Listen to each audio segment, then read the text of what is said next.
battle!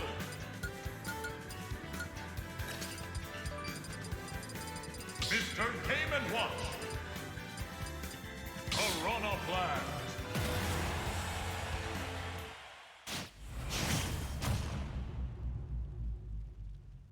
3, 2, 1, go!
Mr. Game & Watch wins!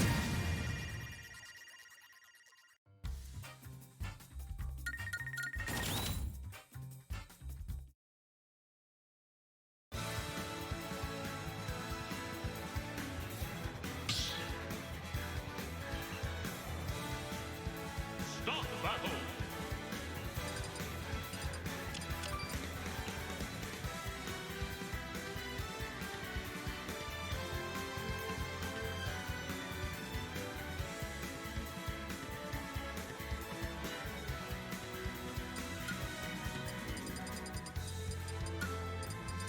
Mr. Game & Watch!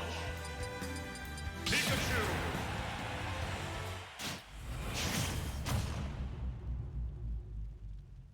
3, 2,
watch.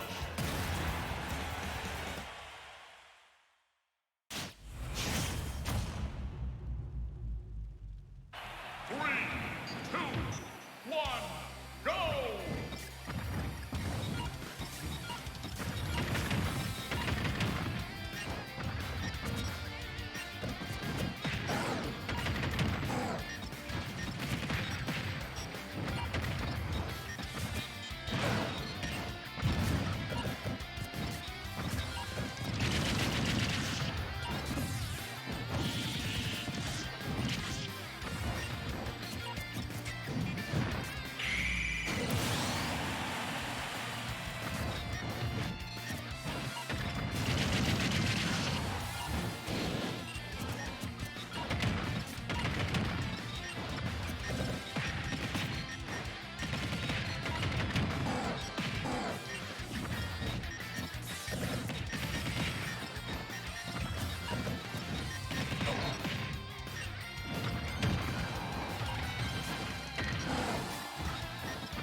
Mr. Game & Watch wins!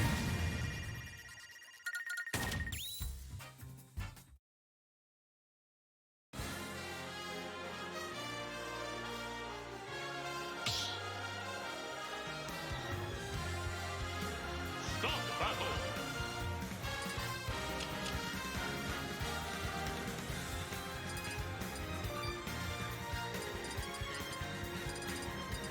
Pikachu!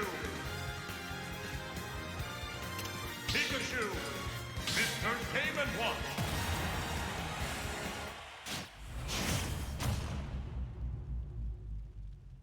Three, two, one, go!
Entertainment Watch.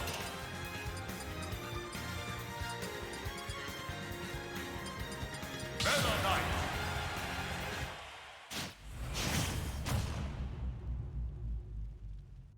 3, 2, 1, go!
Battle.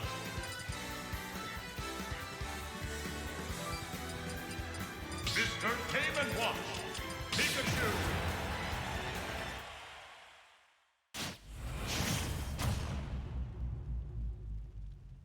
3, 2, 1, go!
watch.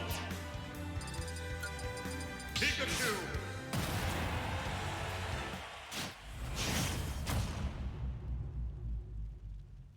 3, 2, 1, go!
Mr. Game & Watch wins!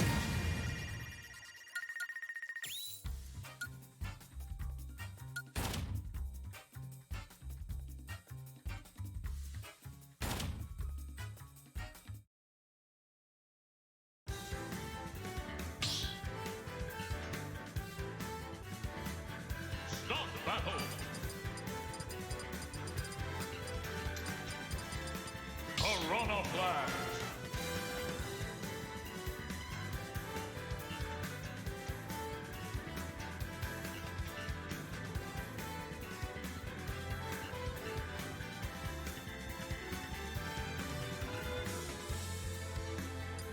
Mr. Game & Watch!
2. Meta Knight.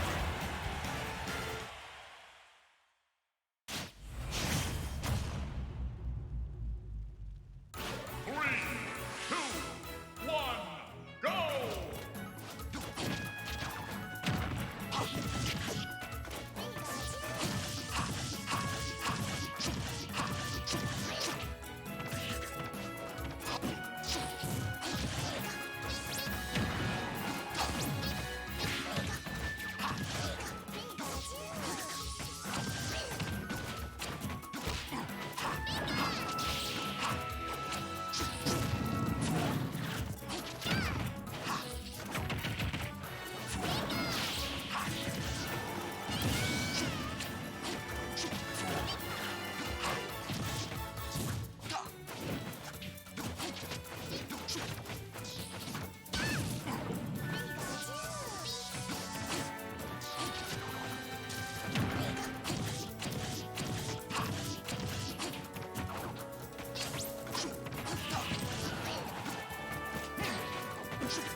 battle.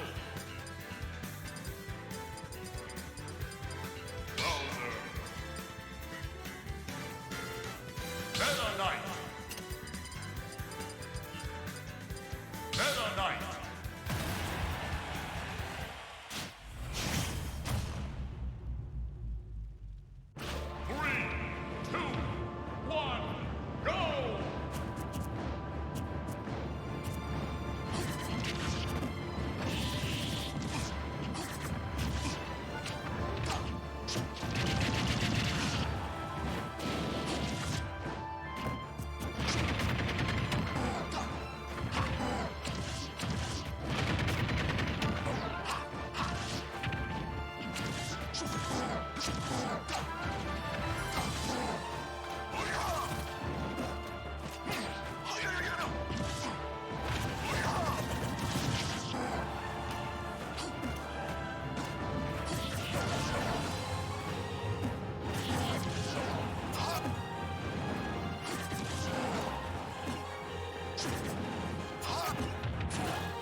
Battle. Pikachu.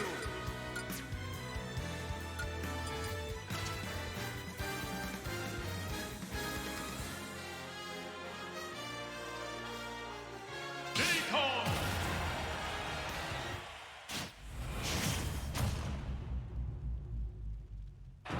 3, 2, 1, go!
Pokemon Trainer. Bowser.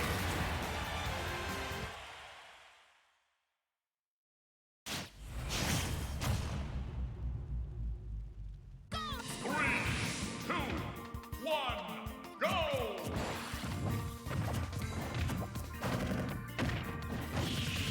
Squirt out, squirt out, squirt out. Squirt, squirt.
battle.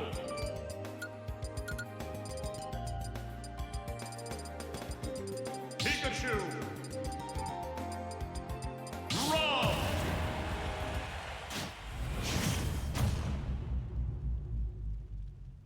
3, 2, 1, go!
Hey guys, I just heard the last friendlies are being called right now. So, oops.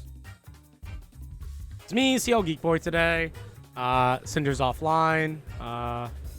Yeah, welcome to Waypoint Warriors number 112. Also, Happy New Year to everyone. Hope everyone had a wonderful and safe New Year. Hope you guys feel great for this year. Last year was really rough for a lot of people. So I'm just waiting to hear who's going where. And what round? This is no longer friendlies. This is gonna be... Hey!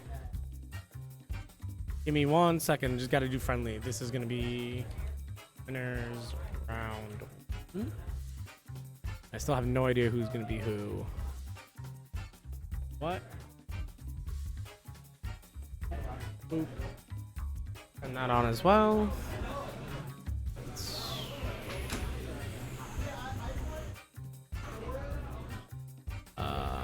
Okay. What's your Twitter? Huh? Oh, Pep underscore Monk. Say it one more time, sorry. PEP underscore MONK. Okay.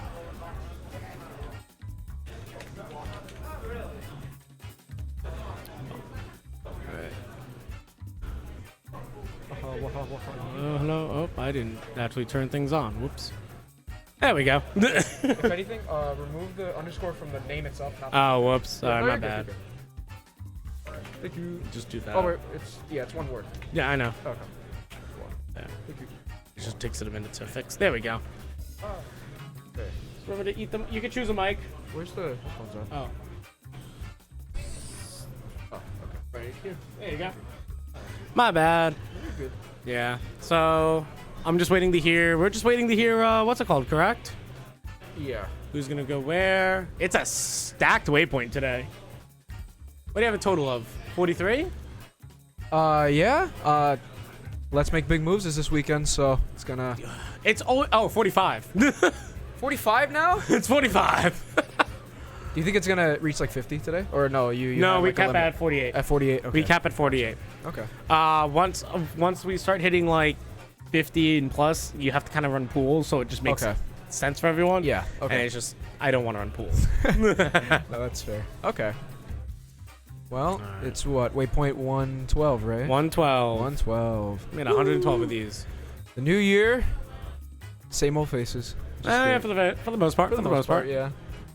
A lot It's of been people. fun. It's been fun year. I can never like wrap my head around how many people 45 is until I see it in like person. Because I'm like 45, is that not too bad? And then I just see how many people are here, you know? So. Yeah, and I sit here, I'm like, oh boy, that's a lot of people. Yep. Oh boy. Yep. Our ACs don't really work because we have a giant steam pipe running through the whole Oh my place. god. It's so hot. Yeah, I mean, but at least it's not like super cold, you know? Yeah, but I'd rather it. Like, I'd cold? rather put more layers on. Okay, yeah, okay, that's fair. Because then, like, you're stuck here and you're just like, there have been some times where we've done, like, watch parties. And there are just people, like, you look outside and the entire window is just, like, Foggy. fog. Oh my god. Fogged over. And I'm just like, yeah, no. Wow. No, not fun. It's been such an unusually warm winter also. Yes, it is literally. December Planet's dying. 30th. December 31st was 60 degrees sunny. What? What was that? Actually, it was... We're like 50 something. But No, like, it was 70. Like, yeah, I walked outside. I'm like, oh, I overdressed for this. Let me go change. I had to reconsider what day it was, and I was like, oh, it's 60 degrees. It's not too bad. And then I had to look at what the day was, and I was like, oh, for December. December! I had to do a double take and everything. That Yeah, was it's horrible. like December is like, wow. It's not good. It is not good. It's not good. Where's my streams? Want to know who's on stream? Who's on deck? Who's on deck? Who's on first? Who's on first? Who? Who's on first? Me. You. No, you's on second. Who's on second? Yeah. Then who's on first? Me. Me. That's my favorite bit. I love that bit so much. Uh-oh, is this... Uh-oh. The stream went dim. That means the switch is going to turn off. Uh-oh. Do you want me to go turn Just it back tap on? it. Just Yeah. tap it. I'll be right back. Someone has to tap it. We're gonna lose our music for a second.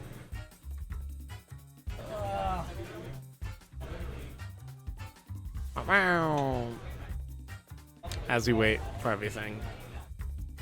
How you guys been? I hope you guys had a wonderful New Year's. Hope everything's been going well. We're very stacked today because of Let's Make Big Moves. You know what's also this weekend? MagFest. Really? Yeah, and you want to know what the theme for MagFest this year is? Smash. And everyone's just like, but they're happening at the same. It's like MagFest happened first. Yep. Where is MagFest again? I forget. It's in the National Harbor. It's held at a hotel called the Gaylord Hotel. Nice. Yeah. Okay. Nice. I've always wanted to go to MagFest. That PAX East and PAX East has gotten so expensive as someone who goes every year. That, and I wanted to go to E3 when it was still hype, but it's not hype anymore. No, it's still hype. It's still pretty hype. I don't know, Being at E3 is actually a lot of hype. I feel like after COVID, it's just like, I don't know, like E3. Well, they haven't had one in person. Yeah, but They like just haven't had one in person. As someone who's been to E3 for some of the hypest moments and some of like the off years, even the off years were a lot of fun because it's like, oh my god, that's so and so from this developer, from this studio, Yeah. and you can actually just chill with them. Are they bringing in-person ones back, or They are bringing in person back. It's gonna be the people who do Comic-Con and PAX. What is that company's name? They won the contract. Reed Pop. okay. Uh-oh, we got a no signal. We got people futzing with the stuff. Uh-oh. I know. Oh, it's John swapping stuff. They're probably trying to Get that music. Yeah. There we go. Well, that's that. All right. Well, Hold on. Let me see who's on stream. gotcha. 19%. Charger switches. All right. Well, in the meantime, hello, chat of Waypoint Warriors 112 in New York City. At what time is it? 6:22 p.m. All right, let's find out. I think I figured out who's on stream. We just did it. Well, I see. It's gonna be you. What? Don't tell me I'm fighting. I'm not gonna look. What? Okay. What? Okay, cool. I guess. This is gonna be fun. You guys get to see me. Life is pain. Life is a never-ending chain of torment. Player 2. Okay. I guess I should. You should not look. Yeah, I'm gonna just look down and just speak into the mic. Pep Monk, what is your pronouns? He, him. Okay. And I just need the other person's pronouns. Gotcha. I'm going I to have no idea. close my ears, I guess. Alright. Well, I'm not gonna yell it out until they actually sit at the station. Gotcha. But yeah, is there anything like huge happening for Let's Make Big Moves? Like, have you seen like the brackets or anything? Honestly, I just know some of my friends might get brutally fucked because like Oh no. because what was it? One of my friends, his tag is King. Yeah. He checked his pools and he has to fight MK Leo, which is funny. Like round 1? Yes. Oh my. Oh no. Yeah, that's just rude. It was so funny because he was just like, yeah, anybody else would be like, I'm so honored to fight MK Leo. Me? No, I'm going home. It was so funny. What is up, John? Just peeping Just peeking. at the bracket. Yeah, I see. I don't like looking at brackets, so I'm just like I mean, staring. it's right there. I might as well look. I don't like Can you go to the top? Fair. It's a fair bracket, I think. Someone into Yoshi-san. I don't know who that is. Cool. Or show, and then fun, or 13, or wild card. Oh my god. Should be interesting. Yeah. We have poor Bugs. Poor Bugs has no patience for anyone anymore. It's just the way she said the winner. And I read the winner. The winner. All right. Yeah. I don't know who that is, but Oh, the Red Godspeed. Russian. Oh, it's that person. Okay. All right. So I guess it's just me now. Let me just get something real quick, and I'll be right back.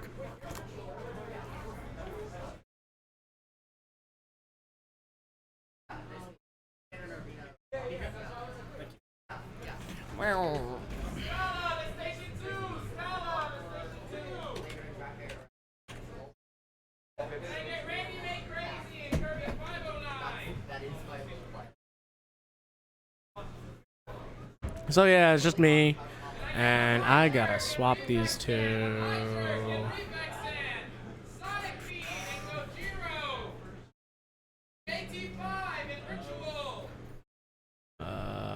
Boop. There we go. So yeah, we're just waiting on the first matches to begin, and we should have a really fun.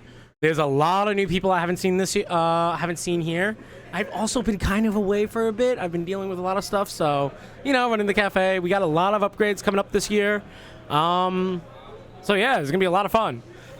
I may add some more Smash events. I really want to bring back the monthly, but in a nice way. And why are they trying to launch Shin Megami Tensei 5?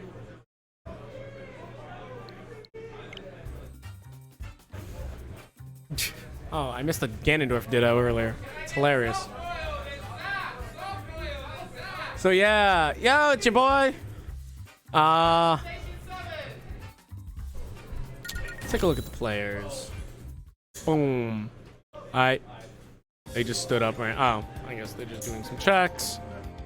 So yeah, it's gonna be a really interesting day today. We have a lot of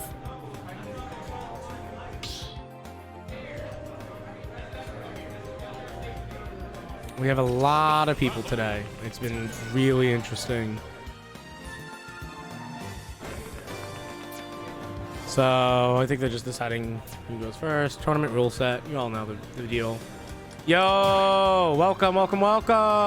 Forward smash, sure. Forward smash? Yeah, forward smash. I don't know why I added an ER to you. 369. That's good. Yo! Hello, my friend. What's up? Grab a microphone. I have a buy. Oh, you have a buy? And congrats. Boop. Let me grab your name real quick. Yoshi Sonic. I should be in here.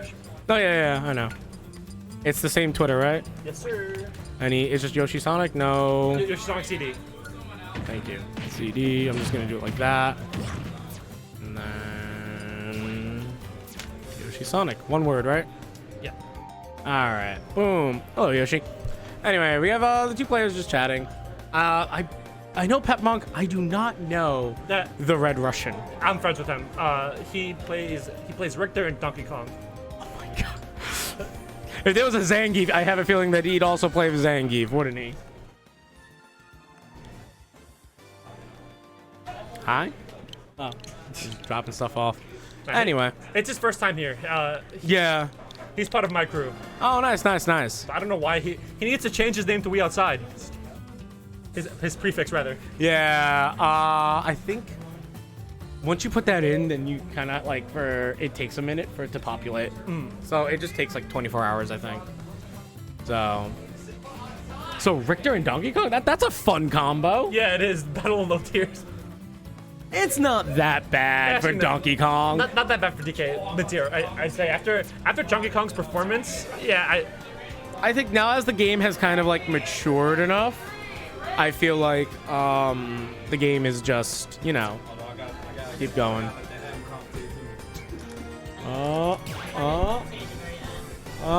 Is that Tiny Mo? Hi. Oh, so hello. Hello. Yeah, We now have an emote of you. I know. Let's go. It's really funny. It is. I like it. It's like panic. It's just panic. Yeah, make it mom panic or something like that. That's exactly what it is. Good. Everyone's just doing the buttons, making sure. So it's. Wait, are friendly's still going? What is going on? What? Mo, why are you here, Mo? Tournament has started.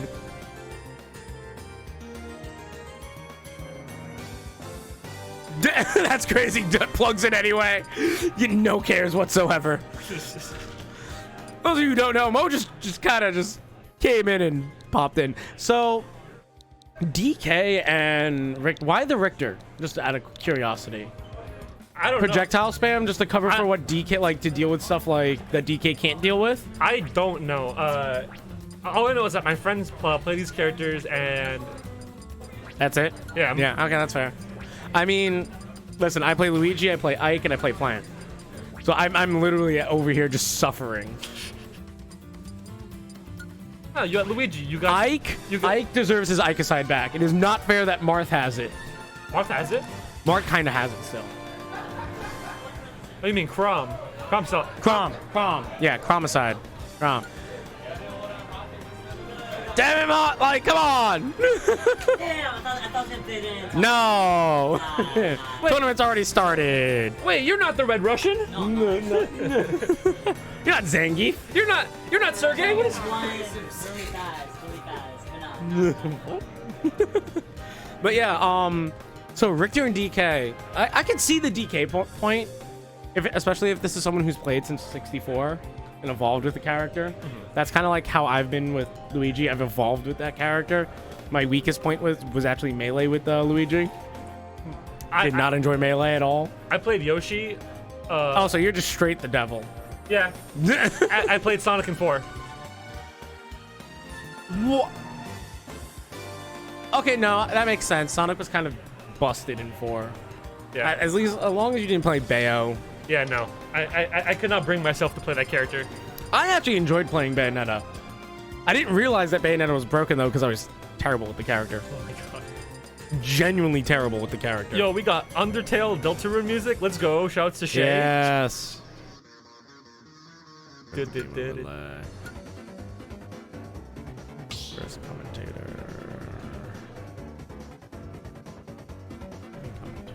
Start battle. What was I doing?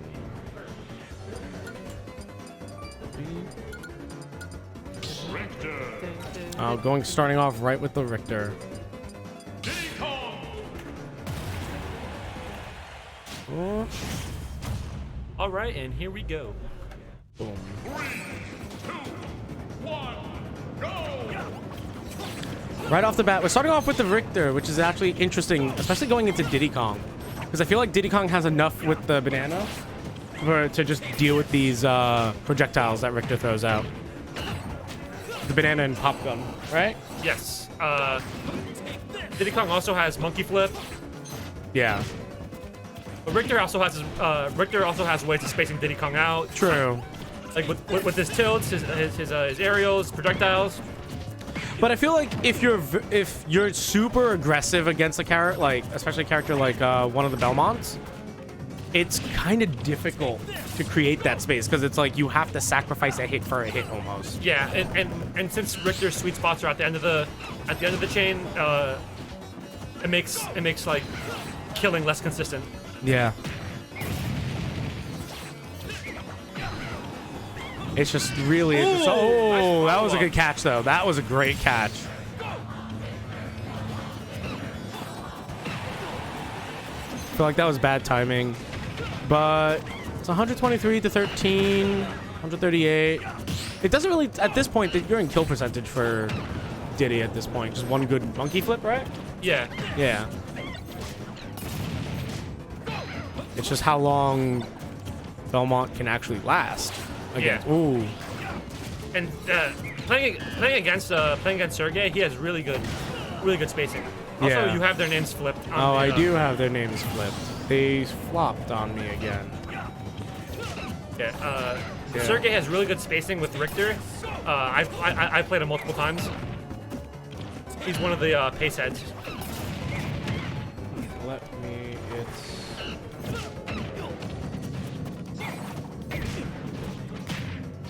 Yeah, I do have the names flipped. Hold on, give me 1 second. I hate it when they do that to me.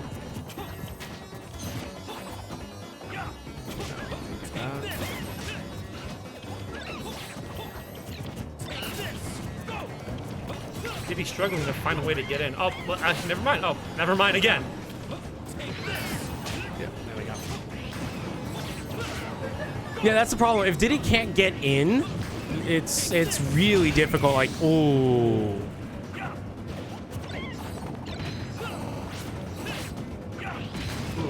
Good spit. Oh, the. Getting rid of the I think he kind of saved him. Yeah, he saved him with the Yeah. with the cross. With the cross. It's just trying to get back on stage is being such a pain. Yeah, And oh, that was close. I feel like that was close to if death. you don't have an option like say Yoshi's double jump armor against Richter, getting back on stage is going to be difficult for Diddy. But he managed to find his way back on stage. Cartwheel. Ooh. It's gonna be an uphill battle if he gets this though. Oh, Ooh. Wait. that would have been a good follow up though. That would have been, but And that's game. it. Yep, That's game one. Game one.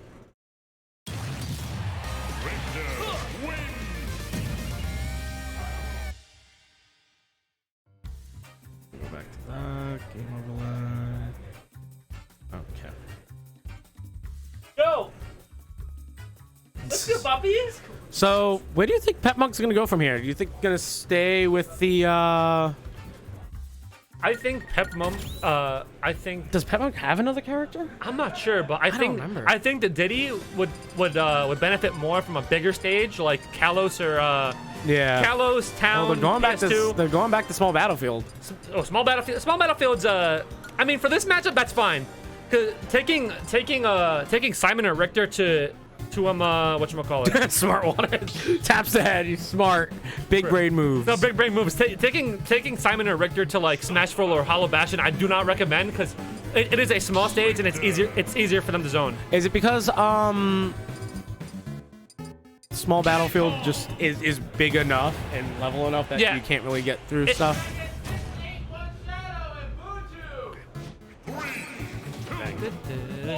Good music choice too, Asgore.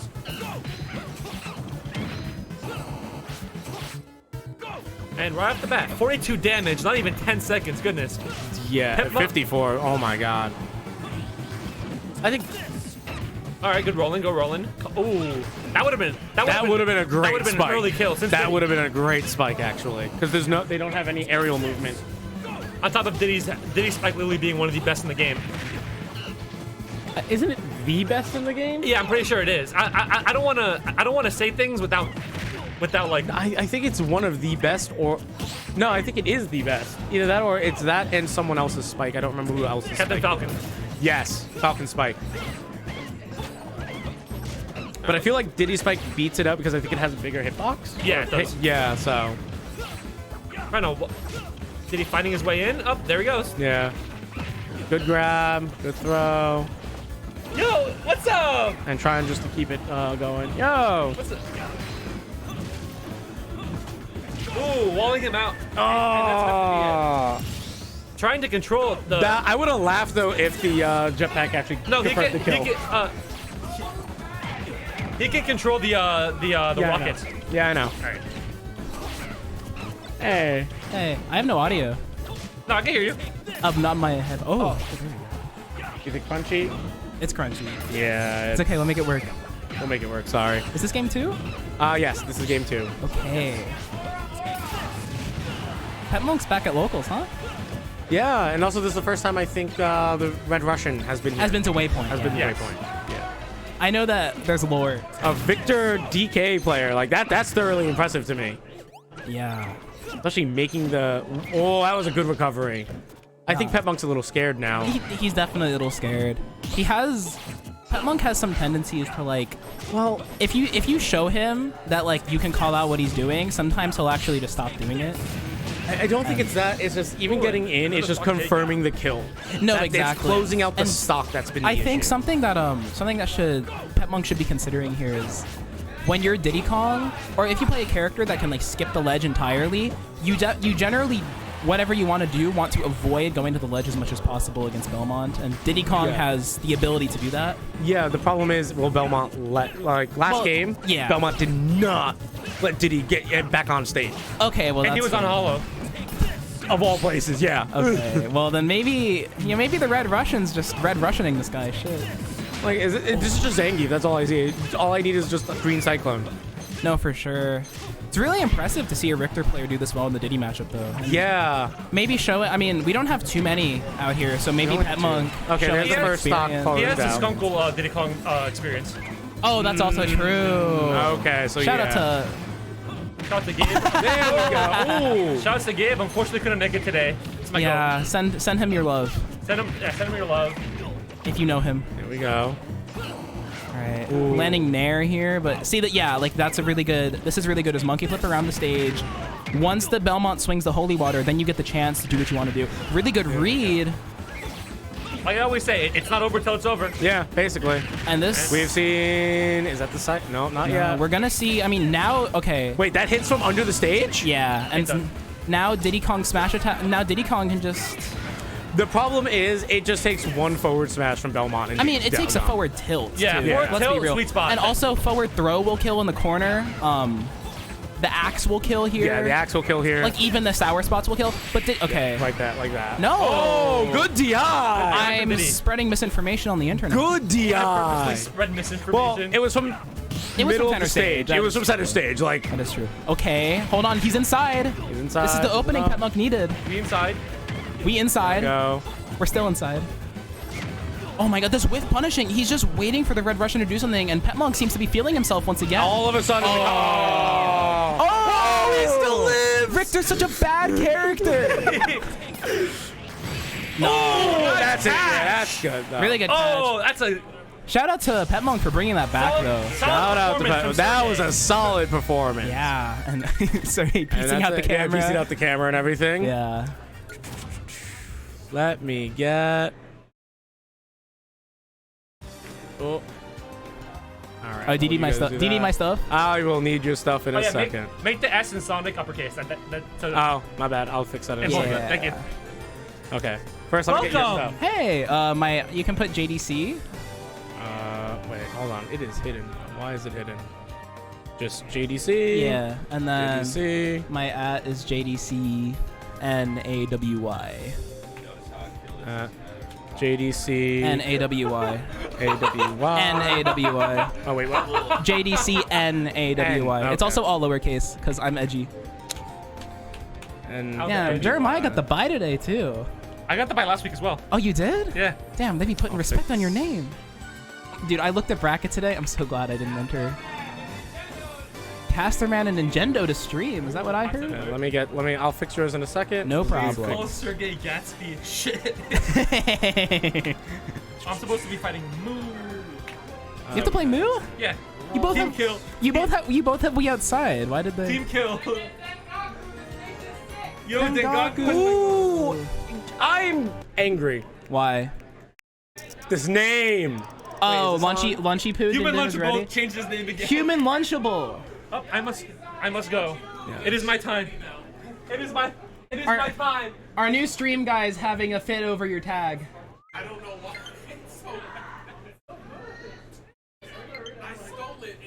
By the way, Nico. It's so. Look at how tiny he's gonna be. Nico, you know how you beat Tab Soda yesterday? Yeah. Oh my He went God. 7-2. He got ninth. so He got 9th place after losing to you. Wait, where's Lunchy Poo? No, wait, let's move over here. Oh no. I need pronouns. That's fine. Oh, him? Okay. And I need the other pronoun. Any.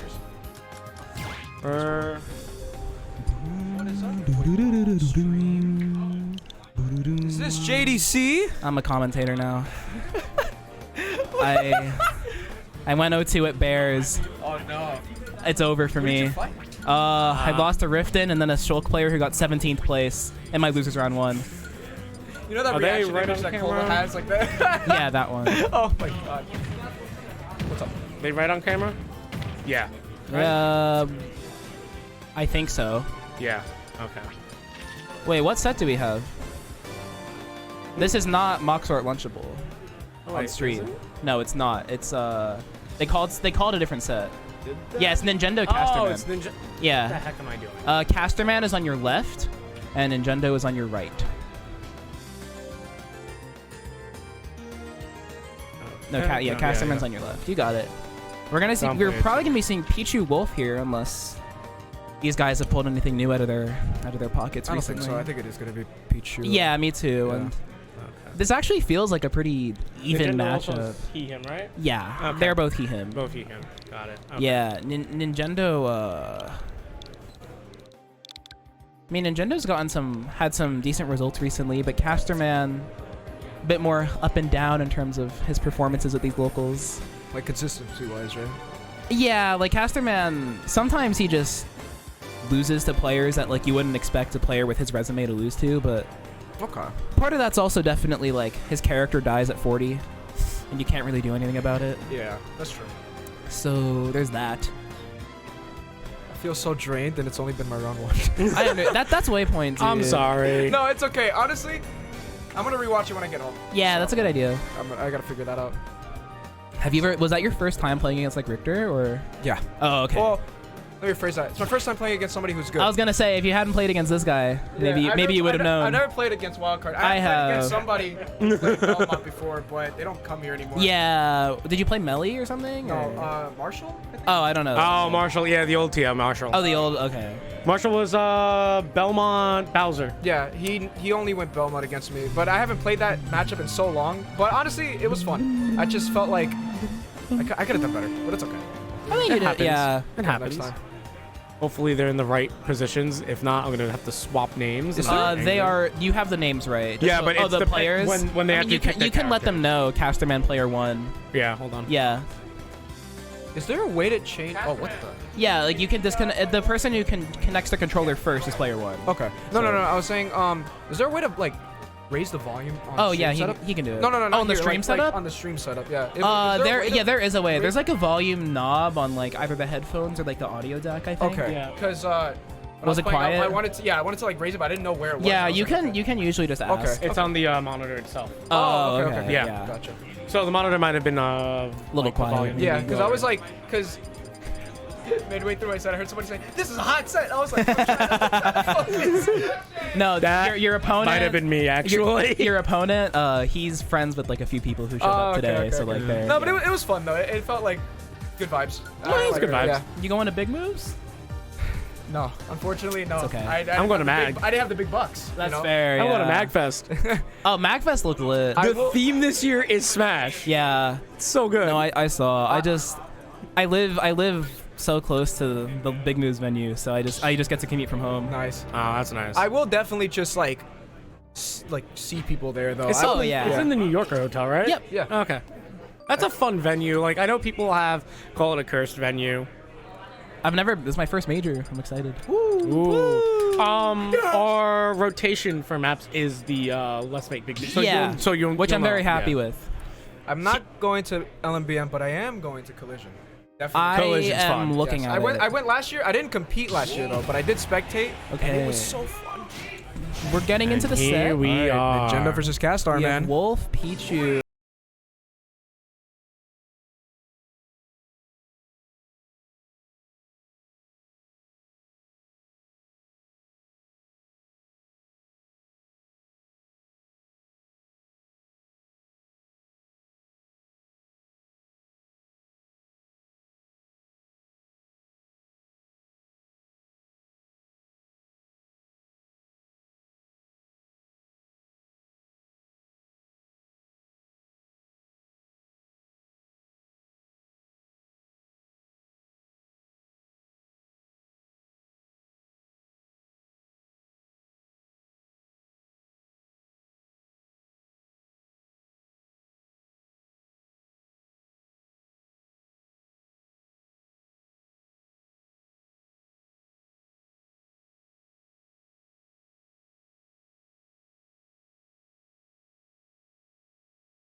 Oh, this time catches the roll.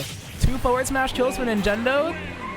Easy pickings for game 1. And I mean, Casterman might be kicking himself. It feels like he just dropped a few opportunities to close out stocks, and you can't be doing that. It could also be round 1 like jitters, you know, like where it's like you still. I personally have never experienced round 1 jitters in my entire life, so I can't relate. I experience it all the time. I actually play like the MK Leo only in my round 1. I play like. No, I'm trolling. No. You troll like that, but who was it? That's round 1 MK Leo at Let's Make Big Moves. Oh yeah, okay. So. King, right? Yeah, King. Oh yeah, no, he's I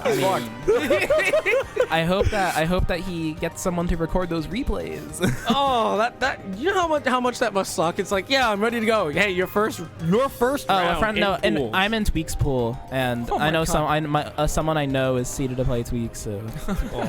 Yeah, Oh I my gotta. God. Yeah, if pools don't change, I have a pretty cool bracket to go through. Actually, Okay. There was one. my round 2 is Mr. B, which will be hot, Oh, that'll be fun. and then if I win that, I think round 3 is John Numbers. Waypoint special. Yeah, Waypoint Xeno special. I'd have to get there first. But Yeah. I haven't You played. can do it. I think you I can do it. could, yeah. You do it. I mean, we had I think because I come from FGC, Uh-huh. I remember round 1. I was out in Japan. Round 1, Daigo. I'm like, this is not fair. That's not fair. Okay, we're getting into round 2. What was the stage that they chose? Battlefield again. Okay. Same song too. Skyfall. I need to pay attention to the song name. I'm usually able to just pick it out. Oh, Casterman I think already. it's just because of the slow startup. Yeah, Casterman already just running off stage there. This up tilt combo. Both of these Doing players are 30%. playing. Both of these players are playing very aggressive now. I feel like round 1 they were just trying to feel each other out, but now I think they kind of got an idea of what they got to do. Yeah, I think Nintendo has sort of realized that. Okay, this could be death. Nope. No, not again. Okay. I think Nintendo's realized that. Yeah, he can just throw out moves, and he doesn't really have to deal with the repercussions of any of it. And actually, I love the way he's just sort of moving around. He's using Wolf's superior air mobility to his advantage, and Casterman has to sort of even chase him. Yeah. Oh wow. Intelligent Thunder there to just hit Nintendo through the stage, getting out of the ledge trap for free. Casterman is definitely having a hard time finding his footing, though. It feels like Nintendo is just, like, slowly closing out the routes of approach that Casterman used to get in game 1. I think Casterman is also trying to have the same idea where just throw out a move and hopefully it'll hit, maybe? Yeah, but Wolf's moves are bigger and they're safer. And, like, also, the more Casterman swings, the more he's damaging himself. That's true. And I think Nintendo is, like, totally fine to just wait, especially with, like, such a big lead here. Like, Pichu being so light, he's already at kill percent, and... Although I could see why Nintendo is throwing out forward smashes here and there, he has to be careful because if he gets greedy with that, it's just going to be a really huge punish on Casterman's part. Oh, And that's a really he good saved the edge guard. jump. Wow. And actually, he holds down on the up B to poke through the stage. Ooh, that was a good ledge trump. that was a cheeky setup there from Nintendo. And he's just firing lasers, and Pichu can't actually punish the F smash on block. Yep. See, Nintendo just Skyfall is swinging. crazy, The sky, though. dude, I want to play, dude. The next time I go on the setup, I gotta play this. Holy shit. It's just a slow startup, but like once it gets going, Like, it's it starts off. No, I it starts off know. and then it just goes Uh-huh. into it. 'cause Alright, it nice starts bair really here from low. Casterman. Yep. Oh, this is death. This is death. Yeah. And I told you when I mentioned earlier about how Wolf's recovery can be exploitable, given especially Pichu is such a potent character off stage. Oh Wow. Just give me the kill. I'm really surprised that Casterman didn't opt the snap to ledge there, or maybe he just missed the angle, which is Oh, wow, not that was quite. the saddest. oh, but yeah, Yeah. the F smash will pick up the Wolf Flash doesn't always fully snap to ledge there, and Casterman showing the awareness he was lacking in the first game. I've never seen that type of kill screen before. I have. That was so weird. It's sometimes because like the kill screens register in a very weird way. So Skyfall? yeah, it's Yeah. lit, dude. We weren't even sure about it. We were like, what the? It's Skyfall! No! Dude, it goes crazy. Ah. Yeah, really good stuff from Casterman though. I feel like Nintendo. I think the key here for Nintendo is not to actually lose confidence, but to continue. I think they're just having fun. They're really just having Oh, fun. they're having a good time. This Yeah. Waypoint is starting to seem like a really good one because everybody's just kind of like, This Waypoint, yeah. Because it's the pre-major jitters, but everyone's just like, you know what? fuck it, you know? Screw it. Like, Yeah. let's just go. No, for sure. I think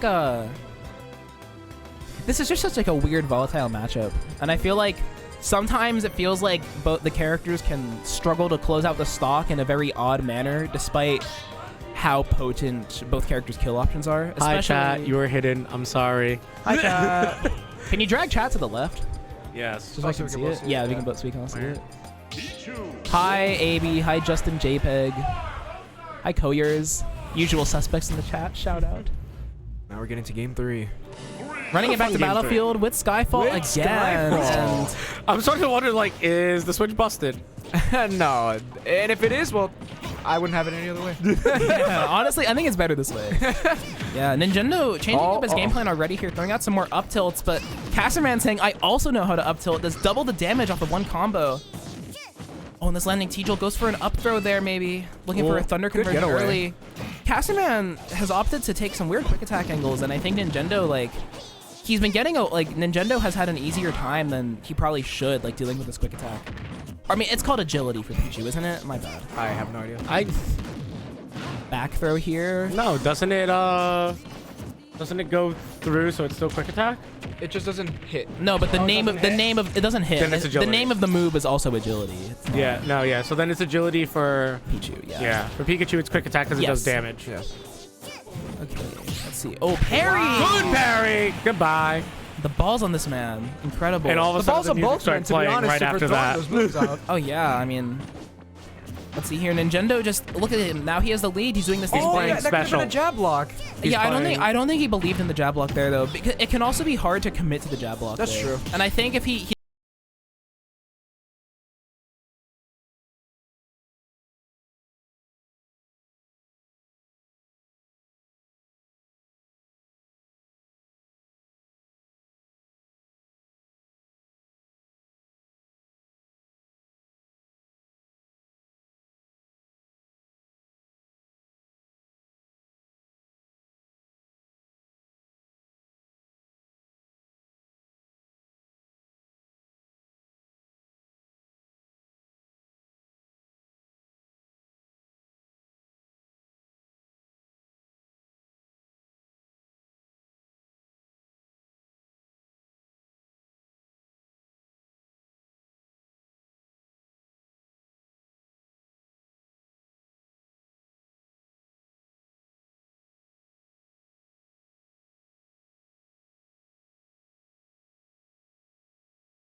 and Nintendo slamming his chair a little bit.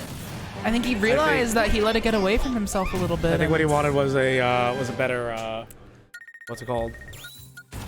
I think he didn't DI fast enough. Yeah, That's what he. I think That he just realized. sucks. I feel bad because I understand what it's like to lose sets like that. Yeah.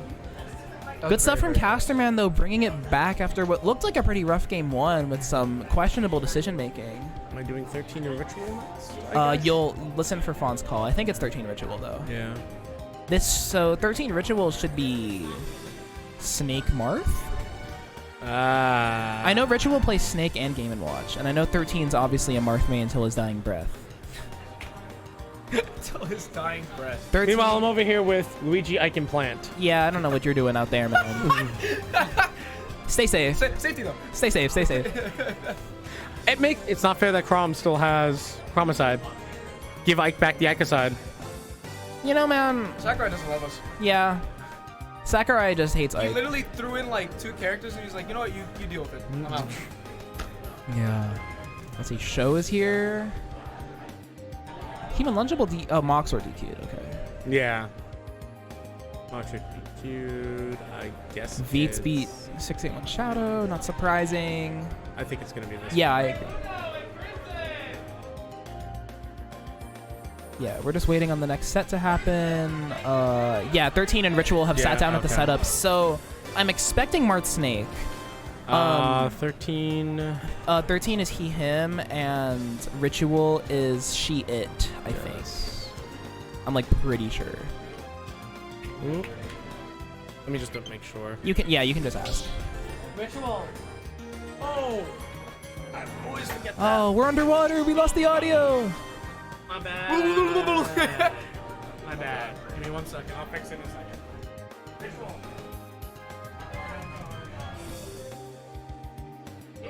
Thank you. Sorry. I still can't hear. I'll fix it in a second. It's okay. Which one is yours? I have no idea, to be Well. honest with you. Well, that's that. I do run audio, but I'm actually in the left seat, so I can't reach it. It's okay. I'm sorry. But yeah, I mean, 13 is definitely the favorite in this set. A regular like top 8 or even like maybe top 5, top 6 member at Waypoint Warriors has had wins on people like Vivi out here, has made it pretty far. I'm good. No, I can't hear. Still? Yeah.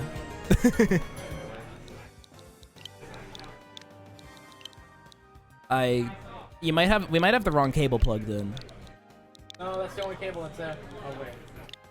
Yeah, you plugged in the microphone. Oh, my fault. Oh. Oh, wow. I have audio back. It's lit. I'm going to be right back, actually. Okay. Are you right. playing or? I don't know. I'm just gonna check. Okay. Actually, real quick. Yeah. And this is still winners round 2. Yeah. If you are playing, good luck. Are you competing today? Nah. Okay. I told you I'm a commentator now. Forever. Forever. Forever the commentator. Of all time. I commentated all of Pools at Fusion yesterday. How was that? With Momo on the mic. It's very cool. That sounds nice. I have to go to the new venue because they have a new It's venue. really cool. Is it near the old one or? It's in the same vicinity. Okay. Yeah, I mean, I haven't commuted there from New York yet because I was living in Jersey for a little bit again. But you can ask. I mean, I know Bugs and Vivi have gone a bunch, so you can ask them about it. All right, I'll be right back. Yeah, peace.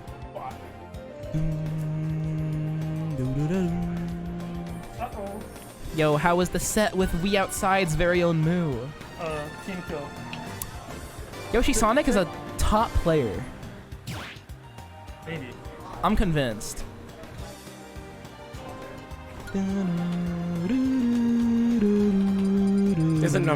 Yours is underscore, correct?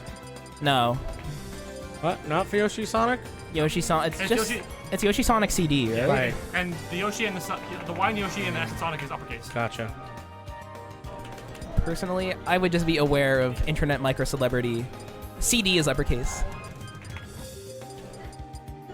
Also, there's an A in between the N and the W. Yeah, I haven't pushed it yet though. It's okay. I just want to make sure of that. I'm just bumping you. Oh, this song. Sonic. Yeah, that's correct for Yoshi Sonic. Okay. And then for you, there's an A. In front of, yeah, in between the N and the W. There we go. There we go. Okay. We go there for now. Let the game overlay. Watch them call me mid commentary again. It's gonna be funny. Who? Watch. I have to swap them. We got That's rough. Anyways, We got Let me Snake go. and we got Marth. So, 13 definitely the favorite here, but I mean, I know that Ritual has a lot of good things going on. I'm interested to see how this plays out. I know, like, obviously a big factor here is going to be grenade play, interrupting 13's strings, combos, advantage states in general, and also the fact that, like, the ledge trapping is going to be super big, but 13 is definitely no stranger to playing against these kinds of matchups. I mean, the zoner types of matchups in general. Considering 13's really good at zoning. Oh, yeah, I mean, 13, he's just so solid of a player. But look at these grenades already getting in the way of, you know, 13's like preferred way of getting in. 13 loves to use like down air as a tech chase, poking with like well-spaced down tilts, well-spaced F tilts, and Ritual is just, even if it means that she's taking damage as well, just making sure that, you know, no matter what, 13's not getting these long strings, long advantage states going, which is one of the advantages that Snake has as a character, right? You get to like have your grenades to combo break, and also you're so heavy. Nair 1 F smash, but not a kill yet, and Snake going to the skies as per usual. Percentage here even. Yeah, this grenade placement has been so good from Ritual so far. I'm actually very impressed. And I mean, it can be very hard for Marth already has a pretty hard time spacing around spacing around the other character. And now you have to space around the grenades as well. Oh, nice. What a mix-up though from 13. Ritual laughing to herself in the player cam. Putting some respect on 13's name. And now suddenly, Snake has to find the kill. And with the way Ritual's been playing, it can be a little difficult. 13 waiting for the Nikita. Very patient. Yeah. Oh, but the kick! That kick is really good, actually. It's not, the move in a vacuum isn't like incredible, but like Snake's kit, it's like a very good complement to the rest of like what he has to offer. Yeah. Setting up grenades around the platform. Dash attack. All right, it looks like, I think 13 is like slowly working on finding his footing, picking out where to pick his spots and where to commit. And I think the onus has to... fastfall. Yeah, I think the onus kind of has to be on Ritual here to keep on mixing up the timings of what it's doing, you know? Let's see here. Yeah, these 13 just continuing to honestly brute force his way through these situations with the grenades, just going for down airs, going through things like that. Actually runs up and... Let's see here. That was a shield poke. That was a setup for a shield. Yeah, no, it that definitely surely was. I'm surprised that Ritual didn't rip any bigger option there. Something that you'll know if you've ever played 13 is that his juggling is some of the best in the business. And I know Snake obviously has a great tech from Ritual. Oh, great tech. I know Snake obviously has really good recovery tools and things to avoid juggle situations, but in the events that 13 has gotten Ritual up there, he's already been getting so much % off, and this shield is getting really low. One good shield poke. That's all it takes. Or even a neutral beam. Or the nice tip or F tilt. Covering the ledge. Yeah, and it makes you wonder, I mean, Ritual probably hasn't played many Marts on 13's level. One of the best in the business again.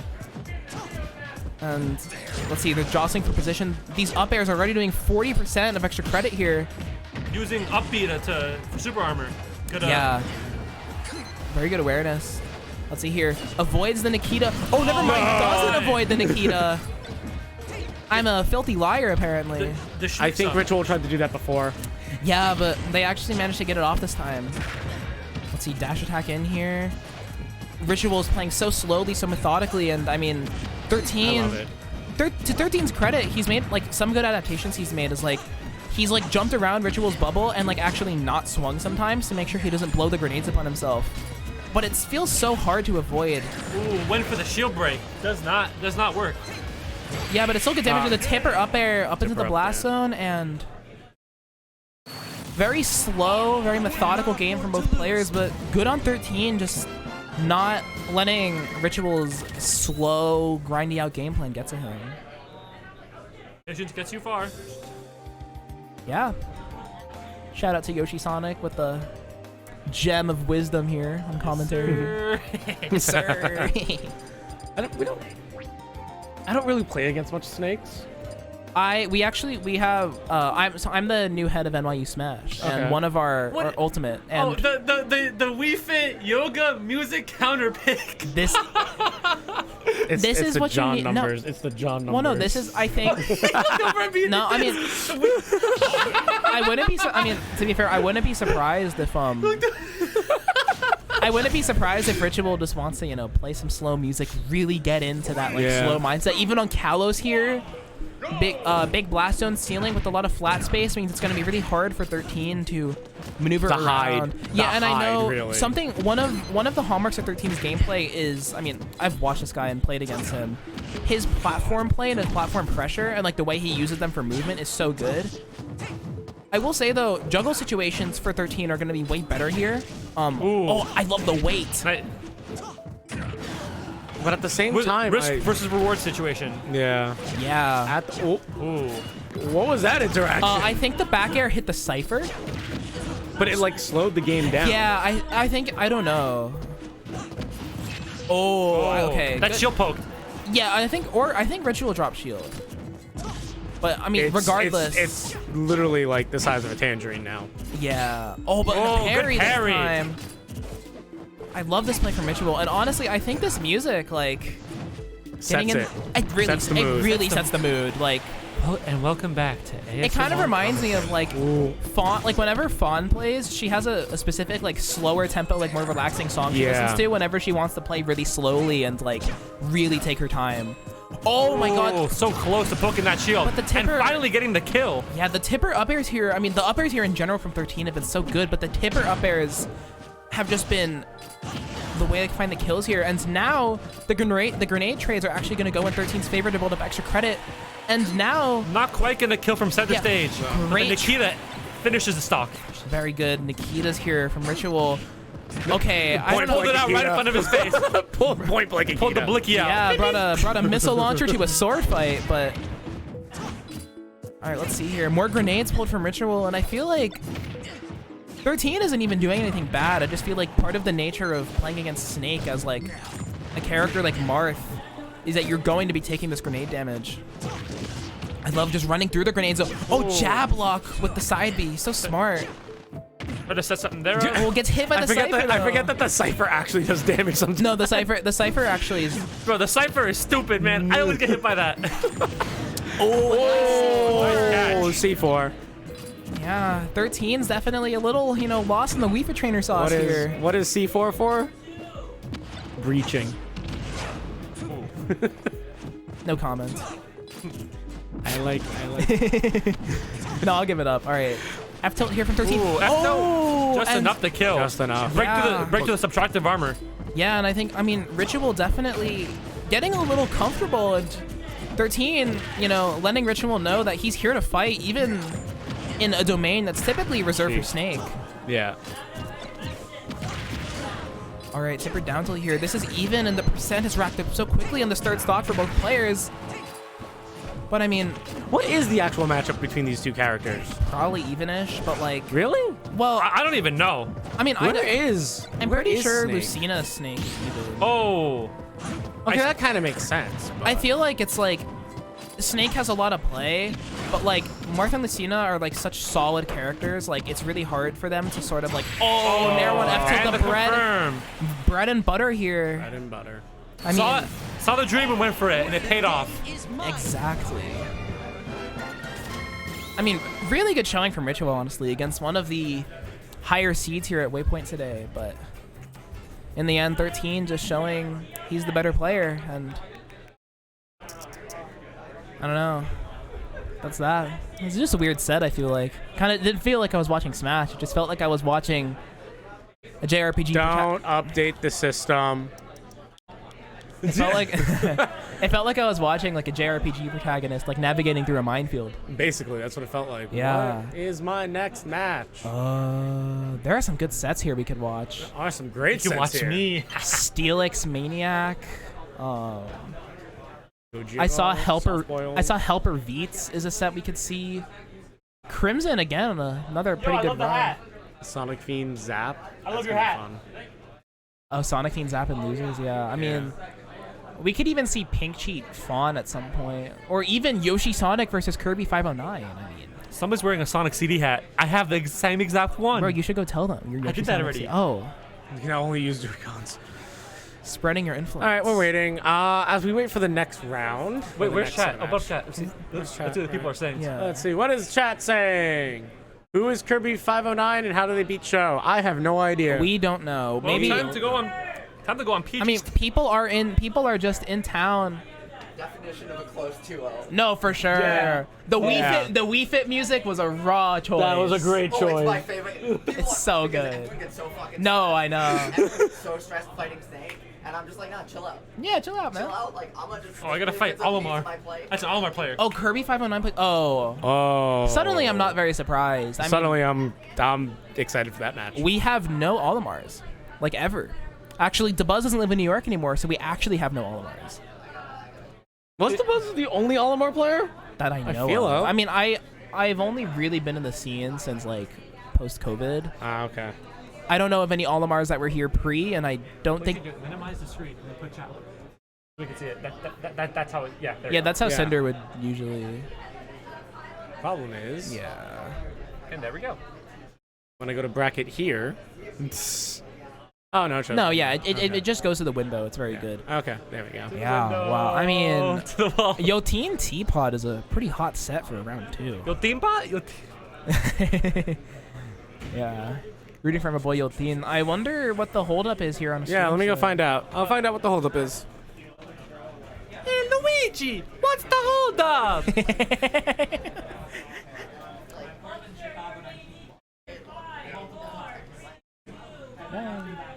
Vamos next. Vamos next. Vamos next, DQ. Damn, dude, this losers bracket, dude, look at this losers bracket. Kind of looking like a bit of a mid off. Shit. Yo, team must do it for the POCs. Exactly, bro. Exactly. We had the DQ someone, that's why. Oh, okay. Who are we DQing? Moxort, right? Moxort. Yeah, Moxort. Yeah, Moxort DQ'd. Yeah. That was double DQ. So we either get the Yoshi Sonic Olimar set, or we got the John Numbers Human Lunchable set. I mean, I think Steelix. No, we're probably not gonna get the. I think we're seeing you and Kirby, to be honest with you. Just Kirby 509 is PR'd in Illinois. The tag did look familiar to me. That's interesting. Yeah, I mean, people are in town early for LMBM. Quick was at Fusion yesterday. people want to see the Olimar Yoshi. Oh yeah, I mean, Quick was at Fusion yesterday. People are starting to come in. I know tomorrow and. I mean, we have Tomorrow so many and- other matches. It's like, hey, if I fly into think about it like this: you fly into New York early, you win a local, you get extra bread while you're on vacation. Exactly. Helper and V. Yo, Helper and Veets, hot set alert! Yes, Hot sir! set alert, yes sir! Oh my god! Sorry, I'm never gonna do that again. So we're gonna see Sora versus Joker. Big JRPG, These big are- PS4 JRPG fan. Yeah, these are two players that have sort of been on like, these are two like gatekeeper, like kind of borderline PR players. Like they'd be PR if New York was less stacked kind of players. I mean, they both have wins on multiple PR players this season. Lots of really deep runs into locals. I know Veets won a bombs, so there's that. And I mean, That's my goat. yeah, I think that Snora, No, Snora, Bedge, I sleep. Joker. I'm gonna be asking this question a lot. Their pronouns are both he, him. Yes. Okay. Veets is more inconsistent. I think Veets was more inconsistent until like recently. I think he's actually come into his own. oh shit. The entertainment's coming. Not in the form of me, I'm just saying. Oh, no, I'm already here. What? Okay. The circus is already here. and That's me. Yeah. Talking about how Martha and juggling. Yeah, you could be a shit. clown. I know a lot about juggling. You know clowns make $75K a year, right? And here you are doing it for free. Facts. Exactly.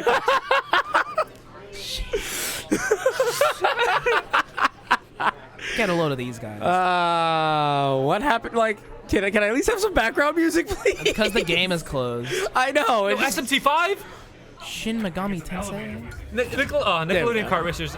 Unfortunate. He's holding that one for 10 years. Me Okay. holding that for 10 years? I was not holding that for 10 years. Yeah. I think this is a very evenly matched set in terms of like where you'd expect these players to be performing. I feel like Veets might be a bit favored here, if anything, just because the matchup. But Helper is a player that, I mean, has definitely proven that he can overcome some of Sora's weaknesses, some of Sora's inconsistencies, and I hope we'll see that here. Run the Waypoint slide. Alright.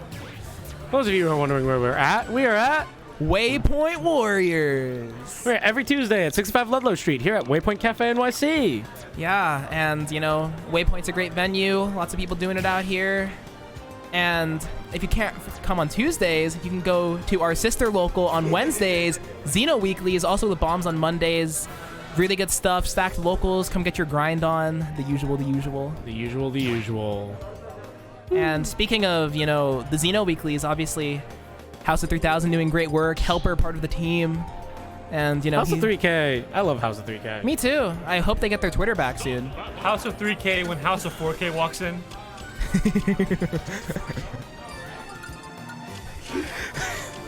That was so stupid. That was so bad. Oh yeah, do you guys have any New Year's resolutions? You have to flip the players. Do I? Any New Year's resolutions? Dang it. Wait, no. Veets is playing Sheik. All right. Oh, this is a button check. Okay, it's a button check. Oh, it's a button check. Okay. Okay, I my was about fault. to say- So I was like, huh? Yeah. Because I specifically told Helper to be player 1. Oh, okay. That's So- fine, that's fine. My fault.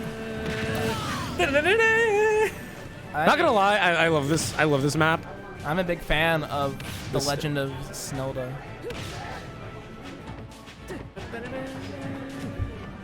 Why is he actually playing Sheik? I wonder. No, I think it's button check.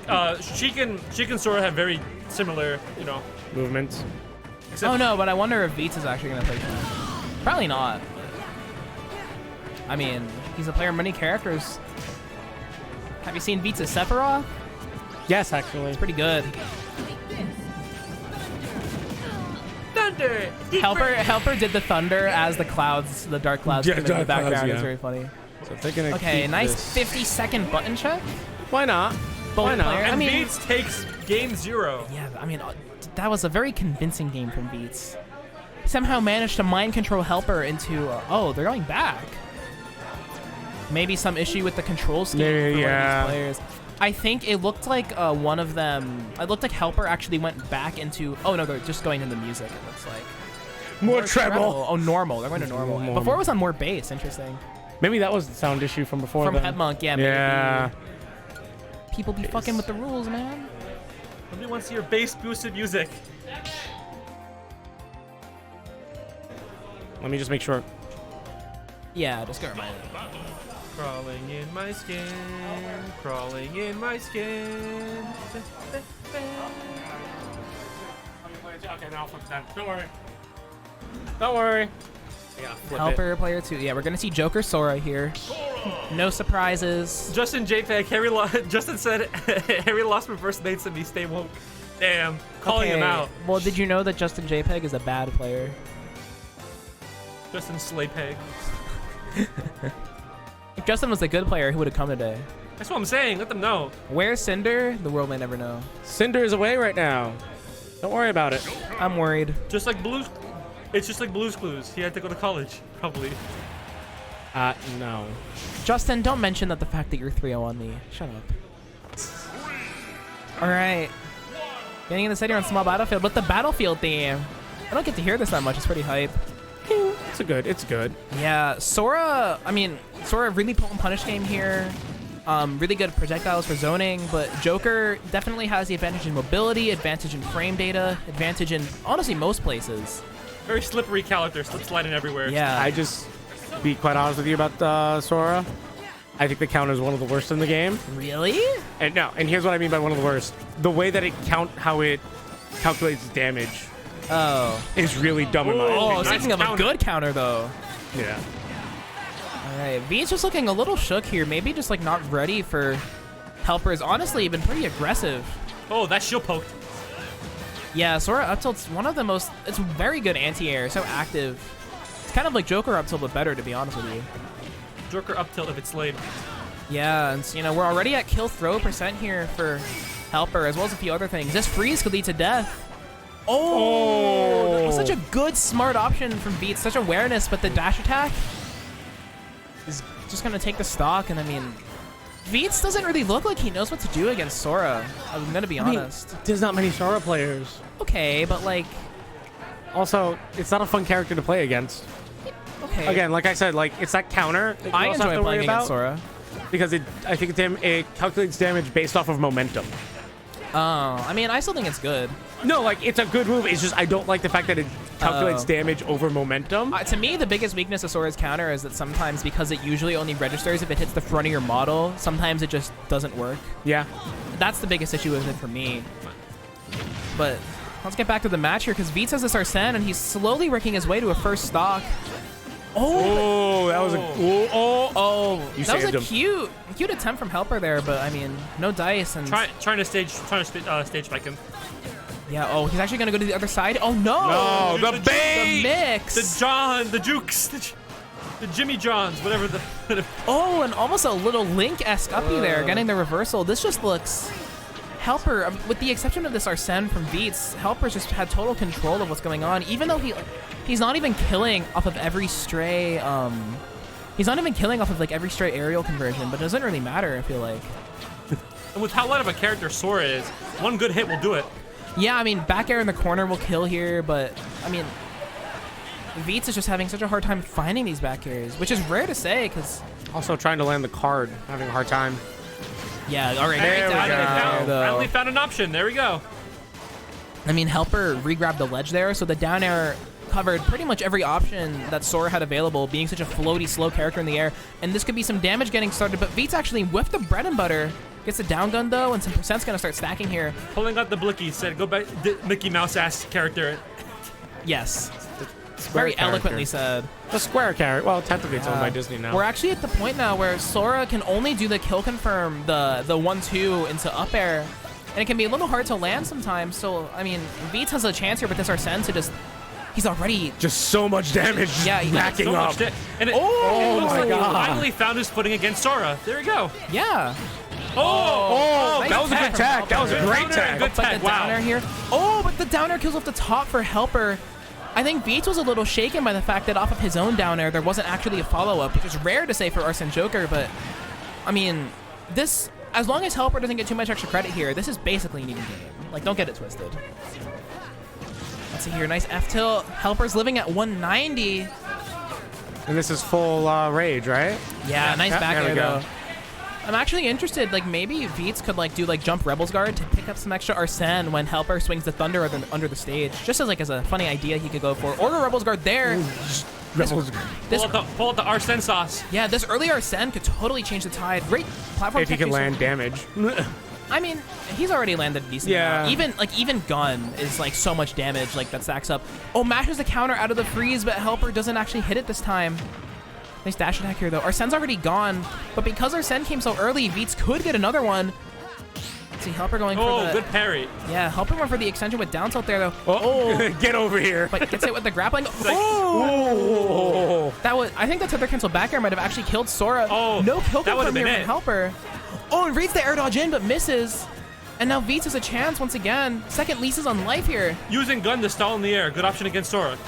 Yeah, and Veets has some of the best gunplay in the business. I mean, he does the footstool down gun, he gets confirms off a down gun. But even just his normal gunplay, he just... Oh! F smash This isn't would've gonna been kill it. yet. Yeah. Nah, it's not gonna. Okay, Arsene actually, Oh. the savior of the day here. Oh, and the down tilt doesn't quite kill. What a good So option. in the close, so corner. close though. Oh, and Aegon almost hits. Oh, the gun here. Yeah. He's gonna go for drop counter. Oh, but Helper is so smart to ride the stage. This is such a crazy first game, and we're almost, look how low the time is. These Wait, they've been players- playing that long? Oh Yeah, my God. These players just play so slowly. This is a re-grab here from Helper, and the back the air back and air shield will do from it. Veets. There we go. Wow. What a crazy first game, and I mean, Veets getting used to Helper's gameplay, game plan, just all around how he plays Sora. Yeah, I'm very impressed. Veets looked so lost at the start of the game, and by the end of it, it looked like, you know, you wouldn't have believed how Helper-sided the start of the game was, right? Yeah. It was absolutely Very- insane. Yeah, I loved that We play. running from Veets. And back? they're running it back. Wait, are they running it back? I think so. I wouldn't be surprised. Wouldn't surprise me. Yeah. Okay. We have the targets music again. I love this classic music we're getting. Let's see. Banger music. Let's Yeah. go. And I think maybe like both players like maybe working out some early stream nerves or something. 'cause Nice. Ooh. Yeah, and this is what I mean by Veets' down gun play, right? Like every time he gets it, He almost always gets confirmed if he's in the range to do so. And Helper here, honestly, looking a little shaken. And I mean, he was whiffing his kill confirms. I must head out. Yeah, Yoshi Sonic has to go play a set. Good luck. Tether cancel back air hits this time and an early stock for Veets. This is such an impressive turnaround from, I mean... And he's honestly showing, like, some of Joker's strengths in the matchup, right? Like, the mobility, Yep. the thin hurt box, and also just, like, the ability to sort of just go wherever you want. I'm surprised. That hits underneath the Yeah, stage? some of it does. Some of it does. Yeah. Oh, okay. I thought it was something that's directional, kind of like Bowser's Fire sometimes. Yeah, no, it doesn't. It's just Okay. it's just weird. I mean, this entire character's kit is kind of weird. Yeah, let's see, down throw to back air here. Veets is actually about to lap Helper in percent if he keeps going. Oh, and the tomahawk from so far up in the air. What a cerebral option to go for. And the down gun doesn't quite get a conversion this time, but down throw into up air reads the DI in, or reacts to it even maybe. And this is just so Veets-sided. Helper shaking his head in the camera. And the counter, that's 25! 30 And Helper just, Yeah. I mean, Helper gives in. I mean, it happens, though. That just happens. That's so unfortunate for Helper, but Veets, that was the definition of dominance. Yeah, that was. I've never seen him play like that, honestly. Fawn. And I mean, wow. I believe the next set will be Fawn versus... Harry is raw. You said it right, Justin. Never mind. We're gonna see Maniac on stream against what's that? He's at the bottom. Yeah. Maniac and Steelix. Okay. Okay. Maniac and Steelix is next on stream. This is going to be Ike Falco, unless Maniac pulls out the very rare hero for some reason. These are both he/him. Okay. I'm like very sure. I'll make sure in a second. Yeah, good luck to Maniac here. I mean, Ike does have a sword, and it's a pretty big sword, so I mean, maybe he can do some work against Steelix. They're in the right, I mean, I don't know. Yeah, Maniac's on the right, and Steelix is on the left. Okay. And they're both he/him, you think? Yes. I mean, you can clarify, but Yeah, let I'm me very clarify real sure. quick. Also, let Steelix know he's player 1. Oh, yeah. Yeah, Veets' adaptation was dope. I agree, Cypher. That was so cool to watch. I think, I mean, you'll definitely be seeing Veets more with the way today, especially with the way he was playing. I would not be surprised if he gets top 8 today, maybe even a couple more sets on stream, but the current set is versus, I mean, Steelix, one of the older dominant players in New York City, obviously. Started to come back to a few more locals, been to a couple Brooklands. Pretty sure he got second place at Brookland a couple weeks ago. Good stuff. And Maniac, obviously, one of, I guess, the more, like, up-and-comer, hidden boss type of players in New York City. Very good. Definitely held back by, I mean, a lot of people will say held back by his character, but, I mean, he chooses to play Ike, and my god, does he do work. Ike is amazing, all right? We like Ike. Ike is great. Ike is fine. Ike is the only canonical Fire Emblem character to get 3 promotions. I don't care. He's also the most... Technically, stat-wise, he's also the most Ike broken. sucks. Not in his game. Yeah, but in this game he sucks. And this is the game we're playing right now. I so- know. Yeah, Lord Frieza. Which is not... It's not fair, because it's like, he's the Lord's Lord. That's technically his title. That's he's true. the Lord of all Lords. Yeah. And his base stat is 36, when everyone else's base stat is 30. Sucks to suck. Let's see. First Brookland of the year this Sunday for not LMBM. Yeah, Brookland is running on Sunday, and I know they're probably going to be playing LMBM on stream. If you're not going, support your local scene. Support your locals. Yeah. We all need to support our locals. Also, Brookland, I mean, personal experience, such a dope venue. Ike is the Lord of Sucking and Smash. So based. Imagine, dude, if Ike had 7 jumps, he might be maybe a low high tier.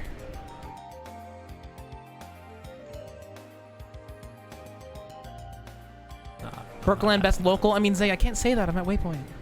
No, Brookland's great. I mean, hi, Zay. I mean, Brookland's entry fee is obviously a little more, right? And like, it can be a bit more out of the way, but like. Also, that train. For me. Oh yeah, the L train can suck sometimes too. We're gonna get right into the set here, though. Let's see. Falco Ike on PS2. And I'm interested to see. I think the way this starts is going to be a big deal. So Falco has obviously one of the best anti-airs in the game with the up tilt and such a good grab game, and Ike is a character that sort of has to jump. So I think it's going to be, and obviously this laser is going to cover so much space.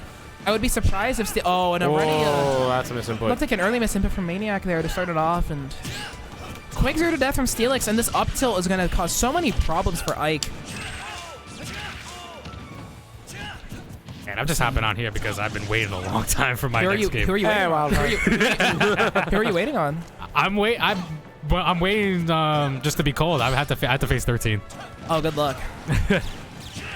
So yeah, what do we got here? Maniac. Ike, Ike Falco, and I mean, Maniac had like a bit of an unfortunate misinput off stage. Accidentally did quick draw instead of Ether. Lost his first stock pretty early, but Yeah. By the way, Gino, I think you gotta fix my headphones. No, I can hardly hear anything. There we go. oh, All right. now I can Nope, only nope. hear. Now I Play can around only with hear your in one ear. Oh, there we go. Wait. I'll tell you. Keep going. Keep going. Keep going. Keep going. Keep going. Hold on. Forward smash from going, Steelix. keep going. Down tilt. Nice platform tech chaser from Maniac. Test. No. I can't hear anything. So wait. Go back to now where I'm you just good. were. There. Stay. Now I can't hear. Nah. It's the cord. Oh, okay. Okay, whatever. We'll just deal I with only it. have audio in one ear. Yep, that's the cord. Sorry. Okay. Don't worry about it. I gotta replace this thing. That's the next upgrade. Yeah, that's always been a problem. Well, I guess I only have right ear audio, but Sorry. it's fine. Fix it somehow. Oh, wait. Oh, we're good. We're good. Okay, it's perfect. It's perfect. Okay. All right, nice grab here from Steelix. Up there, maybe going for an up air here, but not quite. This just looks so hard, and like this offstage situation is gonna suck for Maniac. These lasers. Making this not look good. Yeah, you're that's dead. death. You're dead. Yeah. That's dead. I mean, As somebody who's been actually taking some time to really learn how to play Ike, this matchup sucks. it's really bad. Can I get my headphones turned down again a little bit? Yeah, that's good. Thanks. Yeah, I mean, I wonder. This matchup is bad. This matchup's bad. Ike is garbage. Ike is garbage. Actually, can I have him turned down a little more? Why did MK Leo think this character was good? Oh, that's good. That's good. Yeah. I mean, Leo has been public about the fact that start of the game, Ike was like good. a simple, but Ike was also like a simple, easy character to play with like with his fundamentals. Like he was like a spacing player, right? And at the start of the game, when people hadn't really figured it out yet, you hit the nair up air, like everyone got hit by it. And even like towards the end of when Leo played Ike, like people were starting to get way better at it. He was just better playing them. I mean, I feel like in this case, the matchup is also bad, but Steelix is also the type of player you'd expect to be the player of Maniac's name caliber, and that's no disrespect to Maniac. Steelix is just kind of a menace in the scene. yeah, I And mean, that up tilt, Steelix up tilted and it literally just beat landing there. Like, like what do you do? All right, nice perfectly spaced down tilt here though. A nice back air. Maniac starting to get some stuff going. No two frame though, and it is shield grab from Falco. yeah, I mean, Ike fares pretty well in neutral, but it's the really disadvantage that kills Ike. in Oh this yeah, for matchup. sure. And I think part of it, like, Falco has a lot of opportunity to play for, like, obviously his easy win cons being. Oh, nice. Up smash by Maniac. I was gonna say Falco's win conditions, like main win conditions, are definitely landing your up tilts and landing your grabs, right? And in this case, like the fact that Ike has to jump means that a lot of the time you're going to just randomly land your win conditions a bit extra. And laser is also just such a good tool. Ike is so slow. Nice forward air here from Steelix. Something that I don't really see a lot of Ikes do is they don't really incorporate the counter that much. Yeah, I think part of it is like the counter when you have a disadvantage. If you whiff it, yeah. When you have a disadvantage as bad as Ike's. Yeah.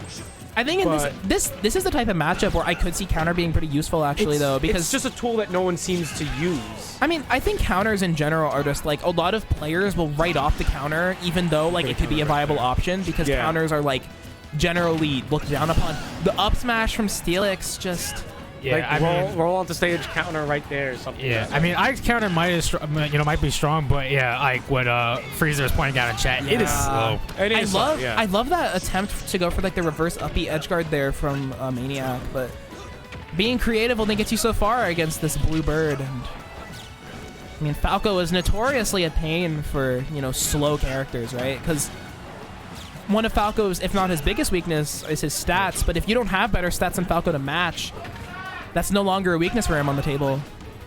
Let's see, nice up air here picked up from Maniac though, and Ike can explode a stock if given the right conditions. We have some rage on the table here, so Yeah, definitely. If Maniac can get it in the correct way. this could just be death. Yeah, this. Up, yep, Laser, yeah, laser, and down air. Yeah, yeah. Like Surgical play from Steelix. Like I was just saying, like that's how it goes. That's how Yeah, it goes, that's right just how it there. goes. Right there. You get lasered, and then you have to make the Yeah. recovery exploitable, just like that. I'm not surprised though. Like Ike is just so exploitable, you know? Yeah. I want to play this character too, but I'm starting to realize he's not really that great. It's not worth it. I mean, you know Opana? Yeah. Yeah, you know how he was like the big Sora guy? Yeah. Switch to Ike, his results have gone into the toilet. That is. And this is no disrespect to the people who are playing against him, but like Ike is just so exploitable. Unfortunately, yeah. And I'm starting to realize that firsthand I mean, when like, I play this character. I think like if you have fun with Ike, go for it. If he's the character you click with, you're playing Smash Ultimate, you can succeed with any character. Yeah. However, Yeah, have fun. if right? you want to set yourself up to succeed and not hate yourself, Pick up Luigi. you know, Luigi, if the only reason Ike is reserved for players with fundies. Man, Gino, I didn't think you were that kind of person, man. I play Ike, Luigi, Plant. What? Wait, when did you have a plant? I've always had a plant. You had a plant? I have a plant, yes. Wow. I hate, The more you know. this guy. I didn't think you were plant gang. Who's playing? Okay, now I finally been called. Wildcard to Station 2. Go to Wild Station Good 2. luck against 13, and it looks like the next set on stream is Fawn and Pink Cheat. I am assuming. I believe so. I'm assuming it's Fawn and Pink Cheat. WPC Fawn. Yeah. That's a free seat. You still in Give me a winners? sec. Yeah. Good shit. Where my boy Numbers at? Oh, you'll see plenty of him later, Jam. Although, I mean, if there's a day where Numbers, you know, might finally give up a waypoint, it could be today, given how stacked it is. Pink Cheat is he him? I believe so. I don't know. I've never talked to Pink Cheat. I don't know. Let me check. Yeah, go check. Yeah, it should be.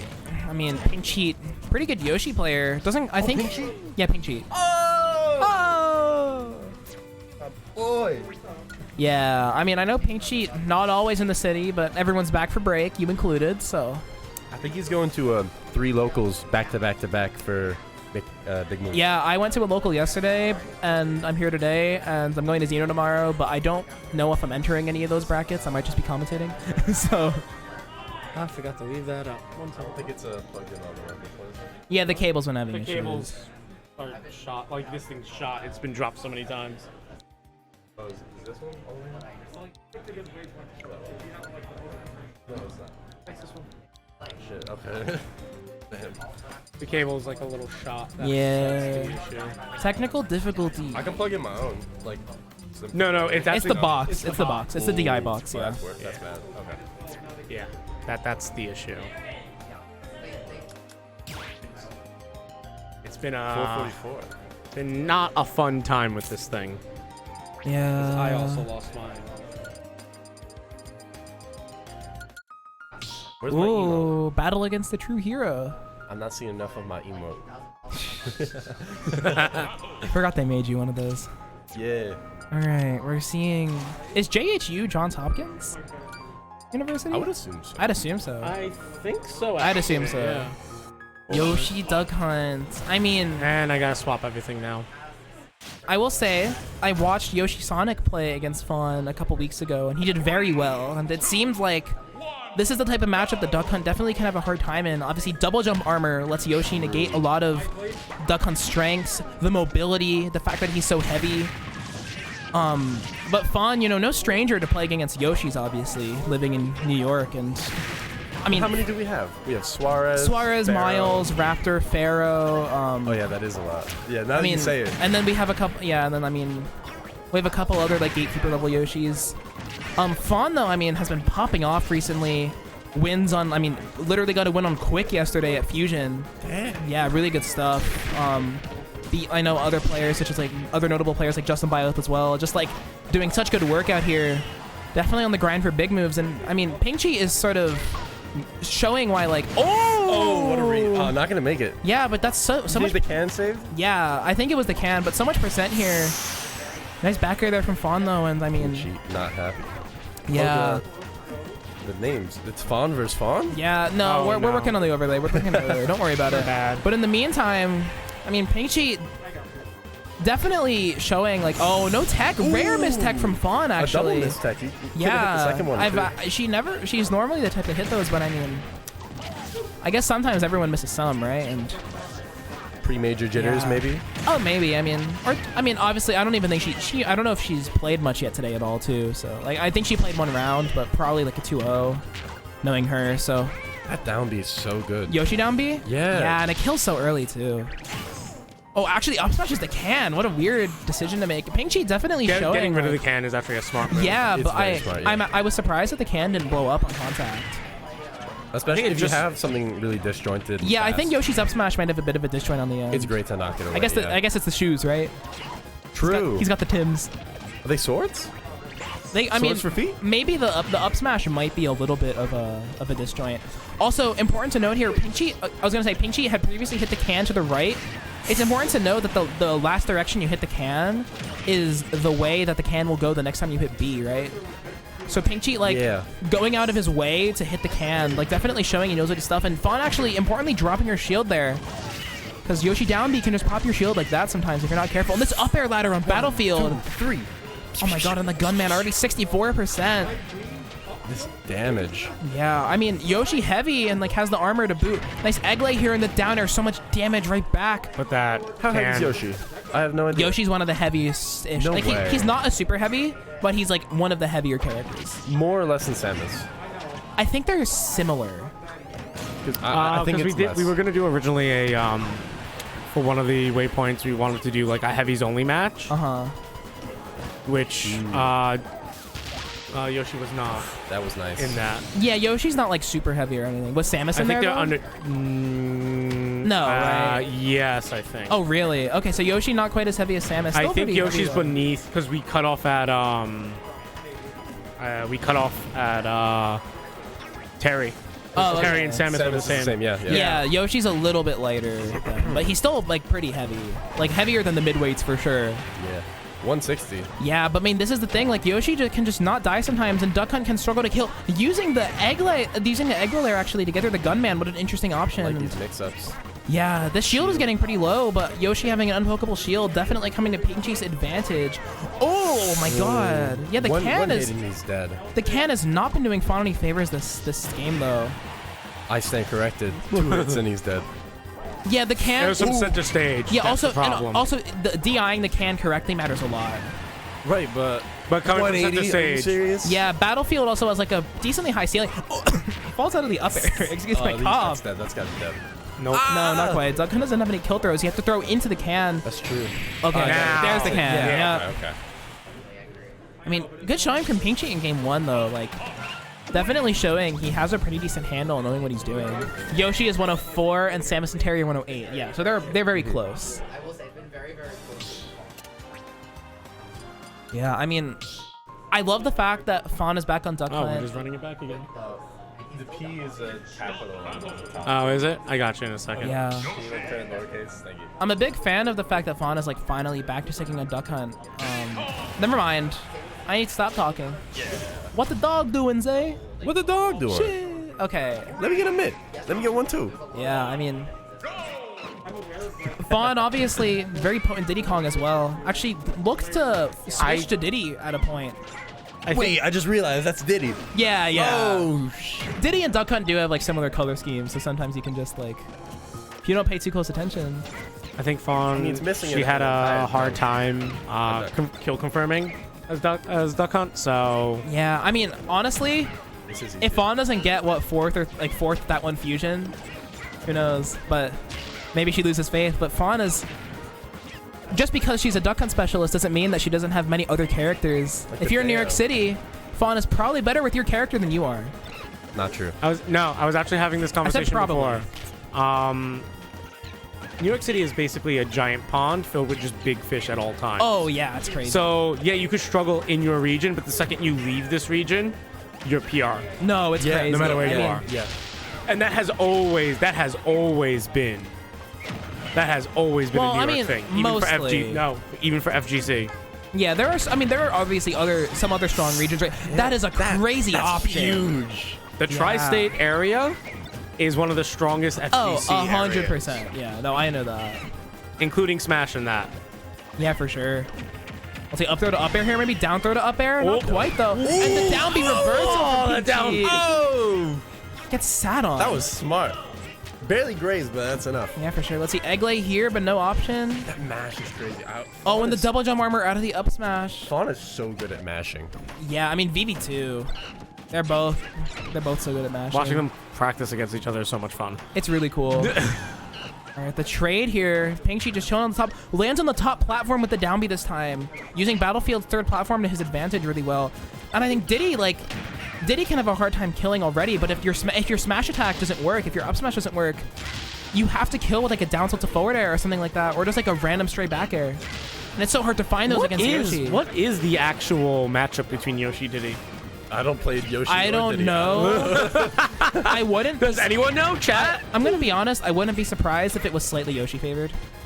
I feel like it is Yoshi favored only because of weight.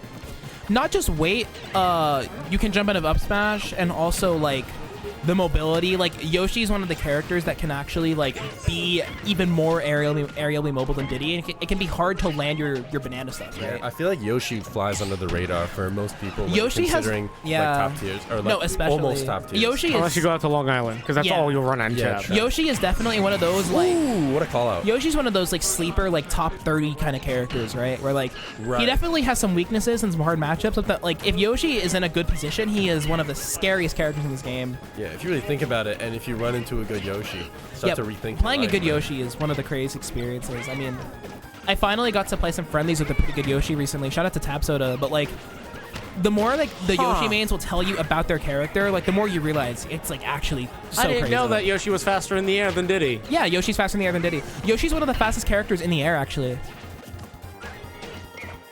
I mean, it definitely looks like it. Like, have you seen this man? Yeah. Yeah, no, it's just like I mean, there's not too many characters. Like, a lot of the characters in this game, especially the top tiers, they don't have the best air mobility, right? I mean, Wolf obviously being a notable exception of the rule. What Part about, of what about Diddy, Roy? Doesn't Roy have good air mobility? Roy does too. Part of Yeah. Diddy's air acceleration, though, is much more from Monkey Flip than his raw stats. And I think that's something to keep in mind, right? Because obviously Monkey Flip is faster than Yoshi Air Drift, but if you're not Monkey Flipping, you're not drifting fast. Frame trap. That's a frame trap, right? I'm using that word correctly. I think so. Yes. Let's go. I mean, even if it's not a frame trap, catching the air dodge. catching an air dodge, or basically it's a bait. It's like Yeah, choose it- them, let them grab the ledge. Like they have to grab the ledge or waste their dodge, and then you just spike. And then if they waste the dodge, then you cover. And then the F tilt can 2-frame the ledge anyways. Yeah. So, yeah, this is definitely a really good play situation for Pingchi. I mean, up in percent, it's Yoshi against Diddy Kong. It's so good, but this is stacked up so quickly for Fawn. Yeah. Banana play looking really crisp here, and Pingchi just started swinging a lot more. Oh, mashes with the double jump armor into down B there at a disadvantage, though. Let's see, risky dash attack, and Pingchi just cornered himself, but Fawn opts to run away and pull banana, like, you know, a lot of Diddy Kong players would do. And the monkey flip. 50-50 at all. You can throw a banana, you can throw a monkey. Yeah, I know. And this is not dead. Not dead. Yoshi's He's heavy. a dinosaur. It's also Battlefield. And I mean, no rage on Diddy. Or not much rage on Diddy. I want to see a game 3. I want to see a game 3 as I wanna well. see a game And three. if this is a game 3. Oh! Such a good use of the Yoshi Nair there. And The Diddy Kong takes such increased knockback and barrels. The butters to the Yeah, the face. Not just any boot. That's Yeah, that's the boot. the boot. I mean, really good stuff from Pingchi. it's a flipped asset, technically. A what? It's a flipped asset. Yeah.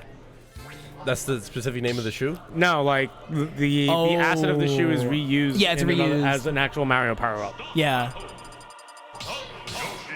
Yeah. Okay, little cheat. guys. I'm trying to remember what power up you're talking about. I don't The play boot Mario. power. The boot power up. I have no idea what you're talking Oh about.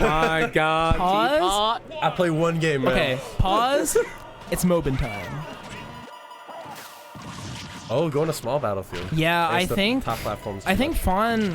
One of the things you have to keep in mind about small battlefield is that platforms cover like more than half the stage, and one of the ways you want to get your benefits as Duck Hunt is using the can to control an entire platform at a time, right? And I think Fawn definitely wants Pink Sheet to have to play around the platforms. Yeah, but also Pink Sheet doesn't have that option anymore of 50-50. Going through a down B if you land on the top platform. Yeah, exactly, that too. I mean, Yoshi definitely has a lot of good tricks on Battlefield, right? Oh, almost a double forward air, though. Pink Sheet trying to do his best cloud impression, but to no avail. And the frame 1 play pigeon. Yeah, kinda. Kinda. If you think about it. It has the same hitbox, doesn't it? Similar. Similar. Yoshi forward air.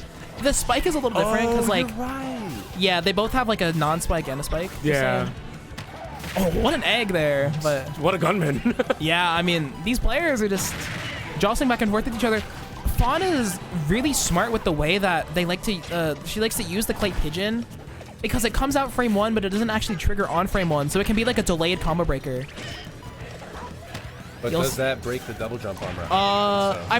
I'm actually not 100% sure how double jump armor works in Ultimate. I'm very familiar with how it works in Melee, but I'm just Melee pilled. I've never played Melee. It's good. Don't. Yeah, I mean, it's a good game. Just don't. It's hard. Don't. Yeah, I don't want to. I mean, I played Project M. That's fun. PM is raw. PM is great. All right, let's see here. I mean, both these characters are moving to such high percents. I feel like whoever takes the first stock yet. It's almost been 2 minutes, and this is the nature. Like Duck Hunt's running away the whole time, but Yoshi's so heavy, and Yoshi hits so hard. The can here not quite killing though. Great DI from Pinchy. How are you still alive? It's bulking season, baby. Oh my god! It's dinosaur season. It's bulking season. We're in the Jurassic period. There's something else to definitely note is that. All right, great. There we go. Never mind. Something else to note is that Duck Hunt's moves definitely get very stale, right? Like the can and the gunman, obviously, because you're hitting them so much in neutral. Projectiles don't get stale. Do they not? My fault. No, I think in 4 they got stale. In 4 they did? Okay. I think. Don't quote me on that. Okay, I'm an idiot then. Yeah, I could have. That's why people were upset, because I think it was a change from Brawl to 4, and I think that's why everyone was upset with Fox. Like, yeah, projectile got stale. Yeah. I don't think projectile gets stale in Let's this. see. Nice downer here from Pink Sheet. I mean, this is still such like an even back and forth game, and this is sort of what I mean of like Duck Hunt can have such a hard time with Yoshi. It feels like even though Fawn, it feels like it's in control of the neutral all the time, but I mean, every time Pink Sheet gets hits, it's so strong, and Yoshi has such an easy time navigating around Duck Hunt. Damage. Yeah, One Yoshi. F tilt, you get up air, up air, up air. Yeah. You're even percentage. I mean, Yoshi up air can do like 50%. Yeah. Oh, there's my But ladder. Duck Hunt, Duck Hunt up air. There's our ladder. Yeah, and oh, That was good. Grab into the gunman. He's gonna need a lot more than 50%. This is so much percent from Pink Sheet. So much. Ooh, not gonna hit it.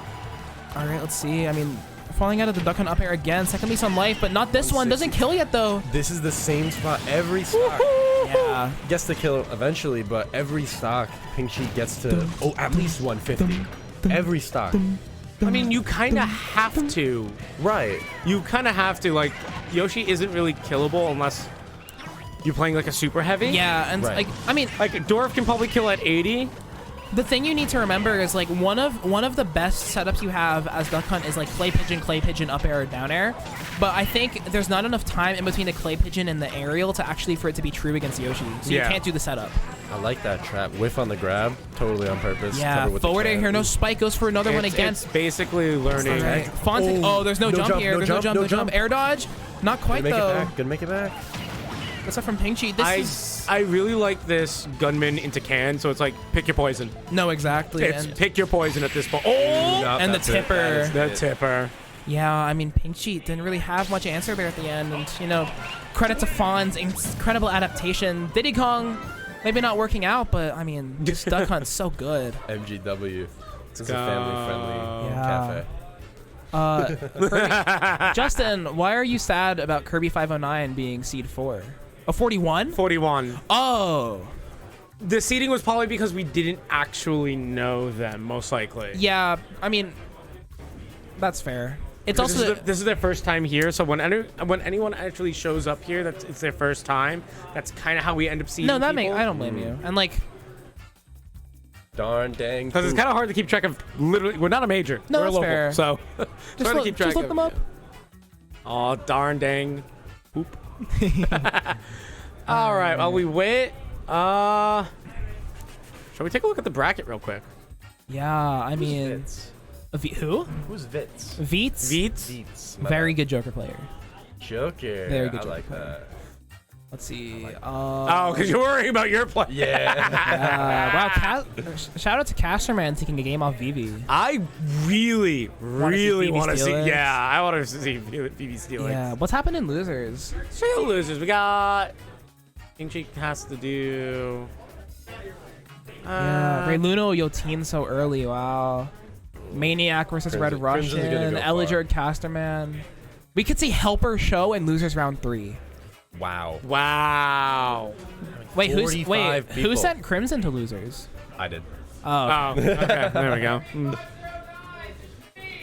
Kirby 509 to stream versus John Numbers. It looks like. It's the numbers matchup. So we're gonna be seeing. I mean, I'm expecting to see what Olimar, Wii Fit. Game over one. There's bound to be invaders. Yeah, Justin, you're right. But like, it happens. Is that Justin Byleth? No, Justin JPEG. Justin Byleth is Justin Byleth. Justin JPEG is Justin JPEG. This bracket would be Raj by Robin Loki. Okay. Okay, and they're both him, correct? Yeah. unless I don't know anything, you can ask Kirby 509. Yeah, I'm gonna ask Kirby 509. Hold on. I remember when Nazara came to NYC, they told us the results in Discord. Yeah, I think that's something that could be very cool. Nazara rings a bell. Nazara is a PR'd Inkling player from NorCal, but was here for like 2 weeks visiting. Yes. Gotcha. Yeah, did pretty well. Got 4th at one waypoint, I want to say. Yep. That's pretty good. I can't remember if it was 4th or 3rd. I think it was 4th. That's pretty good. Yeah. I think he lost to Numbers and Fawn at that waypoint. Yeah, I remember. Yeah. The usual. Yeah. Whoops. John Numbers will disinfect players from the face of this earth. Commentators. I'm not sure, but Do that again. My bad, guys. You guys want to see the lovely commentators? who? What's a commentator? What's a commentator? You two. I just work here. That's a really good emote in the chat. That is a great emote. This guy. I hate this guy.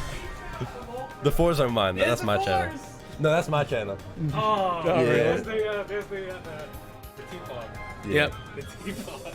Yeah. So if I sub, can I use that on other channels? 'Cause I don't know. I think it's we a have it under follower only. follower right now. Yeah. But I think if you sub, can I do use it sub, on yeah, other? I think you can use it if you sub, yeah.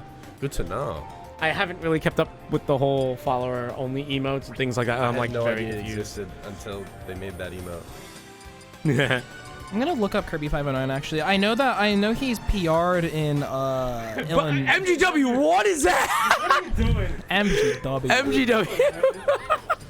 Whose emotes are those? What happens when he's not here? I want to know. I want to sub to that channel. That's great.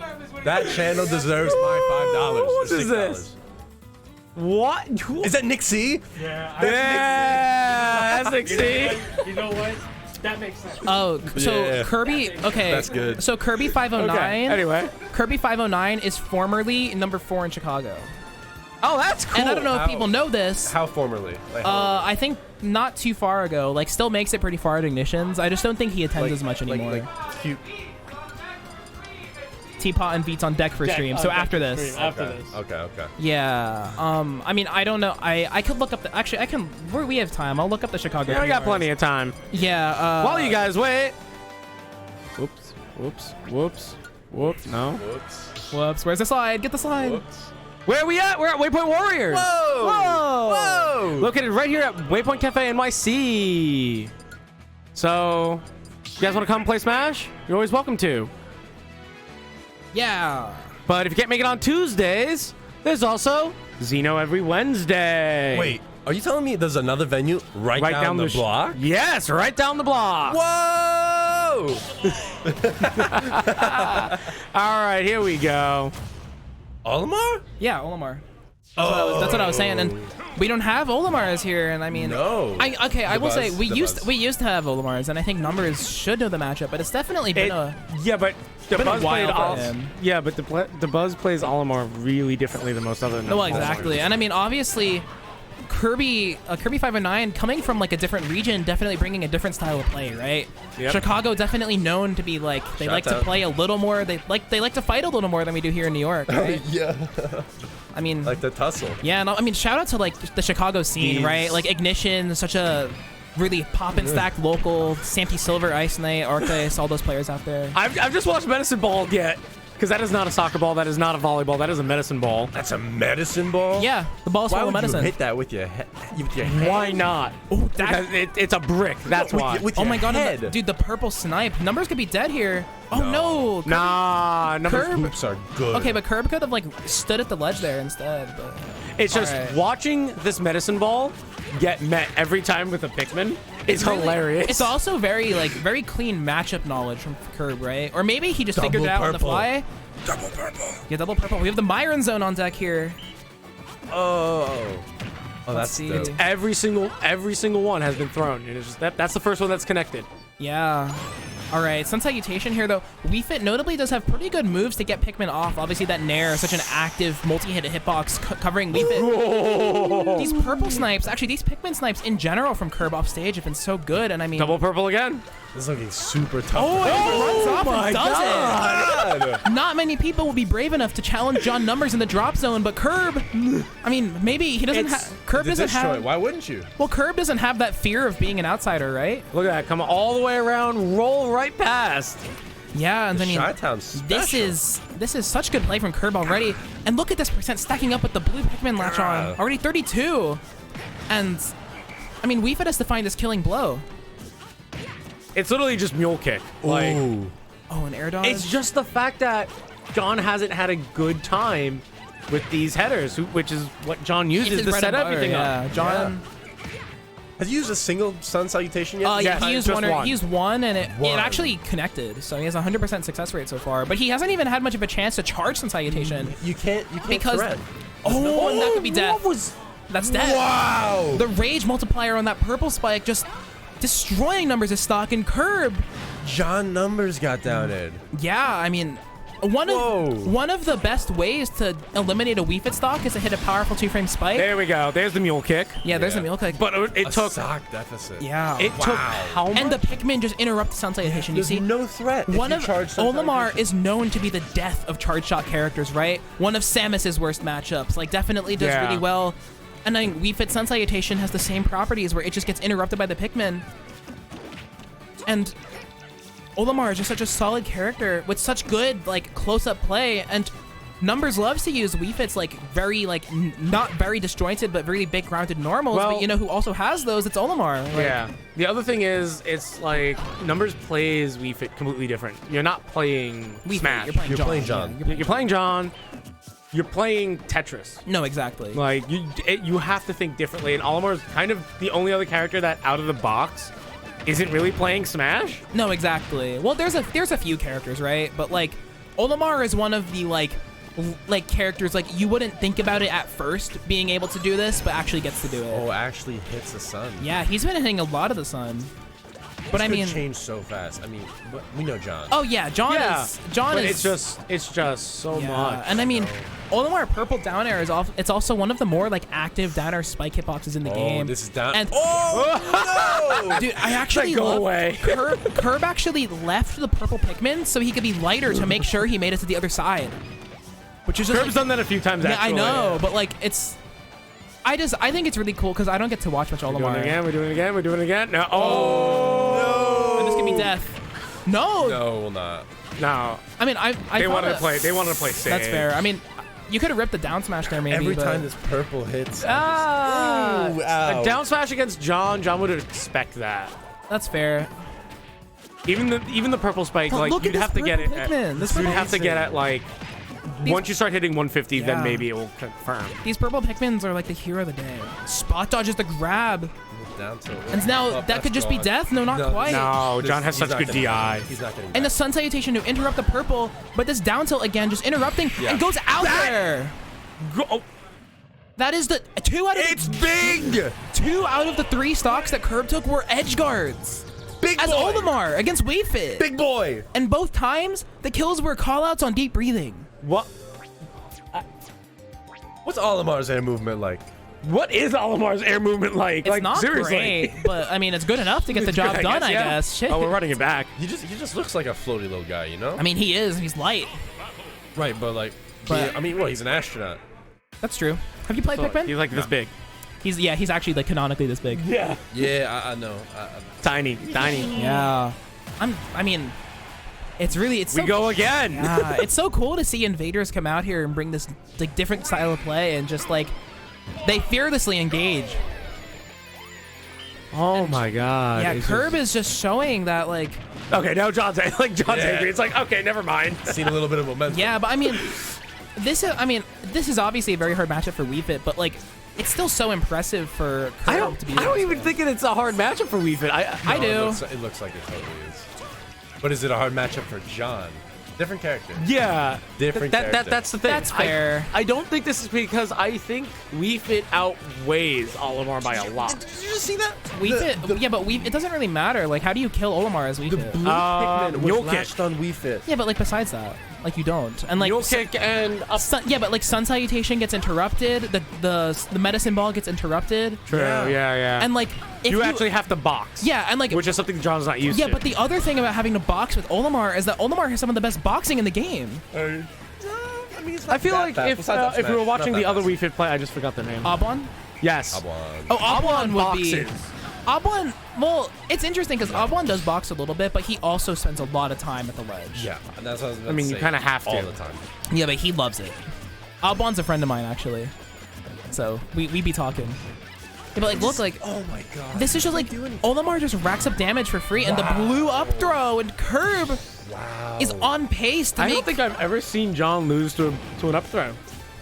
Well, blue Like, up... yeah, that's fair. Blue up throw goes crazy, though. No, I get that, but I don't think I've ever seen John like Get die grabbed. from up throw. He doesn't die from grabs very much either, to be honest with you. And I think part of that is the fact that John is typically content to just wait for his opponent to be... And look at this, Curb. It still hits. Curb is just like... Well, he had no Pikmin.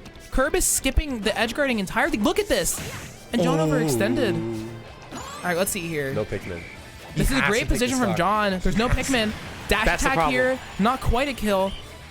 Something that I think has been benefiting Curb a lot in this set is the fact that... He needs this. Nice dash attack. Okay. Something I think that's benefited Curb a lot, I just realized, is like the Pikmin do so much passive damage, and John loves to play far away, but if the Pikmin are latched, that's so much chip damage for free for Curb, right? Like, he hasn't even had to win neutral that many times because John is just slowly getting this damage ticked onto him. Look, already 33, 35. It also neutralizes whatever what's it called? The down B. No, exactly. You can't deep breathing if you're taking Pikmin damage, and Wait, really? yeah, 'cause Yeah. it knocks you out of it. Wow. And the downer, no spike though. All right, John is definitely doing way better this game. These dash attacks to catch landings has been a really good adaptation, but I wonder if Curb is going to start to counter that. Yeah, there it is, the landing aerial this time. I think John might have expected him to air dodge panic.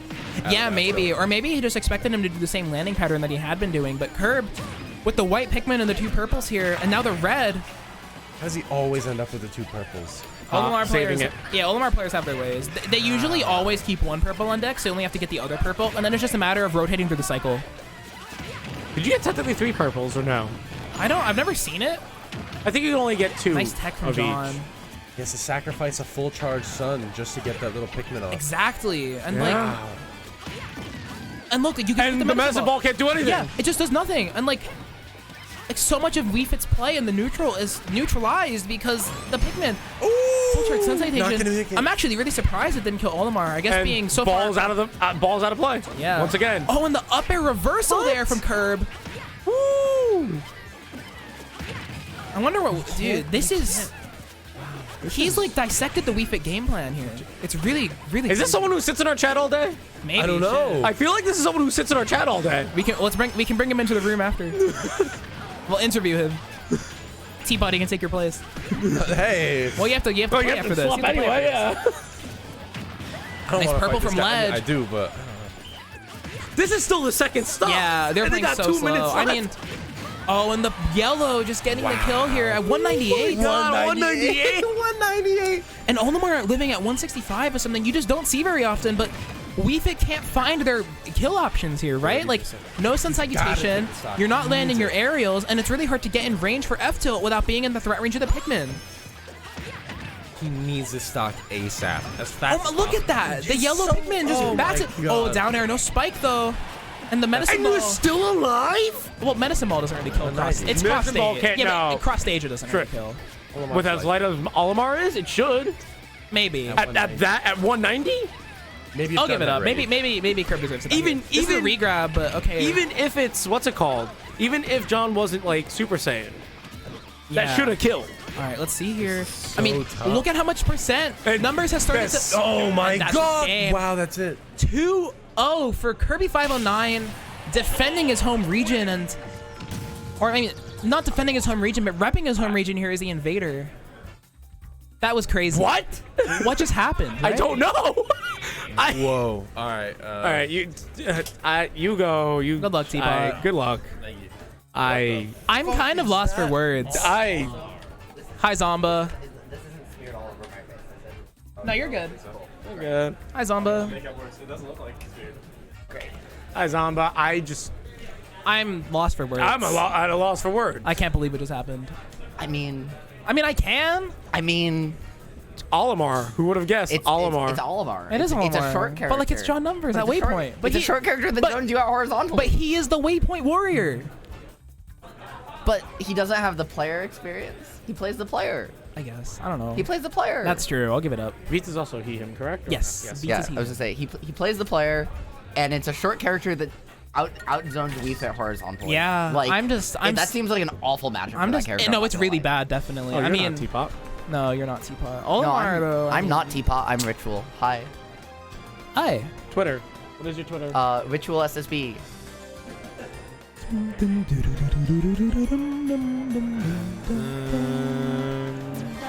Jeremiah took more games than numbers. Also, yeah. JDC, I'm really surprised when I asked to come hop on that you weren't the one to get up just to dodge me again. Oh. No, it's We're finally getting our sets. No, Let's I'm about to leave. go. Oh.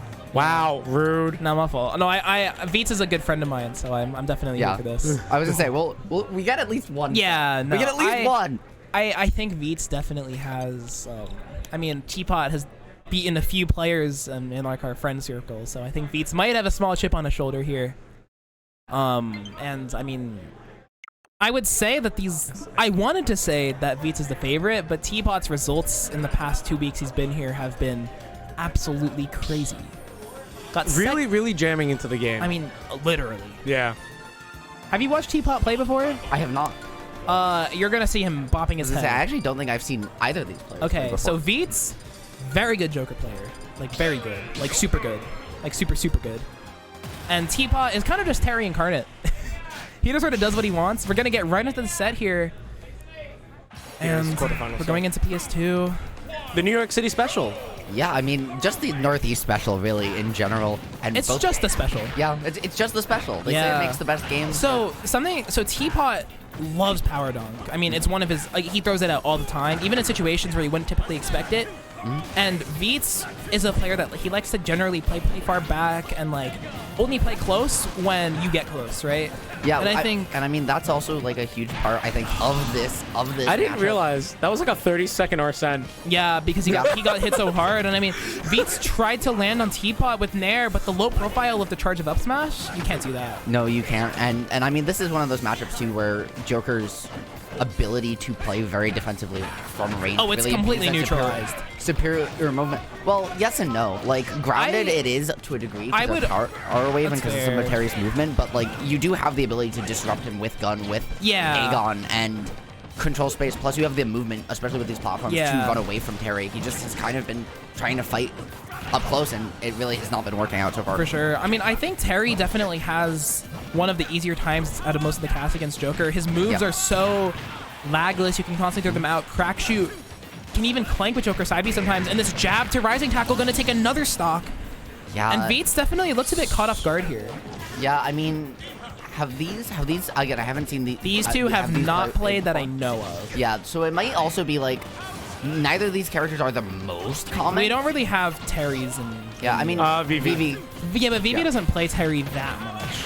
Sometimes. For about.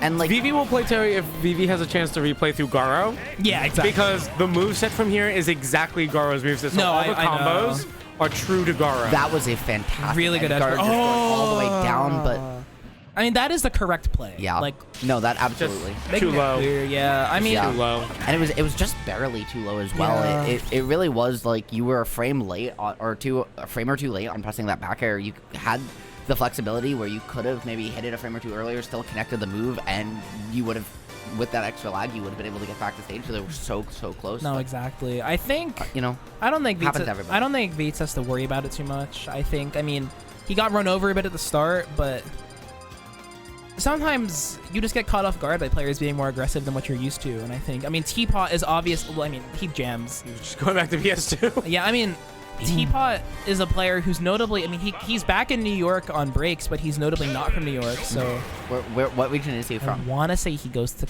I think he goes to school in Texas or something. Okay, that makes sense. Yeah, one of those states. Is definitely I think another part of the equation too, right? Even if you are familiar with the matchup, there's so many different ways to approach. And Teapot is the type of player that regardless of the way you play, he will play his own game and he does not care. He's one of the most like disrespectful players, and that's not necessarily like a bad thing, but it's definitely something that you can keep track of. Also, I just want to draw attention for a second to the way Teapot is holding this positioning. He's playing very close to these platforms, arms to prevent Joker from coming in with these errors, really forcing him to approach from a much more narrow angle than Joker otherwise would, and making it much easier for Terry to catch these approaches. Yeah, for sure. These crack shoots and power dunks, I'm just like, and obviously like even like the fact that you get to mash on shield for Terry is free is so strong. And like Beats is one of the trademarks of Beats' play is definitely his gunplay, but he hasn't really had any sort of opportunity to do so because he doesn't have the space to use the gun. Yeah, and I think though part of that is Teapot really doing a good job of getting in, but also part of that is V's opting to play a lot more aggressive mode. There, right? Power geyser. The raw power geyser too. I mean, just predicts the jump, and I think because he's been kind of holding forward this whole time, and even then he opts to play defensive for a second. Teapot's like, well, you're gonna come in because you come in every single time, and just calls him out for it. I think something interesting that a lot of people don't think about is Terry is that Terry actually has very good play in the mid range between power dunk and crack shoot, obviously covering so much space. And I feel like Beats is a player that loves to hang out in the mid range, fire side B, fire gun, and I think this is just catching him off guard. It looks like Teapot just getting caught by the down gun. Yeah, it was the down gun. Yeah, I was gonna say Terry does have a pretty solid recovery, but it is very fragile, right? If you get hit out of it, it's so easy. Like that vertical height isn't all there, and that was a great air knock back. Yeah, but I mean, Beats did almost call it out there though, and this up air sets up a juggle situation. Teapot just looking for these buttons, tries to call it the up smash again, but Beats this time not getting hit. And I feel like the pace of the game this really slowed down, and it's really benefiting Joker in this matchup. Absolutely, and I think part of that is it's not even as much like it's that Teapot hasn't been able to get as many free interactions off of Beats getting a little bit over aggressive the way he was earlier. He's really slowing down this play defensively, and it's working out for him. But the question is whether he's going to be able to close this stock out and keep himself in this game, or whether this extra credit's going to keep racking up. It just feels like even though like you'd expect Joker to like win this matchup, right? Like Terry hits so hard, and Joker has to play so precisely a lot of the time that like it feels like look how hard like Terry hits. Like every interaction he's getting is like 30 damage, 40 damage, and like without Arsene, Joker just can't match that. It's also interesting because the second Arsene's out, Beats just goes straight. Most players tend to go on the defensive. And this could be death. Yeah, that was a fantastic back air. Great edge guard from Beats. Yeah, I was gonna say that back air to put him in the stage situation. He was ready for the tech, but Teapot just kind of bouncing off instead, DIing it up, and he was in a perfect position to capitalize. Now he has a way into this game, but he really has to hold stage control until he can get an Arsene, and then just try and close it out from there. Yeah, I think Beats' key to winning this is sticking to the gun, literally. Yep, I agree. It's one of the best parts about his play. Every time Beats gets a down gun, he always gets these follow-ups, and I mean, on the F tilt, and the back air to call the hover, and this could be death. Dash attack here, there's no jump, and great back air from Beats. What a turnaround from that game one. I mean, slowed the game down to like a grinding halt there at the very end. Yeah, I mean, at the end of the day, right, like, he played to his win column. Oh, for sure. And he slowed, as exactly what you said, he slowed the game down. He stopped trying to land directly on Teapot, and he started to take away those platforms that Teapot early on, especially game one, early game two, was using to really lane his approaches, and catch him over and over and over. And he did a much better job of finding ways in, finding ways to disrupt the flow of T-Bot's play. And we'll see if he can continue that here on the Town and City combo. Yeah, Terry on Town is notably very lethal. I mean, obviously, crazy kills off the side and lives off the top so long because he's heavy. But Town and City being so big could actually kind of hurt Teapot here because Joker will have so much more space to work with. Yeah, absolutely, but not having those platforms to kind of get away from Terry to at least part of the time, I think is a benefit. I would imagine that because we're seeing this stage, you know, it's burning knuckle out. You know, FD was definitely banned in this matchup. Oh, for sure, yeah. You know, I would be surprised if Callus was as well. So yeah. No, he found his way back. He saved his jump. And this is so scary now because I mean, Go moves kill so early on Town, especially Buster Wolf off the side. Beats is definitely going to have to stick to his guns here and counter. Oh, but the tech from Teapot, but not the second time. Yeah, he B-reversed that second one as well to send out to the blast zone rather than allowing him to get into a second tech situation. Yeah, and I mean, Beats showing his experience here. What adaptation, right? Like, I feel like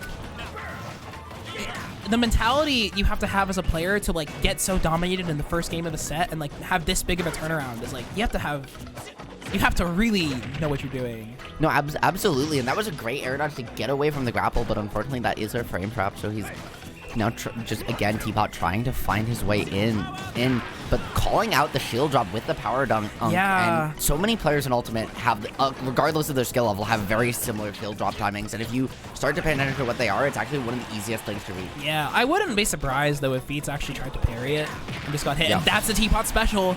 He does that He does that power dunk right above the ledge all the time, and it covers so many options. It covers jump, it covers get up attack, it covers normal get up. Beats here is just, I mean, he's at the shooting range. Yeah, I mean, like when Beats has kind of started to, again, sticking to his guns, and yeah, he tried the Lafable there. He had a couple of reps. You know, he got those that fifth hit a couple times and got that drag down, which is, you know, again, that's the reason that works with Joker and not with the other characters. This could be death here, not quite. I mean, Teapot's understanding of the absolute limits of Terry's recovery range have been incredibly impressive. Like some of his delays on these up Bs to get out of these situations in the corner and disadvantage have been so impressive. No, absolutely. I think though, like despite that, like this understanding is only what's keeping him barely alive, right? And I mean, this double Aegon is going to stack up so much damage. And another counter here. No, actually. And the Buster Wolf out of the corner, removing the Ascent. And Terry won't die to the Joker throws here for a while. He might try the back throw off the side here now at 200. He would die to back throw, and honestly, even though it's Town, I was going to say he might die to down throw off the top at 200 with Raid. Maybe. With Raid. There's a forward throw. Yes, the iMix too, and I mean, and now Veets. Look at the way he's just like, he wants to be as far away from Terry as possible. Yep, great DI there as well out of that nair to find his way out of that combo. Almost. Whoa, that was a little close for comfort. Yeah. Right. We have the combos here on deck though. Let's see, 27-35. Veets. Oh, this could be death. Not on Town, maybe? Yeah, not on Town. I was gonna say not on Town, but especially without range. If he was at, I think now that would have killed, but at 35. Not quite gonna do it, and he's done a great job of finding his way in, but Veets' defensive play has really leveled up. He's become so much harder to hit. He's a defensive warlord, and that is such a... What a clean edgeguard just calling out Teapot. That was the first time Teapot actually went high off stage, and I mean, Veets is just a menace. Yeah, I mean, like Joker, when a Joker is a very difficult character to play consistently well, but when you make the adjustments that like Veets was doing and play defensively, which I honestly think is the best way to play that character. Like he has so many tools to keep you out, and then the frame data to whip punish you when you get in. He's got great movement. Like Gun invalidates half the cast. It's just Gun is so good. Also Rebels Guard, like if they're trying to zone you out, you just gotta sit there, Rebels Guard, get free Arsene, and then kill them for it. I was like, what do you do? Yeah, I mean, I was just very impressed. Yeah, no, me too. And I mean, Veets showing. I mean, he's been getting even more and more consistent, like the more things he's been going to.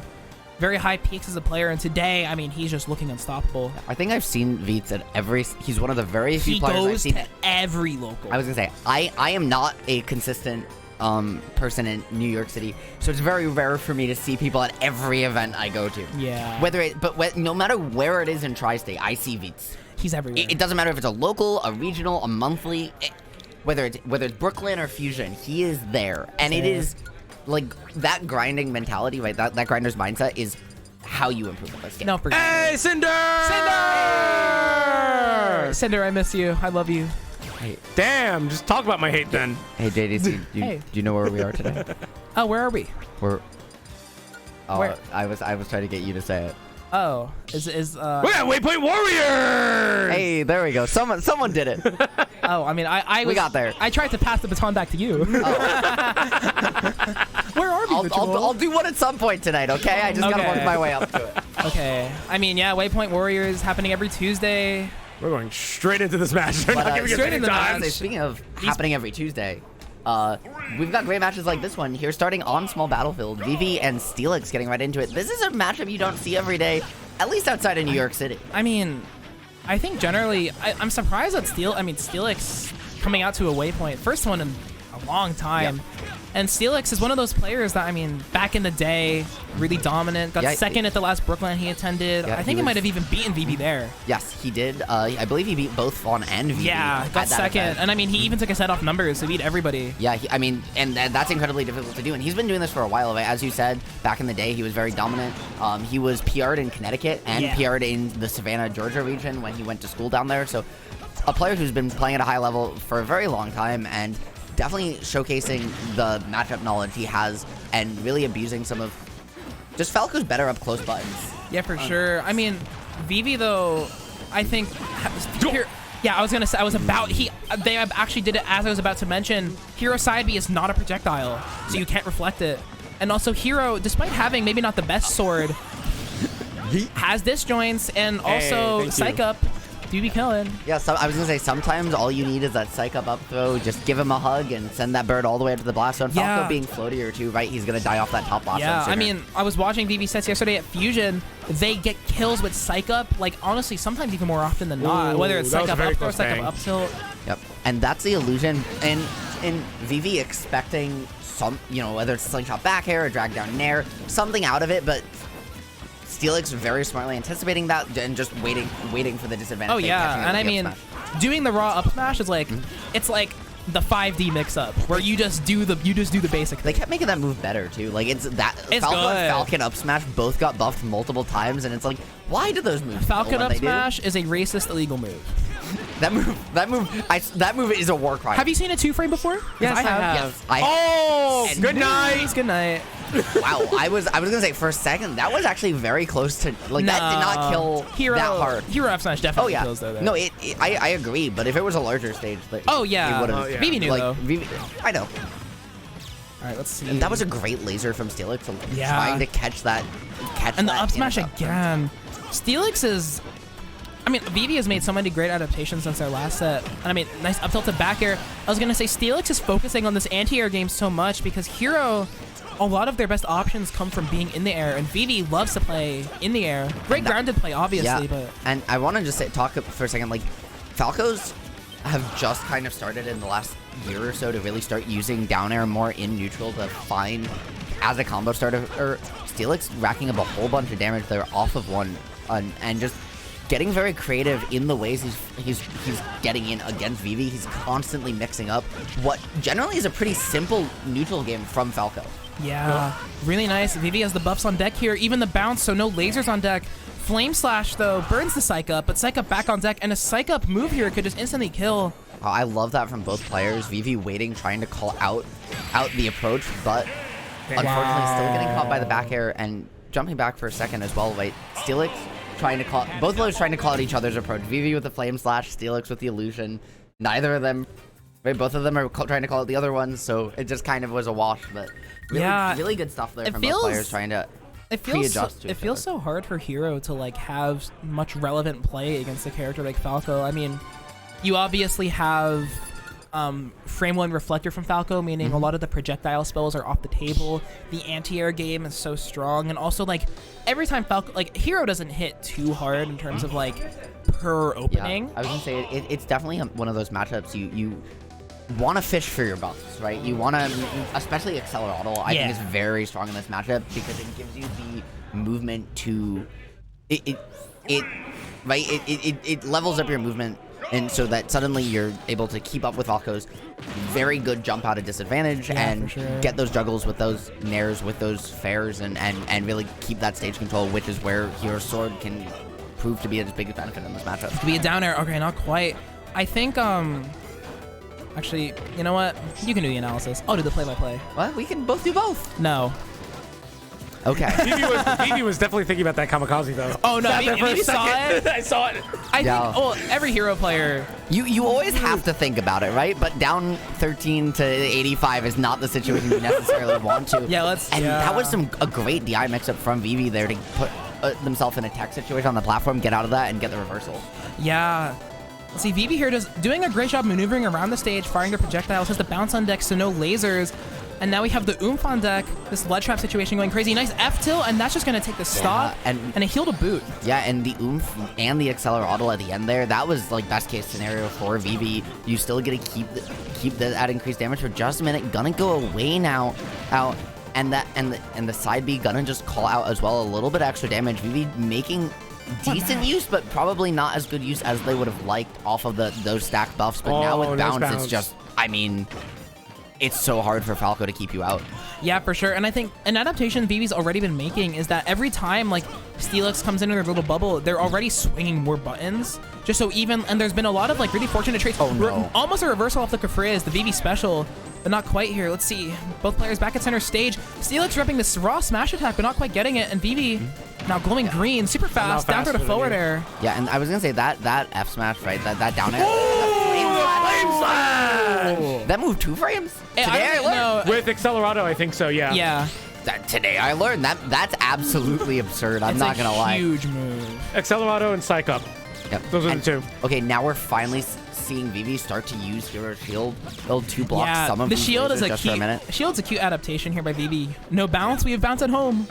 Yep, and I mean, even with bounce at home, right? Like, the fact is once Vivi shows it a little bit, Steelix has to respect it, and we might start to see less lasers coming out as the set goes on as a result of them showing that. Steelix is, okay, I was under up smash. I was going to say, Steelix hasn't been able to call out Vivi's jumps as much, and part of that is Vivi just standing on the ground. Yep. Almost at all times. It's very impressive. Thought about that Hatchet Man, too. Oh, yeah. 100%. Yeah. Vivi. That was fantastic positioning from Vivi. That was so smooth. You put yourself in a position where you're just you give up the juggle in order to take a buff, and so you're saying, okay, well, I want to put myself in a position where, right, I'm under the platform, so I'm laning your options, but also what's the maximum that I can get here, right? Yeah, and sure. So in this range, it's so easy. Like my projectile spells, if they get reflected, okay, like I probably can get put in a tech situation on platform. I'm at a low enough percent, but when you're the upside there is you get something like Snooze, and it puts you in, it does that. I mean, Snooze is like a surprisingly good. Why does it sleep you in the air? Well, you know, a lot of people don't know this. Did you know that Snooze also gets slightly bigger the longer it's out? Yeah. Yes. Okay, because when I found that out, I was like, shit. So what's interesting about it is it wants to give you a hug. Yeah. I think Falco was already on the platform, so that's why. I don't think it could snooze you out of the air. Yes, you can. Oh, you can? It's the only move in the game that puts you in an aerial What actually sleep state. happened is that it caught Falco as he was moving towards the platform, so it stopped his momentum and put him on the platform. Yep. We're getting into the game here, though, and I mean, heal in between the lasers. Yeah, I mean you take those because that's just, even though it gives Steelix a little bit of stage control, what it does is it negates all of that laser percent that you just got chipped on. I love Vivi's use. One of the biggest adaptations between games is that Vivi's use of swoosh as like a get off me tool has been so good in the neutral, and it's given them a lot more space to work with than you'd expect. Nice zoom here out of the corner, off stage, and now Steelix has just sort of had to wait. And the way Vivi was just glowing just for a second, all 3 of those buffs were out, but now the Psych Up and Oomph are gone. It's just going to be some Accelerado, but with bounce as well, right? That defensive corner situation, Steelix going to find his way out with a fantastic parry. Yeah, and Steelix run up and up smash again. Steelix is honestly looking a little desperate here. Yeah, I was going to say. Kill option. Oh no! Wow, it's under the caught the air dodge. It just. You know what? Just go next. Go next. Oh that's what Vivi said. I see you getting patient. I'm gonna give you a little bit of time to take a breath and tilt even further. That was Oomph And I think there was Psych Up also, and then just whack. Whack, yeah. And I mean, look at how much damage V's already gone into the stock. Side B into up tilt, not gonna quite take it for Steelix, and all right, Accelerado makes it so Vivi can get back here. Yep, and now just with all the stage control, but Accelerado as well, just able to call out that roll through from Steelix. Again, catching it with that landing back air, just very patient play from Vivi. You definitely, I agree, Steelix is starting to get a little bit antsy, and ooh, just got out of the scenario in the and time. That's again, like every time Steelix walks towards Vivi, Vivi is pulling the swoosh, and another heal here. Yep, I think that's out. Vivi's now out of healers that they can pull for the stock, but that number immediately getting reset by Steelix, just finally getting on the board, and I mean, now it's just a % lead, right? And Falcon can make these back. Up tilt into up air, though. I mean, Vivi almost might be happier. Peace, man. Vivi might even be happier, like, on this new stock. Has the buffs to work with. Psych up tilt, again, just does so much damage. One of Vivi's, like, very Vivi classic, Psych up tilt. I mean, it covers so many Oh, the sizzle goes through the laser, or maybe under the laser, barely. Yeah, I was going to say, that Psych up tilt, right? It covers so many options at that closer range for hero. One of your faster frame data up close tools as well, so I understand why Vivi likes it so much. Now with the Accelerado trying to find a way out, it's going to expire and getting caught on the platform, but somehow finding a way down and getting an advantage state out of this. Steelix has to find his way out of this corner situation. Oh my god, what a grab by Vivi. Look how desperate Steelix is getting. And I mean, Vivi is just eating this alive. Another down to the forward air. Accelerado classic from Vivi. And another, I mean, reverse 2-0. That was... The amount of like, it's so hard to adapt like that against such an adept Falco player like Steelix, right? I'm also gonna just say though, like, to me it also looked like, especially like even in game 2, Steelix started to get a little bit antsy. Oh, but it really came through game 3, and if he had stuck to the game plan, he he had a game plan game 1 and executed it. If he stuck to that game plan, I don't know that reverse 2-0 would have happened. It definitely looked like his nerve, like his antsiness when he couldn't close out that one stock started to get to him and compound, and then he got hit by the, snooze, and he got hit by the thwack, and that stuff was all pretty tilting. Oh, for sure. Right? Like, Hero is a tilting character to lose against. Yeah, but something that, like, and Vivi does this with all characters, but like with the Hero, it's so powerful, is like, when you play against Vivi, the longer the set goes, the routes that you take to get in start to close off. And then the pressure starts to build on you, right? Because, like, if you can't open up these new ways to adapt, new ways to get in, like, you just can't do anything anymore. And Steelix, like, as much as, like, you can say he was getting desperate, trying to really look for these greedy options, it's so hard not to when you're put with your back against the wall like that. No, absolutely. And I think part of that as well is, as good as his mix-ups were in neutral game 1, Vivi started to call them out a lot in game 2, and again, with a neutral that's that simplistic, right? As Falcos, you really are relying on your up tilt, your down tilt. You can mix in a grab, you can mix in an aerial, but you don't have a ton of options, and you don't have a ton of ground speed to get in. That when someone starts calling out your options, and you've already shown so many mix-ups, there's not a whole lot of more tricks in the bag you can pull out, right? And so I think he kind of just started have me move over a tad. Okay. Yeah, you're look. Well, you're I can't. Come over. Okay. Come over. There we go. Come over, friend. No. Okay. Okay. Well, my fault. In the corner like a Giles player. Listen, you said no, so I was just helping you out. Cinder, you can't force me to be friends with anybody. Cinder, we are friends. Maybe. We talked for a while. Yes. Check Twitter. Check Twitter. No. JDC's about to block me mid-set. Yep. Bet. That's what I was doing on my phone, actually. Damn. No, I was the Bayo! Oh. So we are cooking here right now. Inkling from Wildcard. Interesting. So, did you actually, I know, so I actually, Veets told me a story once about how he plays Joker, and Wildcard randomly pulled out an Inkling.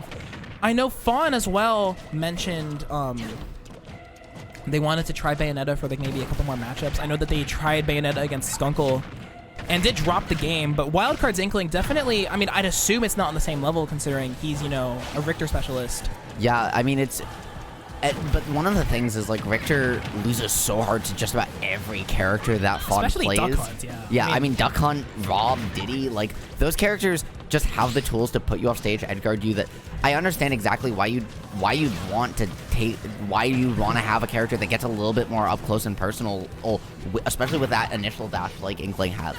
Yeah, and I think Fawn might have locked in Bayo first, maybe expecting Richter here, or maybe Fawn's just Oh, okay. Maybe a misinput, or maybe she was cooking something we don't know. Yeah, I mean, she was cooking something. You saw her facepalm in the player cam there, so definitely a little frustrated that went that way. But now having a corner situation, Inkling not going to be dead just yet. Having that jump, beautiful old drift back there. Oh, falls out of the jab. Yeah, I was just a beautiful drift back on that jump though, just to throw off Fawn's positioning a little bit. But that's going to be the up tilt back air. What is the matchup for this? It's slightly Inkling flavored, I would say.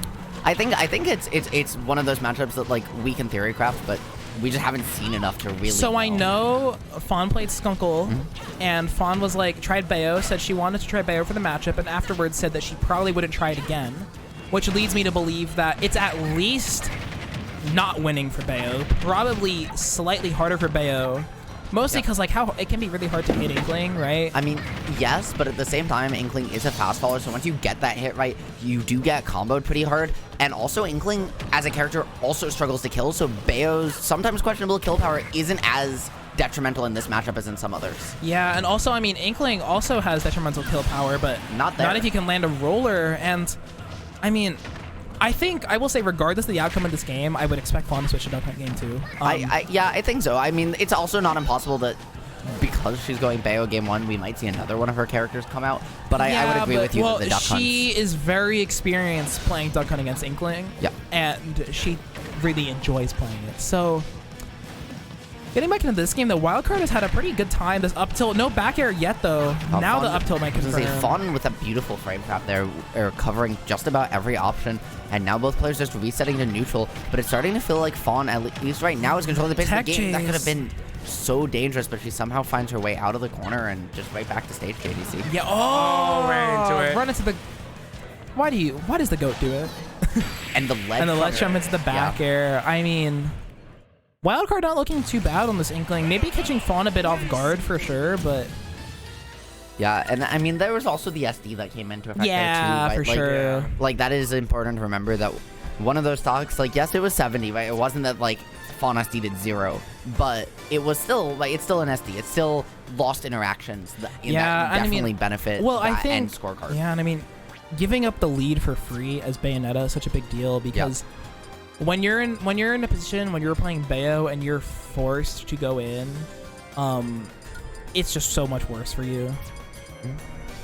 No, I absolutely agree. Numbers and losers. Yeah, so Cinder, we have a player here today. We have a player here today whose tag is Kirby509. He is previously lost to an Olimar. He is a previously top 5 ranked player in Chicago. Yep.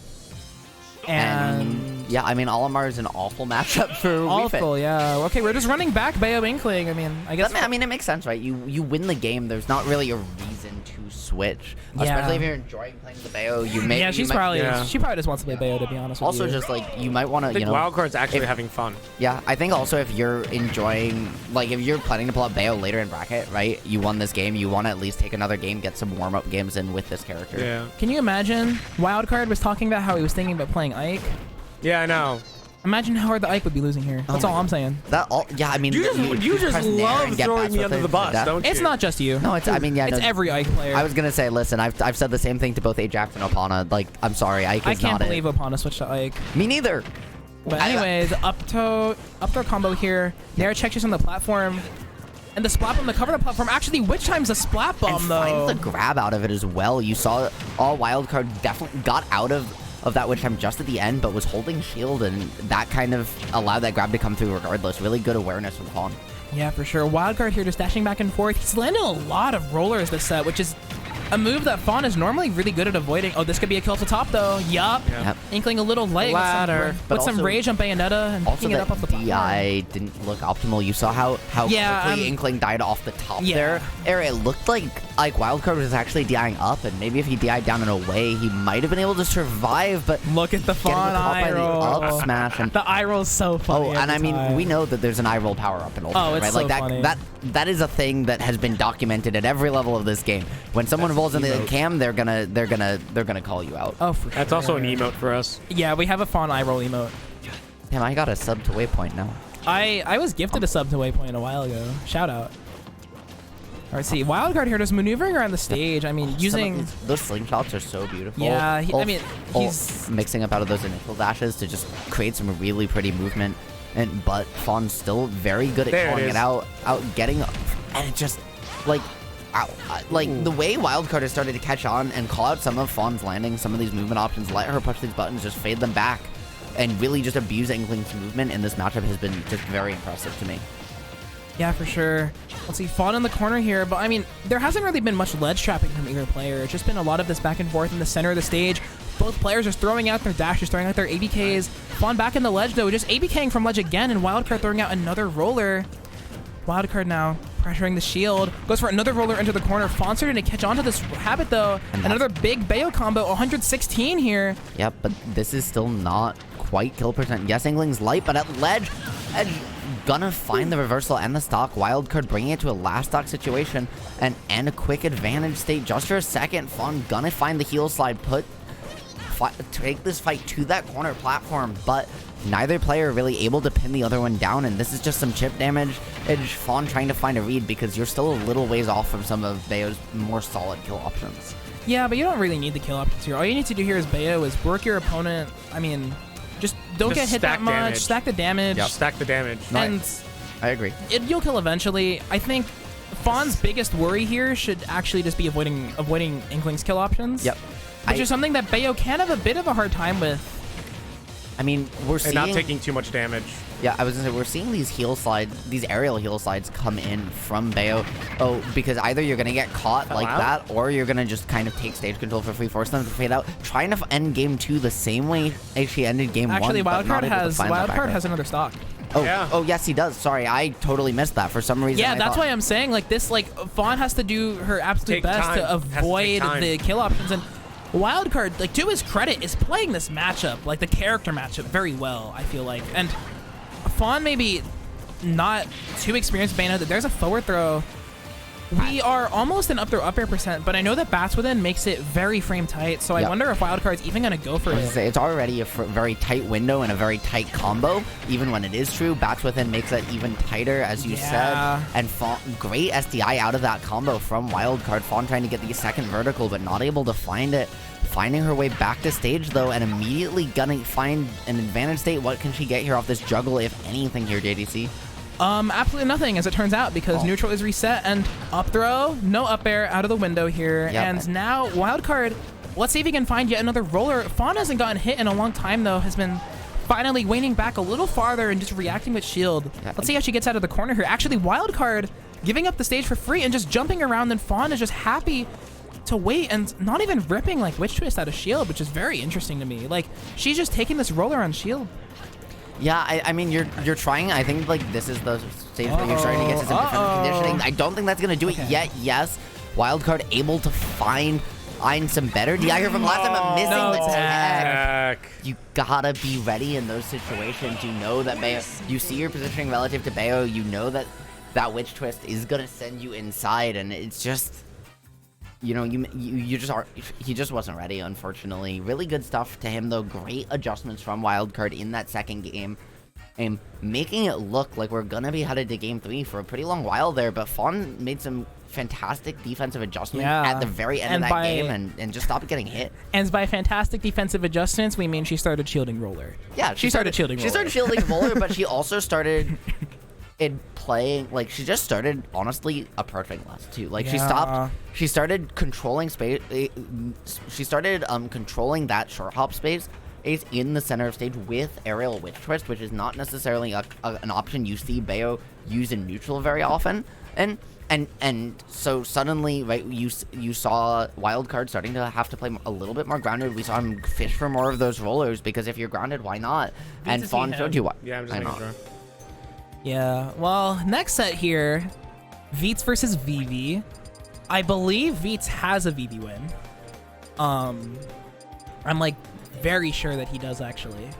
And these two players are both looking absolutely monstrous today.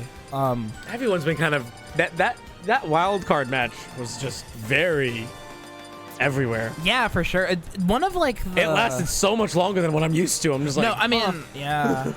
I've been very impressed though. I mean, oh, my audio cut out.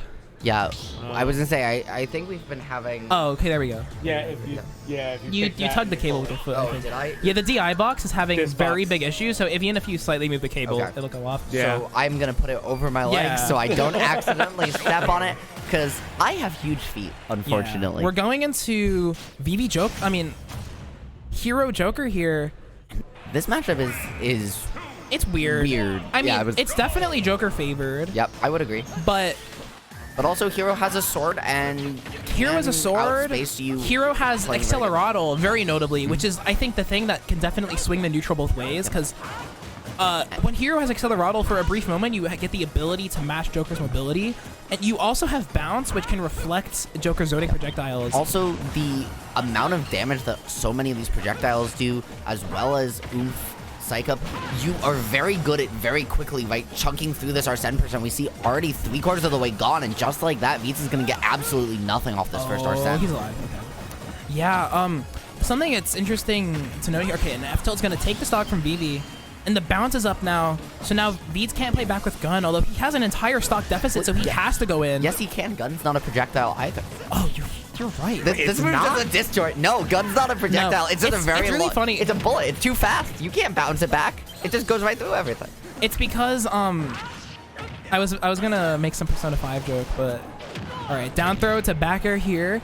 Beats has a full Arsene on deck, and he can definitely put something out here. Call out the zoom, maybe? Good zoom. Not quite. Okay. Yeah, and one of the things about Zoom as well is this is the stream setup, which makes it a lot easier not just to use the radar, but also audio cues. Zoom's sound is actually stereo, and even before it shows up on the radio, you can tell where it's gonna you can tell where it's gonna land based on the audio balance. Oh, Psych Up down air is so much damage, and I mean Beats is actually still an entire stock down, and now with base Joker, it's really hard to find this kill. You have to find some sort of up air drag down, or maybe a back air off stage.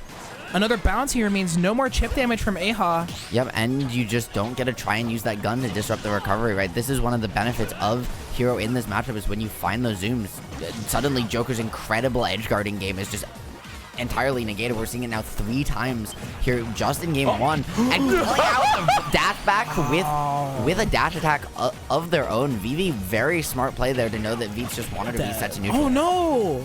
Actually, I think maybe too much percent on Vivi for that drag down to confirm, and I feel like there's never a situation that Vivi's just not aware of, right? Yeah, Vivi is an incredibly smart player. Yeah, and right? obviously and Vivi also, you know, had a phase where they were playing a lot of Joker too, so definitely very aware. Both players trying to go for an empty jump mix up there, but Beats comes out on top.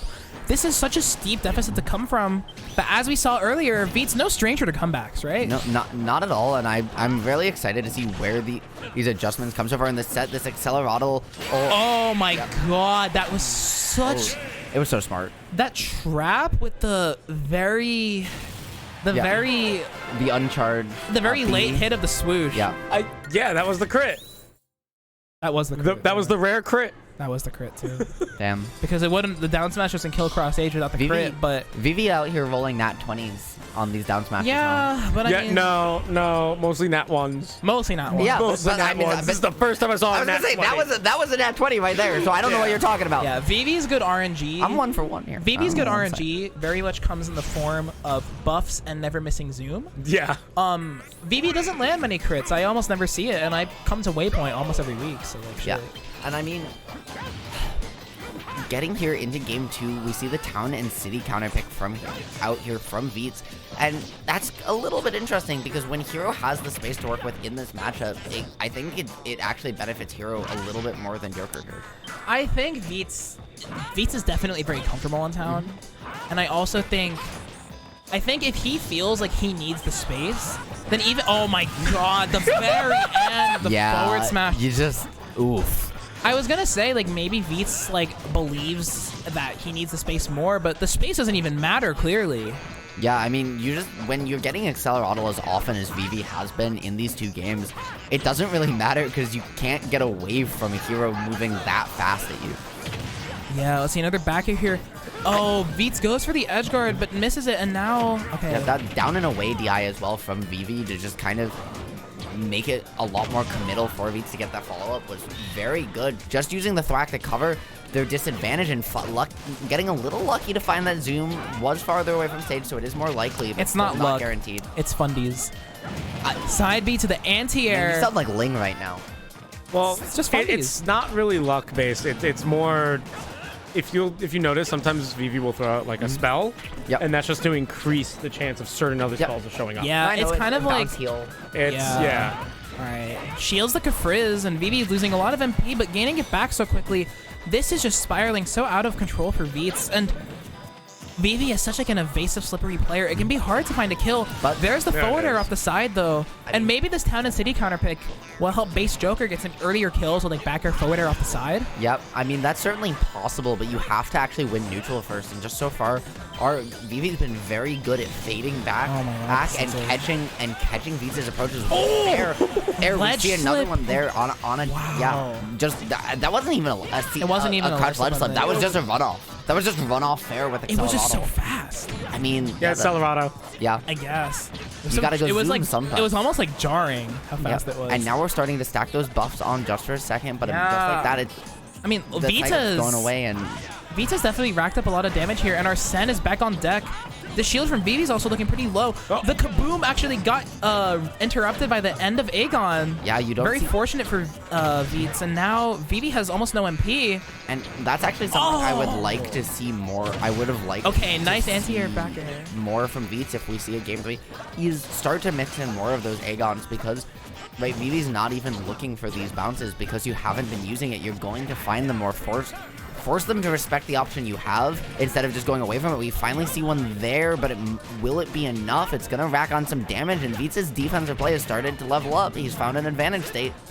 Yeah, and I mean, as we mentioned earlier, Veets no stranger to comebacks, and like both of these players have shown so much adaptation, but as Joker has so much advantages in the matchup, and Veets are starting to take advantage of that, and he's really playing he's playing so much more confidently at every range, right? And that heal as well is just so unfortunate if you're Veets in this situation, right? You put so much work in to bring this game right back to even, and just like that, you're down 20%, which might not seem like much, but considering how far he was away just moments ago. That's another heal. Yep, it's just out of hand and out of the stages. Veets gets forward aired into the blast zone again.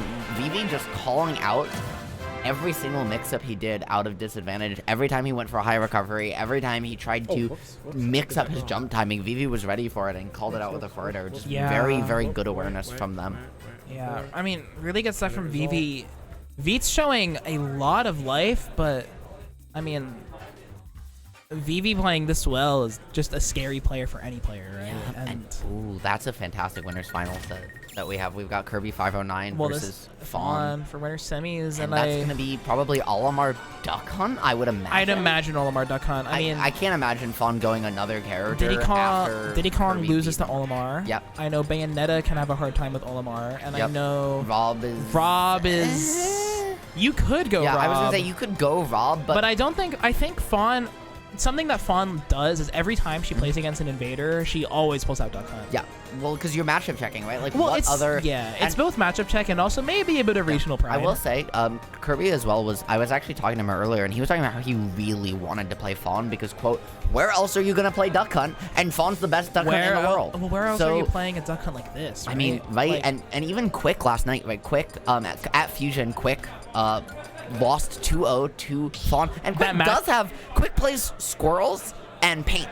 Both top Duck Hunt players in Europe, and still got sauced by Fawn because of how much more aggressive she is. Fawn is way better. Yeah. No offense. And no, also, I agree, but they play also very campy. That matchup is also just really hard for Samus. Like very hard. Yes, no, because of all the ways to disrupt. It's I would say it's like if Samus wins a game against Duck Hunt, it is very impressive. Like very impressive. We see the Duck Hunt logged in here with the Mobius battle theme, the classic. I mean, sometimes, right? You just gotta Justin, turn up the Harry tension lost 2-0. Okay. Well. Small battlefield. Okay, maybe A different song. Maybe a different song? Okay, well, looks like we're going to catch them all for just a moment, trying to find the song that makes the most sense here, and getting right into some Pokemon World Tour music. This stuff slaps, I'm not gonna lie. It's good. And just like that, We're getting JDC. into it, and this should be, I mean... Well, Captain, my captain. Yeah. Both very setup-based characters here. Fawn already getting into it, though, with these upper ladders. 46% stacked on. And I think one of the stories here is how Fawn is going to be able to contest Olimar in this horizontal space, because Duckhun's so much better at controlling vertically than Olimar is, but his strength is in that horizontal space, finding ways in, looking for those up smashes like we're seeing him do. But Clay Pigeon's so strong at being a frame one option in that horizontal zoning tool to just use as a counter zone and get Olimar off you. Yeah. Something to note here is that Duck Hunt definitely doesn't have the best buttons to get Pikmin latch off. Yeah. But Olimar very light, so will die to things pretty early, which definitely negates one of Duck Hunt's bigger weaknesses. And also, Duck Hunt having access to so many things being out on the stage at once. That being, we did actually see, I think, the neat piece of the matchup there just for a second, which is that because Can explodes, Fire Pikmin's immune to it. It's never gonna die. It allows Kirby to have essentially a shield against Can, and in pretty much any position he wants, just by throwing that red Pikmin. Yeah, I honestly don't think it's going to matter, though. I think something that Fawn is going to have a good time with here is actually interrupting Kirby when he tries to get space to get Pikmin, because there's always a Clay Pigeon headed your way, there's always a Gunman headed your way. If you don't have red as the front of your lineup, the Can still matters. No, absolutely. And look at how dominant Fawn has been. And part of this is also, obviously, Curb is definitely figuring things out on the fly. Yep. And I mean, you see, right, like, as you said, you see those adjustments coming in. You see the way he's starting to approach, but it's not going to matter. Getting caught by another Clay Pigeon, that move has been so good for Fawn in this matchup. Interrupting the Pikmin, killing them before they can even get on to latch, controlling so much horizontal space, getting Olimar off of you. It's really been doing it all so far. Yeah, for sure. And it feels like the Clay Pigeon is what's tying it all together with the Gunman, because as much as Olimar is so good at playing horizontal space, Duck Hunt is one of the king characters of playing horizontal space, especially at the mid-range that Olimar likes to play at. And Olimar's strength is like when he's in your face and like he can do huge damage with the Pikmin, but Fawn just gets to do huge damage from far range, and Olimar doesn't really have any way to deal with it, it feels like. Yeah, great routing though from Kirby to find his way back to stage just for a second. Unfortunately, not going to be able to close out the stock, losing his own in the reversal there. Fawn looking just for a shield Can for a second, finding a setup into a combo, and that was an early Can twist, but not able to continue it, and it's gonna allow Curb to maybe close out the stock here if he can capitalize on this corner situation. Yeah, and wow, just barely jumps over it and back throw into Can, but the Can explosion actually killed Fawn. I think she's probably happy with that, though. Yeah, because you're not necessarily, right? You already barely faded back that up smash here, right? Like, you're probably dead at that percent, and at least you get a good amount more chip damage off. Yeah, I think Fawn's goal here is to just get Kirby kill percent, and I mean, she's already done that. The damage, like, sometimes, like, I just stop paying attention, and then Curb has already taken 30, 40 more percent. I would say he's still a little bit of a ways away from kill percent. Now he's probably just about there. Even though Olimar's not heavy, Duck Hunt doesn't necessarily have the best draw kill power, or if it's not a setup or Sheriff coming out, so... Oh, Fawn gonna find an up air at that percent, 160 off platform. Yeah, Olimar will die to up air at like those 130, 140% though, for sure. Yeah. Again, it depends on rage, it depends on stage positioning, it really depends on a lot more variables than just, okay, you hit the up air, they're dead. Like, yeah, for sure. I don't know, I always think of kill percent as, this is the percent where if I hit this move, it is going to kill, not, okay, well, if the positioning's right, it'll kill.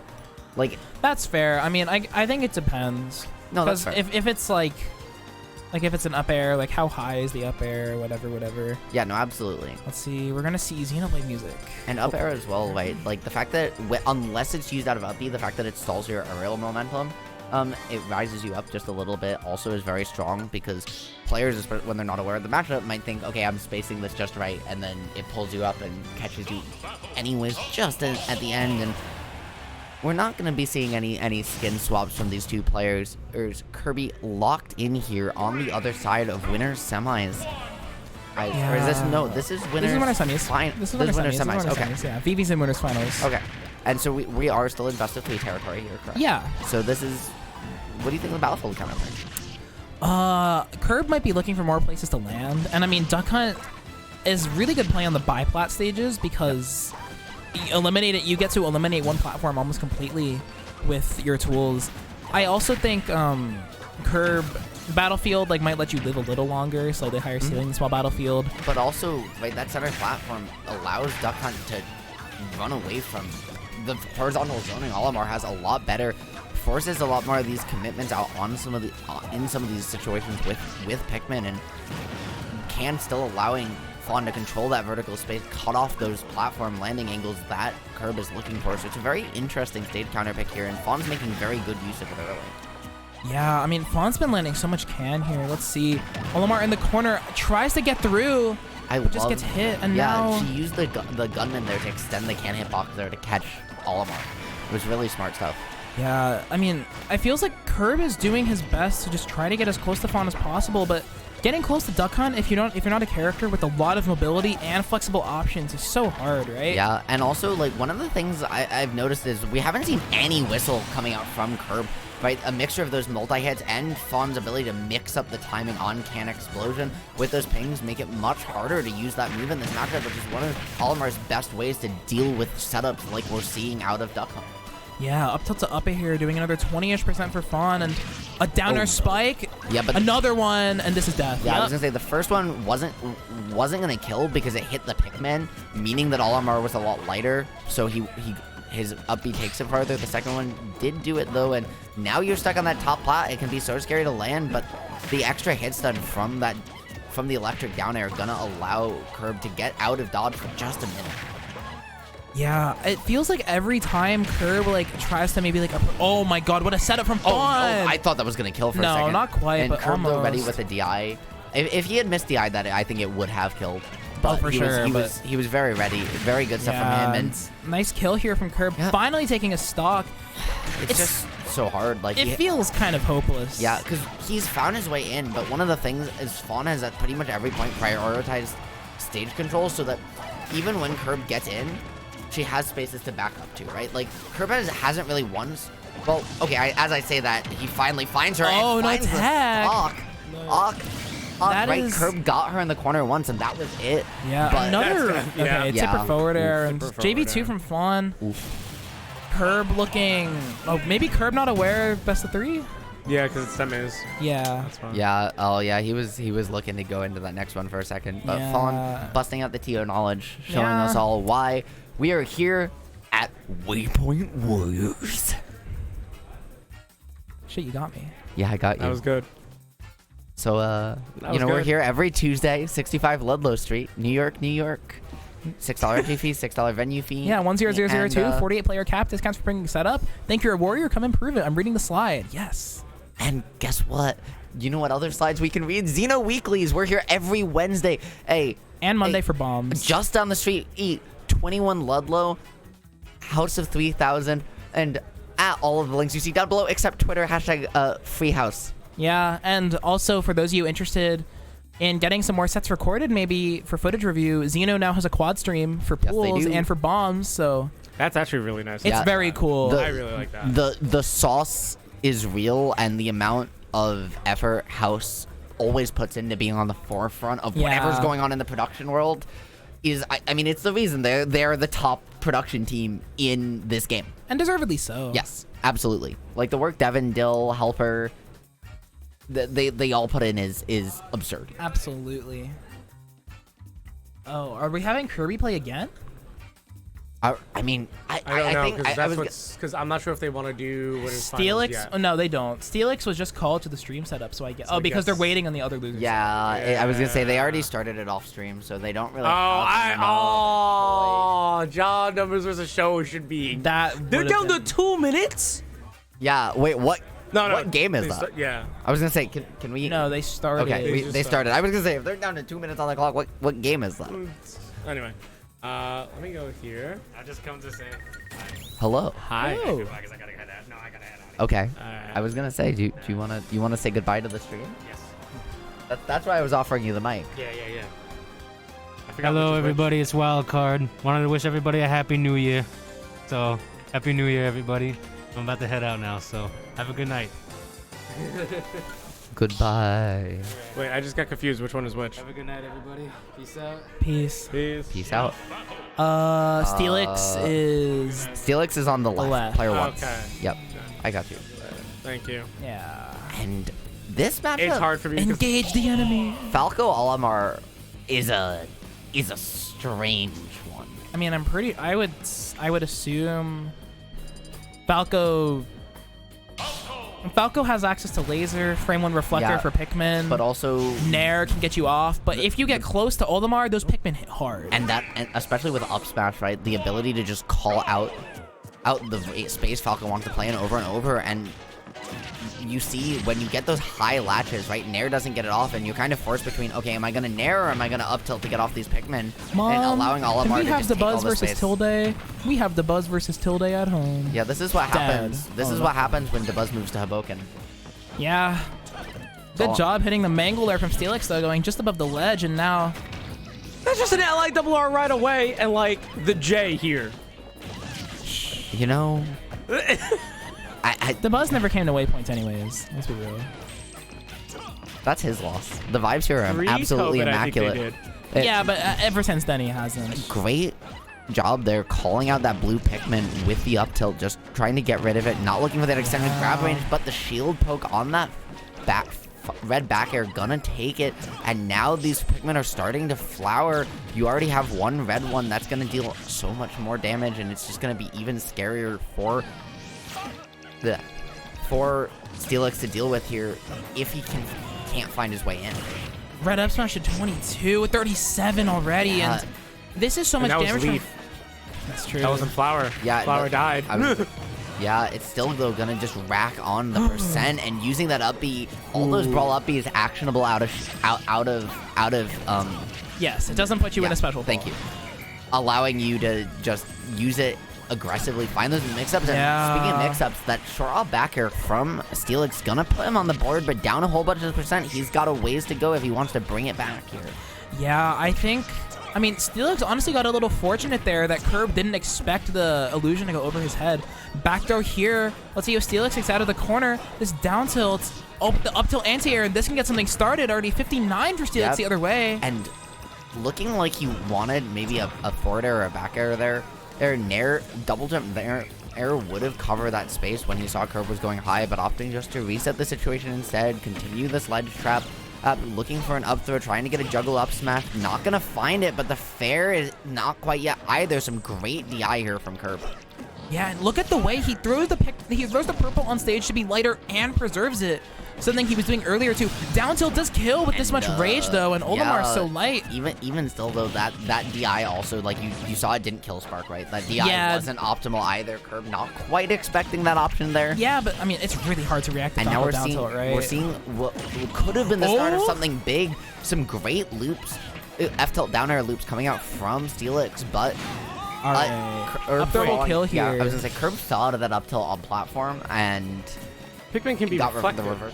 Yeah, they can because they are projectiles. The Pikmin, a few of them went through though. If it like, it could be like a weird thing because like the Pikmin can go slightly over the shine. I think and that was the up air, down air from Steelix gonna find him an advantage state for a second, but without any Pikmin on deck, Curb's able to go around the world, get right back to stage, and try and find his way out of the other corner, or because Steelix has not let him get away ever.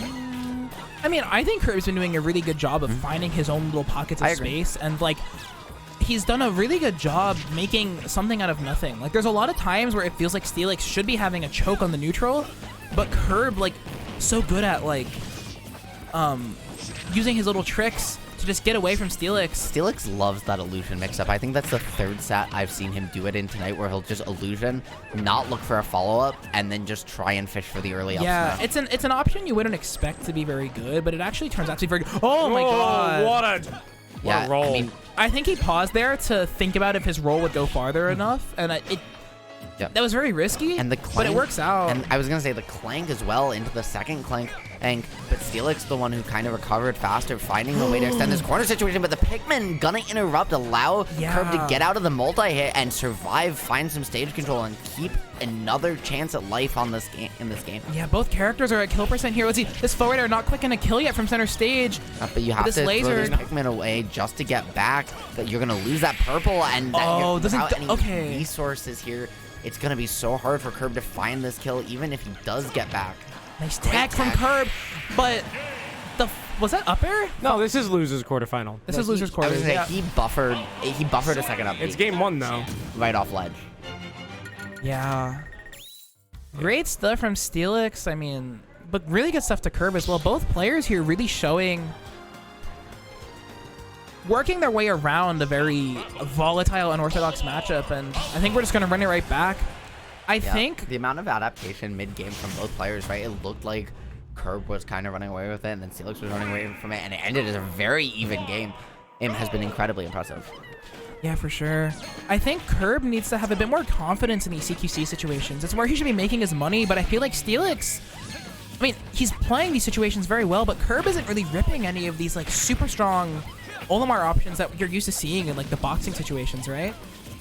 Yeah, and I mean, I think part of that, right, is how good early on Steelix was at punishing him. Like, he got some early up smashes, but then went away from it because Steelix started adjusting, and now we're starting to see some jabs come out, some F-tilts. We're starting to see some of those options, and yeah, purple up smash, not going to do it just yet, even with how light, right, and floaty Falco is. But you have to be so scared. This is where Olimar's zone of control on that horizontal axis comes in so incredibly clutch. Yeah, I think you can definitely see maybe a little bit of matchup and experience here from Curb. He's not quite sure what options from Falco he can punish where. And he's also been definitely getting caught off guard a little bit by how to DI to down tilt, like where the side B is going to put Steelix. But Curb getting back to stage here and down airing through the up tilt. Really good stuff from Curb, and now a great up air, just calling Steelix out for floating there too long. And now with the lead, maybe he can play a little more passively. Never mind. Yeah, again, right, finding that illusion up smash, that's the Steelix special.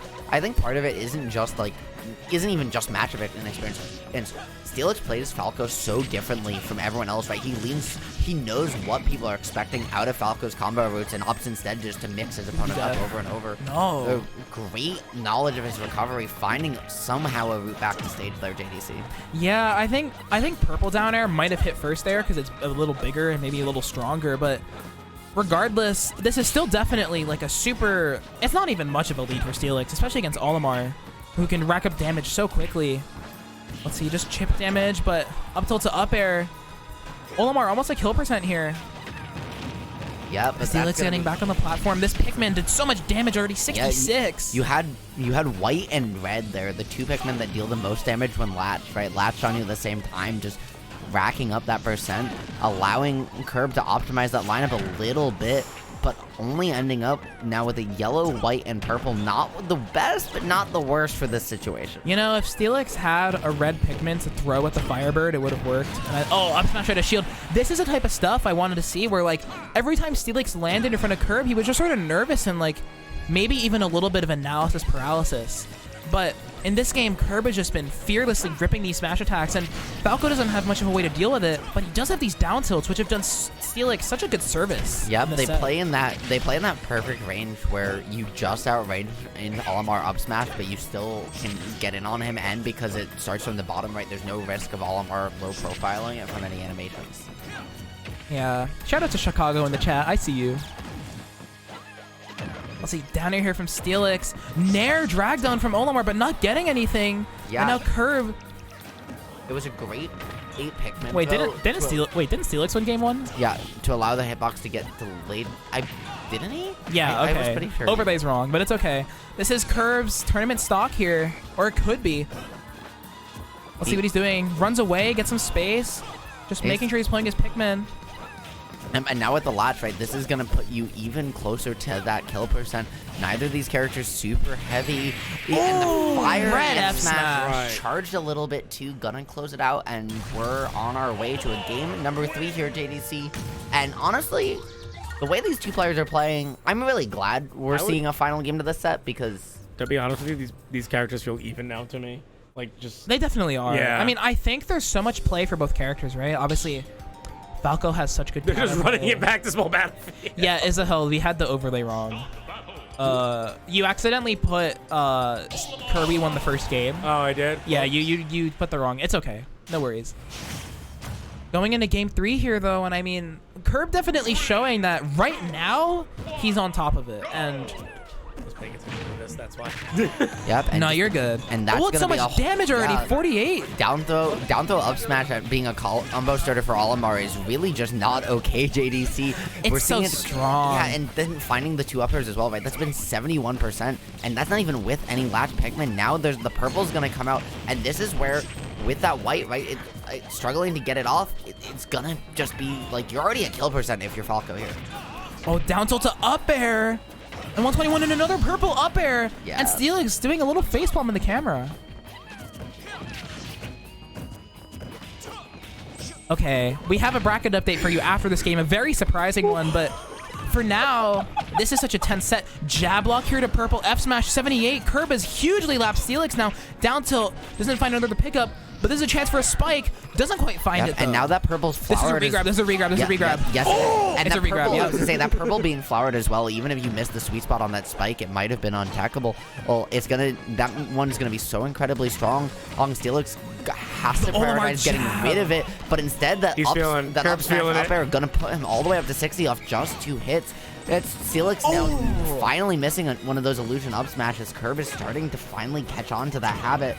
And using those Pikmin throws to intercept down air, locking Steelix in hit stun and allowing Curb to get back to stage has been so incredibly smart from him defensively.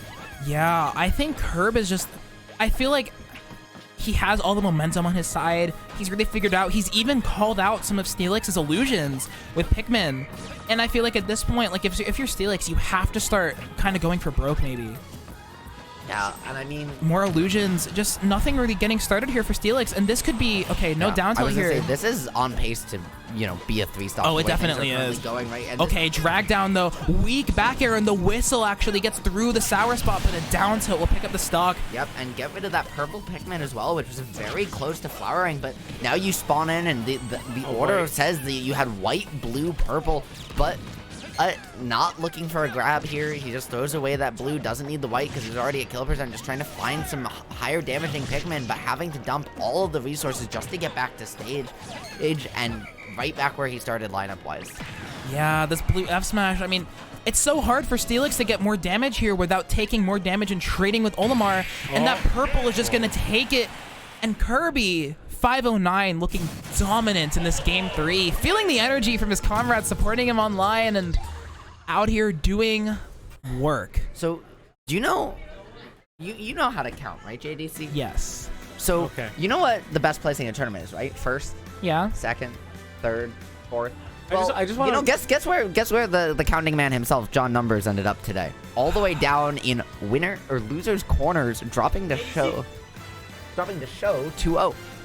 I'm getting off? Yes. What the hell? You've been here the entire day. It's Mo's turn. My fault. I was about to. I mean, y'all are in region. I'll try and hold it down, but I can come back if it's a region. I should be. You should be. You want to do block? Okay. Oh. I'll try it. Well, I think I'm blocking. Try working out with Okay. to see what gets what. Yeah. I was gonna say. Put in a word for me. If y'all want to get. You've been here like all day. Yeah. Also. JDC, if you want to get on in a couple sets, like I'm happy to swap out at like around closer to grand. Are you sure? Okay, bye. Bye, my friend. Bye. Also, wait, what, you were asking JDC for a block at Zeno tomorrow? I see how it is. If I can, okay. Okay. I'm sorry, I'm calling you Momo. That's fine. No. I'm Little Mo. Yeah, you can't be Momo. Momo's someone else. I'm Lil Mo. Yeah, that's me. That's me on the stream. Don't play with me. So. Okay, listen, the reason... Okay, I don't even know who's playing right now. Hold on. Oh, it's Show and Beats. Yeah, it's Show and Beats. So basically, I was just like... I was being nice. Like, what? I know, I'm just teasing you. What if you were like, hey, you want a block? I said no, actually. Like, what the fuck? Which is which? Do you want a block? No. I'm baseline with masks. Show is the green... Not green. Listen. Gray sweater. Mont. Please take a block with whoever you want. Everyone casting is absolutely lovely. Well, I'm just giving you a hard time.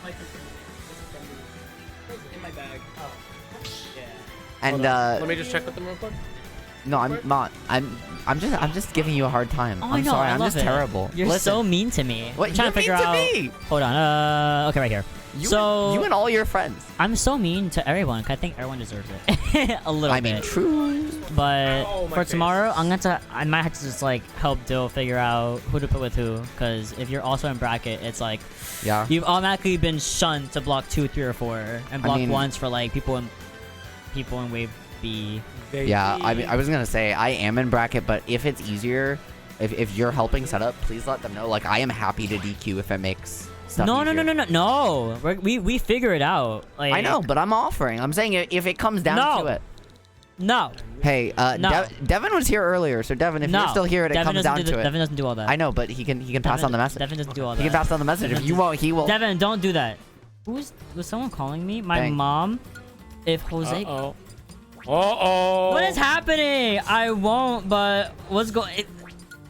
I love family drama. Oh my goodness. Oh no. Hold on. My mom just said if Jose calls you, don't answer. My uncle? So I what mean, you're fine. saying is. What I'm saying is Mom? my phone's going over here. So what you're saying is. Who? If the phone rings, no way, Jose, should you pick Nope. it up. Oh, you're funny. Oh, you're funny. Thanks. I try. Every once in a while, I succeed. But yeah. I ran out of all the humor. The septum piercing drained my power. You know what? It looks so natural on you. was I gonna say, completely forgot that didn't you even- got one. For the record, you're the of everybody who I've mentioned it to, everyone's response has been that exact sentence. It just feels very you. Wait, how was it? Did it hurt? Yes. Okay. It wasn't as bad as getting my ears pierced though. Yeah, because some people say that it didn't hurt because of the skin that they pierced through is And super like. I was gonna say, have you thin. seen this? I'm Dang it, Jewish. they are I got a big flipped. nose. There's a whole lot of They are there's a whole flipped. lot of stuff there, but That's annoying. we're They getting found that little Show and garbage. Veets here in Game 1, small battlefield, the New York City Classic starter, and No, it's not. It's PS2. How dare you? nah. Nah. I'm sorry, y'all actually have small Ain't you a battlefield. as a CT starter. caster? Yeah. How you gonna tell me? I said it's the New York City Classic. No, it's not. PS2 is New York City Classic, No. and I'm so glad we're not on PS2 because I hate PS2. Numbers and Fawn both go to small battlefield. I look away. Well, that's because they're setting the new trend of Exactly. Battlefield. So and it's I'm so classic. glad. It's classic. 'cause No, they're the it's top a trend players. right now. Nah. Anyway, so Show making a insane upset, that Yeah. being John Numbers 2-0 in favor Who has? of Show. I mean, all I'm saying is this is Meta Knight. Is That's a Meta Knight. matchup check. That's a bigger matchup check than Wii Fit. And, I mean- and Meta Knight's short. I mean, sometimes Show be going like the game watch, and I'm like, put that away, put that away. Meta Knight, I mean, it's not too much of a matchup check because we do have a Meta Knight main here in New York being booty. But Show is on like kind of like that next level, and you can already see it now. This is a pretty even game. Even then, not even taking this first stock. Oh, And the but we tether- will actually. Yeah, just unfortunately, that drift putting Beats a little bit too far away. Gonna find the jab block though and even it right back up. No Arsene charge. Not necessarily the best thing, not necessarily the worst thing. He's immediately gonna gain a whole bunch, but this could be a ladder. Great way to SDI out of, or sorry, to DI out of it there. Absolutely. There, and now the Nair just trying to find an extension. This advantage state from Show has been so incredibly oppressive. You're absolutely right, and like you were saying about earlier, Show trying to go for the that ladder, but unfortunately just having to land on the actual platform instead of the higher platform is just not working for those ladders. And now we see it again an even game, but hopefully Beach can take this advantage state in the edge guard situation and make it his own, trying to read a roll in with the forward smash, but we're missing that read instead. I love that drift back and to drift in on that Nair. They're finding a way to get that hit, and even though Meta Knight Sword should preclude it, and the drag down smash not gonna kill, but gonna give you the stage control, set up this corner situation, and the all important stage control, but it's not gonna matter. Or Meta Knight not able to find it yet, and that F smash so fast, just trying to call out the roll through. Absolutely, that one of the fastest F smashes in the game. Honestly, I think it's like frame 6 when it comes out after you release it. So yeah, something like that. It's super fast, really hard to react to. In fact, and Show living at 120 and even counting. But what can we see here? We have Meta Knight with Rage trying to get a little bit up here to get Veets off of him, but Veets unrelenting in some edge guard in his edge guard.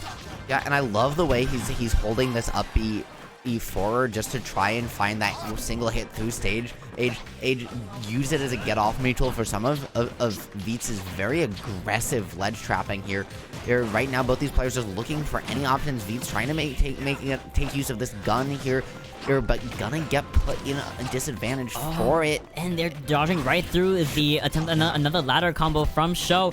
Sho only really needing a little bit just to take this first game for himself of Vietz. Has to find the edge guard, and we do it with the Rebels guard. Absolutely. However, this is still half of Arsene left and a whole nother stock on Sho. Oh, this is Vietz's opportunity to even it back up, rack on some percent, but Sho's just gonna plank it out for a minute. Get rid of that Arsene, let it drain down, and then come in, find that grab mix up. First one he saw in a while, and the back air. Okay. Be really careful here. Oh, wow. You tried it. He went for it. I respect it. I respect it. Do you respect it? I respect it. I respect it. I respect it. Yep, exactly. Listen, sometimes you just gotta spin to win, you know? You have to, and then at least you can come back. Meta Knight has given me so much trauma. Yeah, is it because of Brawl? Brawl? Yeah. What about listen, all I'm saying is Meta Knight's a Beyblade. No, literally? Oh my god, stop. The Beyblade's still here? Someone left like a Beyblade set here. It don't matter. Speaking of spinning to winning, that up B, gonna close it out. Vietz going down to Sho in game number 1 there. And Mott, how do you think we're gonna end up game 2 here? I'm gonna see the same thing. Respectfully, yep. I'm definitely seeing this. You said it. We're going right back to small battlefield. I'm gonna see small battlefield. I'm gonna see Joker. I'm gonna see Meta Knight, and I think I'm gonna see the same patience that Sho was exhibiting in order to avoid Arsene, like, you know, Big Brother Arsene coming in. I'm excited to see some more ladder combos, and also Vietz just has to adapt to the situation and make sure that he's not in, you know, Meta Knight's way. Meta Knight's just gonna slice and dice you. So far we haven't seen any ladder combos to death from Sho here. I wonder, Vietz's DI and SDI has been so on point tonight that I can't imagine we're necessarily going to see one. We saw Sho look for one and then look for the down air extension there on air to try and save it. But Vietz finding his way out, has the corner situation, but Sho just managing to find that roll, reset back to neutral just for a second, trying to find his way back down to stage now, Mott. And both these players are having such a hard time hitting each other. Absolutely. We're seeing two very explosive characters, seeing some very fast gameplay as well. And now Sho might be stuffed up at the gun, but no up B trying to the ledge, and no punish off of the really high recovery above the ledge with the up B again, trying his gun to stuff out the recovery option from Sho. Arsene is out, and this is scary. Yeah, the down throw, gonna just waveland back to platform, reset, get your jump back, and the gun gonna put in a tech situation. Sho missing, but not at kill percent just yet. However, the F tilt is gonna do it, and Vietz getting on this board. Very dominant first stock here from him, and with half of Arsene left, this is a fantastic opportunity to just start building on this lead. Absolutely, Vietz has to get a little more, extra credit. Oh my gosh, forgot English for a second. I was gonna say extra credit, and now we're getting. I was gonna say he got it because he hit that Aegon with Arsene right before it went away, which means you get that increased damage from those damage over time ticks, right? And then he found the racking the drag down into down smash, but not taking the stock quite yet. X and DI from Sho. Coming back to stage aggressively with the forward air, trying to get the forward smash again, but just slightly misspaced. Yeah, and Sho trying to call out Vietz's jump with a nair, but Vietz just not even pushing in a drift direction. Gonna survive getting caught by the dash attack, but it's not gonna do it just yet. He's been doing a fantastic job weaving around Sho, trying to find a kill of his own, and instead, again, just both these players finding these hits, but it's not gonna be it. Yeah, we are. Oh my god. But in this situation, it's not what you. Oh no! He got scared. He got scared. This is the worst possible situation. There's a full Arsene on deck. This could be death right here. Yeah, no, absolutely. And it just. He got scared. Both those players were. I mean, honestly, I would be too, right? If you were both kill screening each other every. They were high recovery. It's like, oh my god, free F smash. Did you see that tech, by the way, from Vietz? Yeah. Fantastic stuff. Gonna lose the Arsene, but right as he does, getting killed for it. Which, honestly, he's probably okay with that. It resets his rage, makes his combos connect better, and it's gonna give him more charge to his next Arsene. Oh, I love the use of trying to use down air instead of the up airs to catch Vietz's DI out of the combo. But now again, Beats in a very, very nice he tried to situation. get the Missing unlock the into the jab block. That was some crazy stuff there from Beats. He was like, even if that doesn't hit, if you're Sho and you see that, knowing your opponent's down a game against you, that's gotta get in your head a little bit. Yeah, absolutely. And Sho tries to side B to get back on the platform, but that's such an easy way for Beats to secure some positioning on this edge right now and poking with the Fef tilt, and thankfully Sho's able to come back to center stage. Oh, but is he though? No, absolutely not. We're back to stage. I was gonna say, it's, I mean, he got back there. No questions asked. Faux show mo. Faux show. Sorry, I had to. Going with the up air into the up B. And the back throw not going to do it, but it is going to give stage control and allowing you to threaten with gun. But Meta Knight's multiple jumps allowing him to get so far down, get the delay, but back throw. The immediate back throw coming out, Sho not quite ready on the DI and just going to go next time. Hey, Joker. I think chat looking kind of cool. I'm not going to say. I think chat cursed Meta Knight.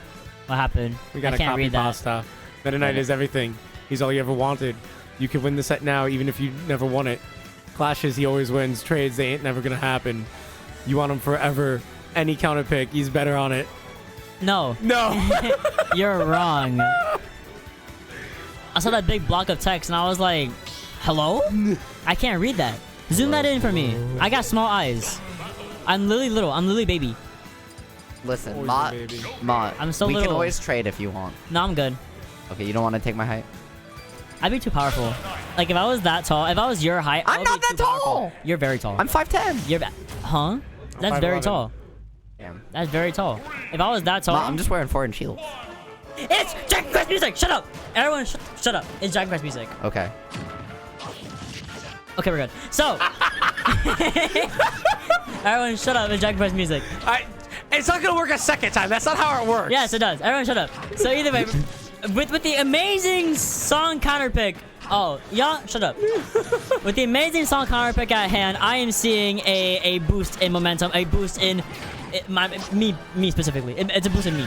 And I'm excited because now Sho is starting to take this game a little more seriously, getting some excellent stage control, stage presence, honestly, in the center stage, and trying to get the raw force smash read, and again, but missing both of them. Really unsafe on shoot, and that gives a free opening for Beats. Oh, sorry, were you expecting me to speak? It was Dragon Quest music. I didn't realize I was allowed. But the edge guard coming in trying to find the gun. Okay, Mott, take it away. Oh, no, I'm kidding. Okay. Anyways, Sho trying to put on a show here, find an edge guard, but just an overextension. Gonna reversal that corner situation. Now he has to find his way back. Gonna get interrupted by gun, not once but twice. Doing it a third time. Beats is ready, and but not ready for the bounce. Could have caught that with an F smash, but instead, Sho's gonna have another opportunity to get out of the corner here. Gonna find the Voltu, get a reversal of his own, and this could be anybody's first stock Mott. This could have been a really good edge guard positioning for Sho had he actually been able to keep it going, but it did not matter because he cleans up his act with that first stock from Beats. Beats coming in immediately with the forward tilt, and Sho using dimensional cape to get right behind those guns from Beats. Excellent down throw, trying to continue the ladder, but missing the I was gonna say, I love that instead of trying to drop to plat and continue the ladder, he just went for the re-grab, trying to rack on some damage, rack on some stage positioning, maybe get another attempt at it. The Nair not gonna do it. That was a great angle from Beats to find his way back,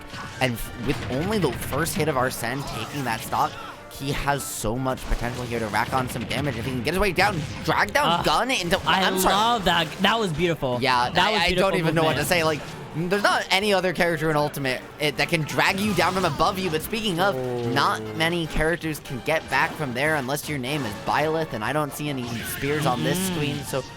Oh, Joker gonna lose that stock. Beats potentially on his tournament stock This might be Arsene coming in to help jump coming in there to interrupt the uppie. Arsene is actually worse here because it makes your recovery more linear, right? It makes you much easier to edge guard, and we're seeing it happen. Just Sho is putting on the damage over and over, putting on a clinic. Excellent. I mean, honestly, I'm just gonna say he put on a show on how you're supposed to edge guard Joker. That was an excellent edge guard. It was just perfect. Once he was able to boop Beats just slightly further from stage and take that jump away, Arsene is so viable. Like you were saying, to that very linear recovery, it's so easy to track it. And Meta Knight Nair last 10 years. Meta Knight has Dimensional Cape. I'm sorry, Dimensional Cape. Tornado. And, of course, that back air go crazy. Like, yeah, I mean, it was beautiful. And so we're going to see Veets, unfortunately, out of the bracket. But Show is going to move on. And so we're going to see... I don't even know how to describe this matchup other than 2008. Kirby 509 versus Show in losers semis. That's going to be Meta Knight versus Olimar. Oh, yeah, God, that was so long ago. 2008. Olimar was bad in that game. Snake was still busted, though. I graduated we take those. high school in 2008. I was 8 in 2008. I was 6 years old. Hey, I played Brawl when it came out. I'm a Brawl kid. Okay, that's fine. Like, I've literally first been we're gonna playing see my winners main in finals, Smash for like Your whole life. 14 years? Yeah. Your whole I think life. Wait, are we gonna see winners finals first? That's a good question. I've never been here before. Maybe. Let me go ask. You know what? Whatever finals we see, we're gonna be the winners because the sets are gonna be fantastic. Oh, okay. It is the Waypoint special first. And they're gonna be, yeah, it's a Waypoint team kill. Hey. Eeyore. Well, you know, if you're gonna be Eeyore, Oh my then god. I guess we're gonna have to be here at where are we today? I don't know. Oh Are my you sure you don't know, I Ma? don't know. Ma, we're not at your home. What is we doing? We're casting Smash at a certain cafe At called... Waypoint Cafe. There you go. You got there. Kirby will in fact be on. Do not worry. We're just gonna do this first. Yeah, no, we're at the... Yeah. Okay, I'll Everyone stop else is coming back. Don't worry. Everything else is on stream. We're just waiting for a team kill. You know what, It's Ma? fun. Not everything is on stream. Yeah, it because is. Geek Boy's not on stream. He's off screen. That's why it says off screen. Yeah, but he's off screen. He's not on screen. He could be on screen. But he's not on stream. He's off screen. Exactly. That's fine. But you just said everything's on stream. And Yeah, he's not on stream. Okay, but the words that say off screen are on screen. So therefore we know that Geek Boy is in fact off screen. Fine, the doorway But he's is on not screen. I hate you. Exactly. See, he's on screen. There we go. You know what? That's what Cinder be doing. Yo, when Cinder I was wants to trying like to get my talk, he does handshake. this. There It's we so go. funny. Yes. There we go. I know. I've seen Cinder's head pop on. Yo, Cinder's whole hand be popping out, and it covers my fucking head. I'm literally at my local in Connecticut. I'm literally at Vortex. And when I am not on the mic and I am not in bracket, I literally have Waypoint up on my phone. That's I hope funny. you know that. That's funny. I've tuned in like every week for the last like 3 months. Yay! I'm like low-key really bad at keeping up on streams, Ma, I say hi to you especially- every time I join stream. I say hi to you. Okay, but I have usually I have that up so I can I know. see I can hide you. That's I know, but I'm you- but always you- here. No. But when it comes to like other streams, if Lots of I'm at home, like not commenting anything, and I'm like trying to like watch something, I'm like, damn, what's on today? I happen to know Fusion was on Monday, so I watched that, and then like today I'm here, and then Wednesday I'm there, as you know. I mean, you can always tune into And then Connecticut Thursday I'm usually busy though. That's why I never tune into anything on Twitch. locals. See, I had. And then Friday I tried to turn to Ma, Stargate. have you checked out your Twitch recap yet? Because I checked out mine, and I saw 230. I didn't think I watched that much Twitch this year. I had 238 hours of Twitch watched, and I look, and 260 of them Or Smash? were just Smash tournaments. It I was like think- just VG Bootcamp and BTS. I think mine And Collision. also might be not 200, maybe like 100 hours because of all the Damn. tournaments. I would watch it from start to finish. Same. But I would fall asleep halfway through because commentators put me to sleep. Like, not in a bad way. I mean, like, people's voices are just put me to sleep. So what you're saying is that you wanted to get into comms because you don't want to put other people to sleep. You want to mix it up. No, I Spice got of into life. comments so people can be forced to listen to me. And I can't play the game right. That's Well, fine. I mean, I can just go. Like we can both just go, and Who's then nobody will be we? here to listen to you. Who is we? The stream. That Geek was Boy, me. that was 2 console generations ago. Almost soon to be 3. Oh my god, yeah. Did you hear the report? Yes, I You know, heard the technically it's report. considered like an antique or whatever? Or vintage? Which Don't. The Wii. Don't. Okay. Hey, Ma, have you ever seen an Don't. NES? Why are you making fun of me? Of course I've seen an NES. I had an NES. Ma, do you remember before the iPhone came out? Yes, I had I had one of those LG keyboard phones Hey, Ma. as a kid. Ma, Oh my god, man, No, I had a you're 2 sidekick. years older than me. I had a sidekick and a Nextel. you're I-95. 2002. Yeah. Okay. That's it. Yeah, I know. You You're grew up the same Yeah, but shit you're my as younger me. brother's age. Okay, and? And My fault. what's your point? My point's that you're my younger brother's age. I'm used to it. Yeah. I'm used to that. Your younger brother's height also? No. Depends on which one. One of my brothers is 5'7". The other one is taller. I would also be powerful if I was 5'7". They go to the same college and they're in the same fraternity. They see each other every day. It's awful. I am baby. Lord Frieza, I always say I am baby. And that's why my name is Lil Mo. Because I'm also 5 feet tall. But I'm also baby. Little Mo. I'm so baby. So throwable. It's Lil Mo. I'm literally a dodgeball. And Ritual. Don't.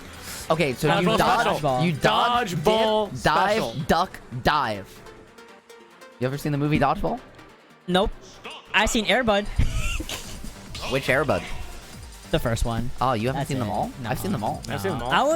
Have you seen Beethoven? I have not. Sorry. Have you seen Star Wars? Of course. Okay, I know people who haven't. And speaking of things you haven't seen, if you've never tuned into Waypoint Warriors before, then you haven't seen it. But if you ever have, then you most definitely have seen this one 1,000 times. We've got Lucario versus Duck Hunt, Fawn versus Vivi. This is the Waypoint Classic. This is a Waypoint Cafe kill. Like, this is a team kill. But at least this far into winner's side, this is a really, really solid place just to do it. Right here, winners finals, and get your run back later. Yeah, winners finals. Nobody has to deal with numbers today. I mean, like numbers is out, bro. I know both these players are just smiling ear to ear, right? Fawn put out a tweet saying she enjoys competing more in Jersey than New York City, mostly because of numbers, right? And so maybe the wish was granted. Maybe this Waypoint's gonna change her opinion back just a little bit. All I'm saying. I mean, show was happening. I was having that conversation with her yesterday. She was saying that, and I'm like, yeah, because you're a large fish in a equally large pond with only big fish. Yeah. That is Tri-State. That's Tri-State. That's why it's so that is difficult specifically to get, New like, York City. Super good here. Yeah. So many great players. We Is are this the Northeast? Strongest. We are the strongest region for the entirety of the FGC. Yep. And that counter is also mad strong with high aura. That's definitely gonna kill that. New England Multiverses is stronger than CT's Multiverse is better than New What York are we talking about Multiverses for? Anyways, he said FGC, entire FGC. I'm just pointing out an exception. Smash is still stronger. Anyway. Yeah. Anyway. Debatable. Anyways, we're gonna have this debate at the Connecticut is part of Tri-State. No, it's not. No, it's not. In the FGC, it's not part of it. It's not Tri-State. And also according to Pennsylvania, just always it's not. It's PA, New Jersey, New York. Yeah. Connecticut's New England. Yeah. The original. Oh my god. But the original Tri-State is Connecticut, New Jersey, New York. Yeah. Anyways, we can probably talk a little bit about the game where Fawn is starting to run away with this one just a little bit. Never mind. I don't even know what I'm looking at. Vivi closed. I was gonna say I saw the percents. I didn't see the stocks. Vivi with a lead here. Fawn trying to find a way out of the corner. Gonna cover her own recovery with Can. Really good stuff, but getting put right back where she started. And Vivi's parries have been so on point, allowing them to just not have to deal with Can in the same way. And that force palm is gonna take it. Even force palm has low percentage. Just with how high Fawn was, that was absolutely gonna take the second stock from her.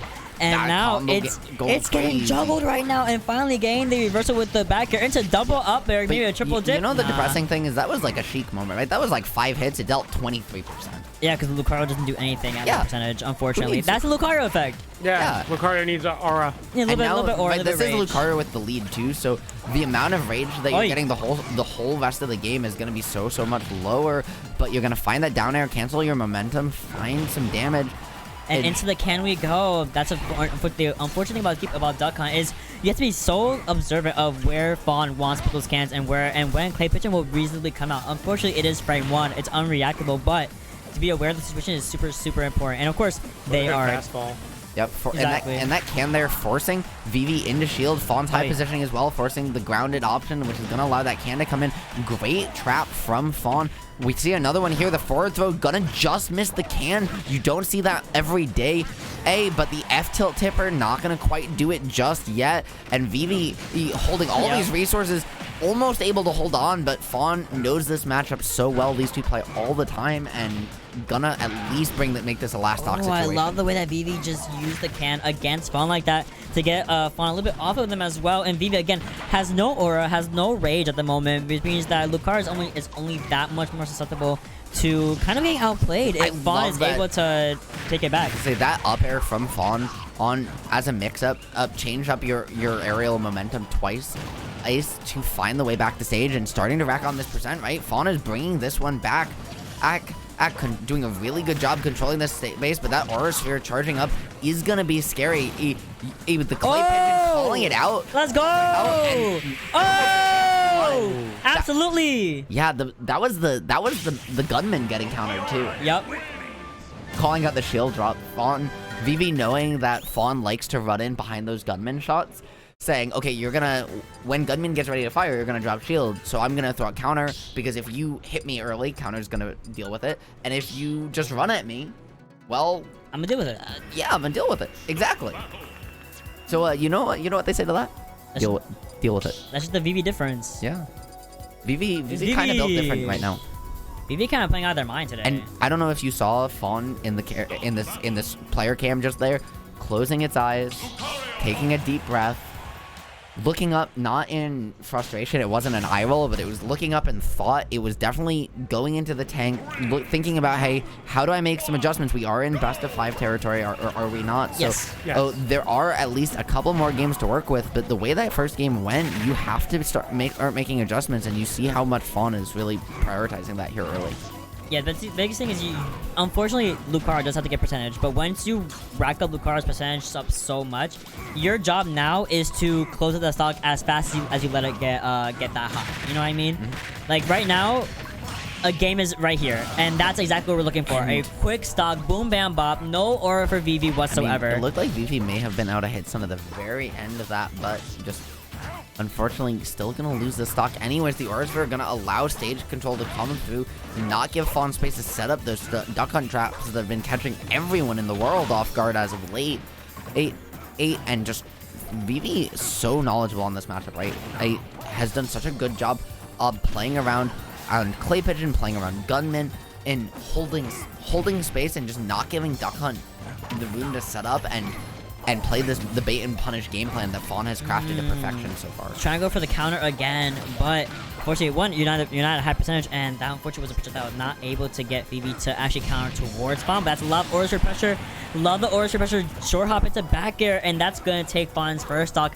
Easy peasy lemon squeezy for Vivi, and now we have a little bit of rage going as well, a little bit of a variancy as well. And I love the way that Vivi's able to just take away these gunmen, these little walls that Fawn is attempting to build for themselves. Yeah, got put in the doghouse a little bit there when that first stock got taken, but answering right back, trying to find an up air, just missing that juggle continuation that would have ended the stock.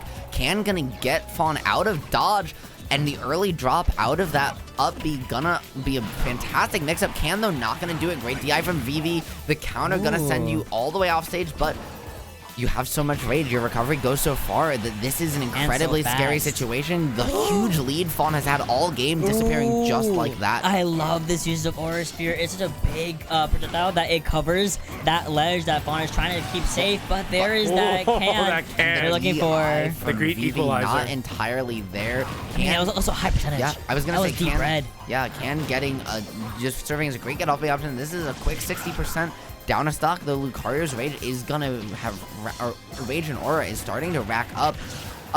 On is very far in kill percent, and once after it loses this stock, I mean that's go time for Lucario. So if you're Fawn, you just need to milk as much percent out of this stock as you can, and to give yourself the easiest last stock as possible. Yeah, Fawn. If Vivi's able to see the stock right now, that's pretty much an even game, straight up. Yeah, no, I agree. Or at least slight favor in Vivi's favor because of the high aura that they are building up. We are charging up. As you can see, Vivi charging up Aura Sphere. There's that force on. There's that Aura Sphere. That big Aura Sphere. Right now, that was from Fawn. The same percent as when you said that, and one of the things Duck Hunt can struggle with sometimes is kill power. This is a perfect situation for Fawn, and finding the down angled F tilt, gonna do it just barely.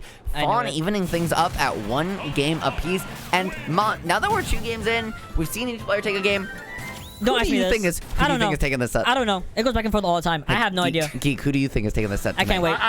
It goes back and forward. They're basically even. Okay, fair. I was gonna say, I know it's even. I know it's even. No, I have to ask. If we're gonna be honest, I'm asking who you picking tonight. Not always. I'm not tonight. I'm a commentator. I have no bias. I can't. I really can't. Pick it's an unbiased analysis. Nope, that's biased. I can't answer because you know I'm biased. Anyways, that's all I'm saying. That's not a good thing, but it's okay. Shut up. No, I'm not biased as a commentator. I'm saying I'm just not gonna answer who I think is gonna win this set because I don't think I can. Commentator's curse. Commentator's curse. Commentator's curse. We're avoiding commentator's curse. Oh, we got commentator's curse on the line. No, you don't know who I want to win. Yes, I do. No, you don't. Yes, I do. No, you don't. Say Anyways, getting into game number 2, or game number 3 here. Sorry. Yep. We're here still on small battlefield. Both these players just looking to find a significant neutral win, but Vivi finding the early chip damage. Fawn gonna be the one to come away with stage control after all that though, and that could provide a much bigger opening, but instead Vivi gonna find that 1-2 cannon to Aura Sphere. They're great use of Duck Hunt's tool against them, and it's just been so hard for Fawn to get in this game. Love the dash attack into the jab block right there, but Fawn taking the advantage back to her, so they're getting a lot of dominance in the center stage, as well as setting up a lot of cannon, a lot of gunman. I mean, this really is just Fawn's home, able to set up wherever really she wants, and Vivi has to play around that, and they are doing such a phenomenal job at doing such a thing. Aura is getting there really high. I love that bottom hit of Nair. That forward bottom Nair combo into Gunman was so clean, but so too was that force palm right. Gonna close it out. That's the Lucario cheese in full effect. The Gunman coming out, getting down Mr. President. And cheese? Yeah, Lucario cheese. I'm sorry, does not cheese. No, force bomb with full aura and full rage, killing you with like 20. That's free. No. That's a skill issue. No. You got caught. You got got. Yeah, but it's still cheese. Skill issue. No. You got got. You got got. When you get down aired by Doc, you got got. You still are dead at 45. Got caught. Still cheese. Yeah, full aura, full rage. When you get a Alolan whipped, it's still cheese. You still die at 50. You still contest that. Okay. We missed those. But we don't can't miss. I'm not gonna say who my favorite child is, but if the cafe was on fire, I'm saving Cinder first. I agree. I mean, I think we can all agree on that one. We can also agree that Fawn is down 2 stocks to Vivi. Yes, sir. Thankfully, not best of, nothing territory, because at least in another game in the event that Fawn loses his stock. I'm gonna be honest, now, I want to see this Echo 5 games. It will. It will. I kind of want the rerun for this set also. Me too. Yeah. I want to see 3 sets all go game 5. That's what I want out of these 2 players tonight. So you want best 5 here. You want game 5 here. You want game 5 grants reset into another game 5. Yeah. I will go home in the middle of this set. I have to be up early to go to MagFest tomorrow. I have to be up early to go to work tomorrow. I have to drive an hour or to New Rochelle after this to find a couch to crash on. New Rochelle? What? New Rochelle, yeah. West Shell, yeah. I couldn't find anywhere. No, I have my car. They got a car. I also don't have anywhere else to stay. If anyone has a closer place, please message me. Please, I'm begging you. On Discord, not Discord. We're on Twitter. You can see in the little top right corner. Thank you, Cinder, for adding that.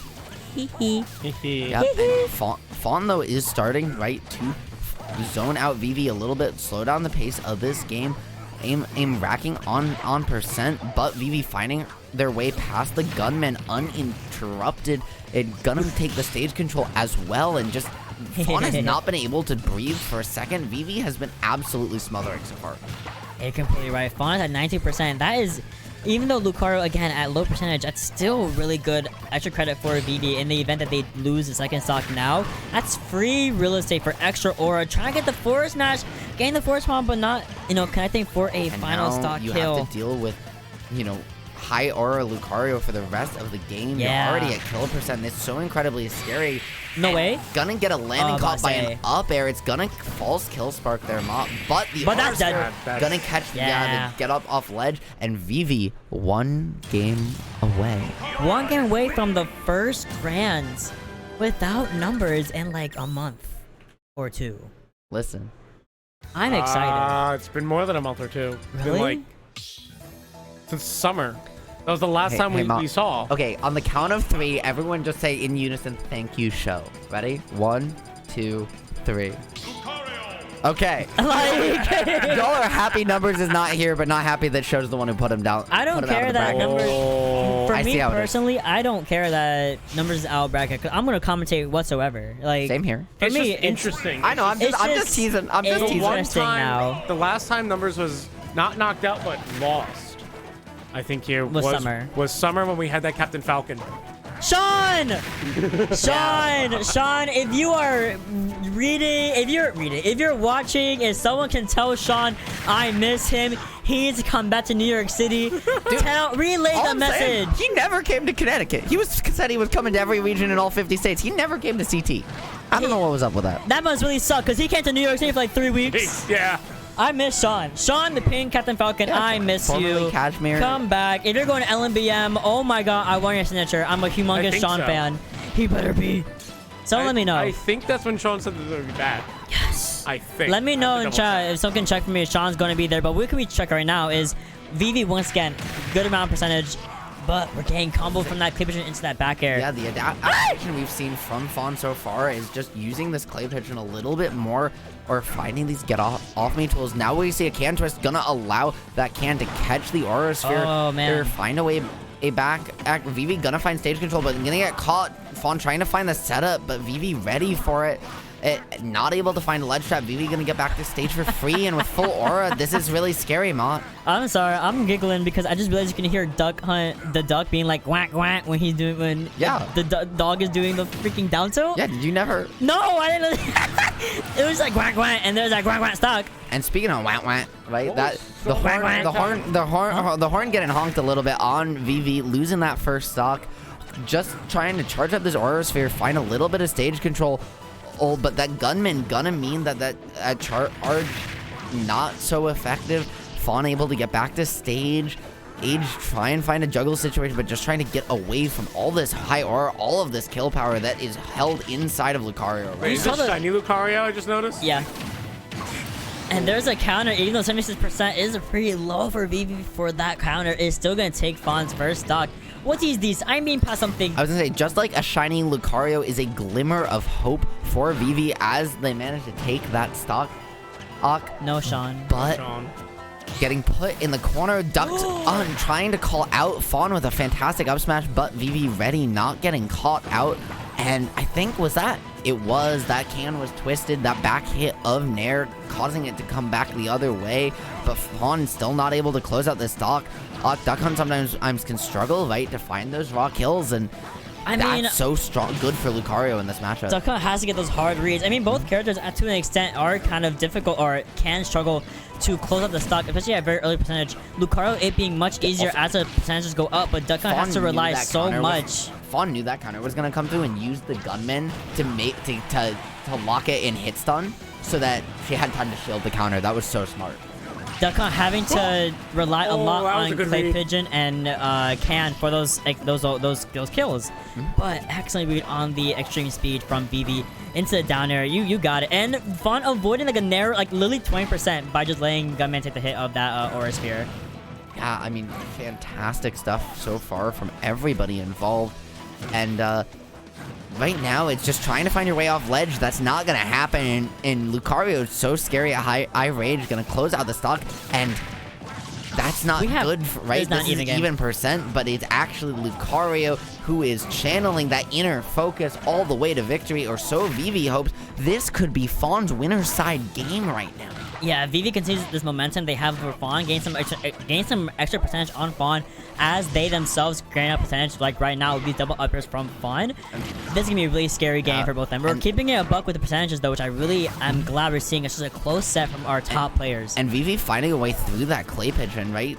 Calling out the blind spot inherent in when it gets pulled to beat it out. Now Fawn just trying to use Can, take some space, control that zone. Create a little bit of a bubble, but then get called out. Smash, you got it. Oh, wow. You got it. Wow. You most certainly got it. Yup. That's fun. Going down to losers. Hopefully gain the run back. Okay. My fault. I don't know why I did that. You got it. Wait. What were we trying to do? Huh? Yo, I got turkey. That's crazy. You got player forward. I got player forward. I didn't think we were doing a fish film like that. Yo, how I got... We're even now. I'm scared. What if you bamboozle me? Hand hug. Back to... You know what hand hug is? Yay. Oh my god. Smushed. Sandwiched. Up next we have... You ever hand hug yourself? You ever just need the comfort? Oh, I do Yeah. That's what I just did. That's I think. that's literally what I just did. I'm dumb. I don't know how to do a hand for myself. It's just this one, right? Like that. You know what, Ma? You know what we've got? Are you just speaking of dumb? Because that's insane. No, I was gonna say, speaking of needing some comfort, I think our souls might need some after this matchup. We're gonna have Meta Knight versus Olimar here. Who's on our stream. soul? I was not around for that. What? I was not around for the original version of this. Wait, no. Show's Meta Knight. Show's Meta Knight. Yes, no, I'm just. And Kirby's pronouns. Oh, I'm. He, him, I want to say. yeah, But check. But no, I'm not from this region. That's my response. I am, but no one ever updates their start GGs. So, Ma, what are your pronouns? He, him, and his. Do you know what my pronouns are? She, it, they. Not they, unless you're a close friend. I'm a close friend. Yeah, Me specifically. I was gonna say you are, but She, it. all of the people at home aren't. Yeah. Yeah. So Exactly, 'cause I'm your friend. I was gonna say, you know what's cool about pronouns? What? Pronouns are the shit. I agree. Or pronouns are the shit. You know what? I live a 30-minute drive from here. I could go home. Yeah, go home. Get out. See ya. Bye. I've taken over. You think you're taking over? No. Nah, low key. I'm not lying though. I'm exhausted. I had work today. I'm a teacher now. Oh my god, I got certified. It's so cool. I'm a teacher now. I did all those stupid trainings. Soon. Grad school. That shit took forever. Grad school. If any of my kids see me, no, you didn't. All right. But yeah, no, 100% saw you. Literally, my kids tried so hard.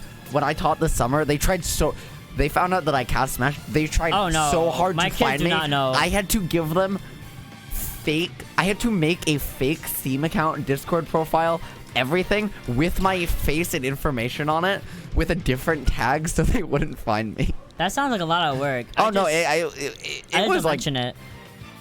They found out. I didn't even mention it. One of them just. Yeah, They were like, hey. That happened to one of my friends. They found out like, oh, you're a streamer and everything. What kind of games do you stream? And then all of a sudden they're like, hey, is this your Evo run? And it's just like, That's kind of crazy. Listen, I think I've done a really good job. No Evo runs ever gonna beat Little Majin and Tekken. I'm sorry, that King run went hard. I think I did a pretty good job at never putting like my full name on any of my social medias. Like, I don't think you're just Mo. I'm just Mo, and they don't call me Mo. Call me Mo. We were friends for like multiple months before Mo would even tell me would tell me his name. Yeah, that's perfect. That's right.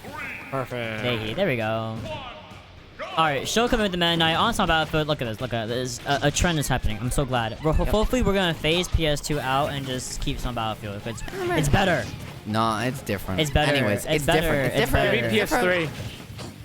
That exists and that exists. We should have Unova. Some months. But one of the things that we're seeing here early on, and a very big part of this matchup for Meta Knight, is how easy it is for him to get off these latch Pikmin between side B, right, neutral B, side B, Nair, right? They just get deleted, and Olimar is a fantastic way to get comboed. We're seeing Show rack on all of this percent early. Just the rapid jab, gonna call him out, trying to find the F smash. But not able to get rid of the Pikmin with it there, and suddenly Curb is doing a fantastic job establishing that zone of horizontal space again, playing under the platform, making it so hard for Meta Knight to approach you from the air. Absolutely, you're already seeing how fast Show was able to get all those Pikmin off of them.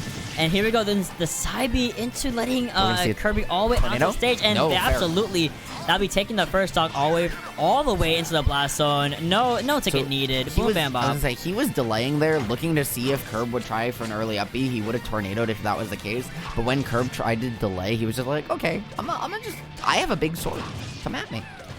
Yeah, honestly, Show can take their time as much as they want. But there's that up throw, taking that first game, that first stock off of Show. But Show kind of not letting it deter them whatsoever. Coming in, knowing that their Nair is much superior, can easily get rid of all these Pikmin that Kirby is desperately trying to put onto them. That early F smash, the hitbox getting extended by the Pikmin, allowing Curb to come back for free. Now with double purples and a white, this could be a huge situation. I'm sorry, is that No, okay, it's still double purple white lineup. I thought for a second I saw the third purple get pulled. I was like, oh no. Now the white's gone though. I don't think you can do that. Hold on. Yes, you can. I saw DeBuzz do it at Fusion last night. So you can get 3? Yes. Okay, I did not know that. And now one of those purples is flowered. Another. They're almost both flowered. Yeah, actually. that's super scary territory, but you have to dump at least one, both of them now just to get back to stage. That's fantastic matchup awareness from Show, putting Curb in that position. And without the Pikmin, Olimar is going to be a lot lighter and gonna die off the top to that up B.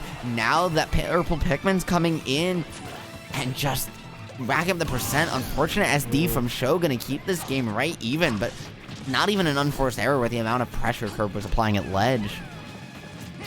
Now double purple white again, right? This is these fantastic lineup to set it on percent, but those F smash is just gonna cut through Pikmin like they're butter, carving it up like it's one of Dara's cooking streams. And right now the dash back into up air string gonna come through, trying to close it off with a side beam and not gonna find it, barely getting back to ledge, trying to find another ladder, but Curb's not having it today.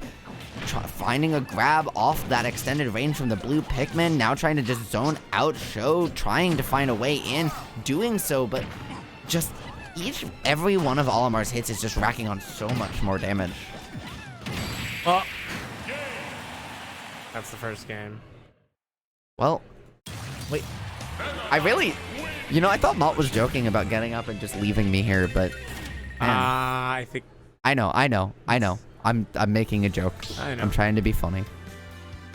I think they got deleted, just like that Olimar got deleted in that last hit. Yeah, I mean, listen, right? You gotta eat your veggies. They're, I wonder what Pikmin tastes like.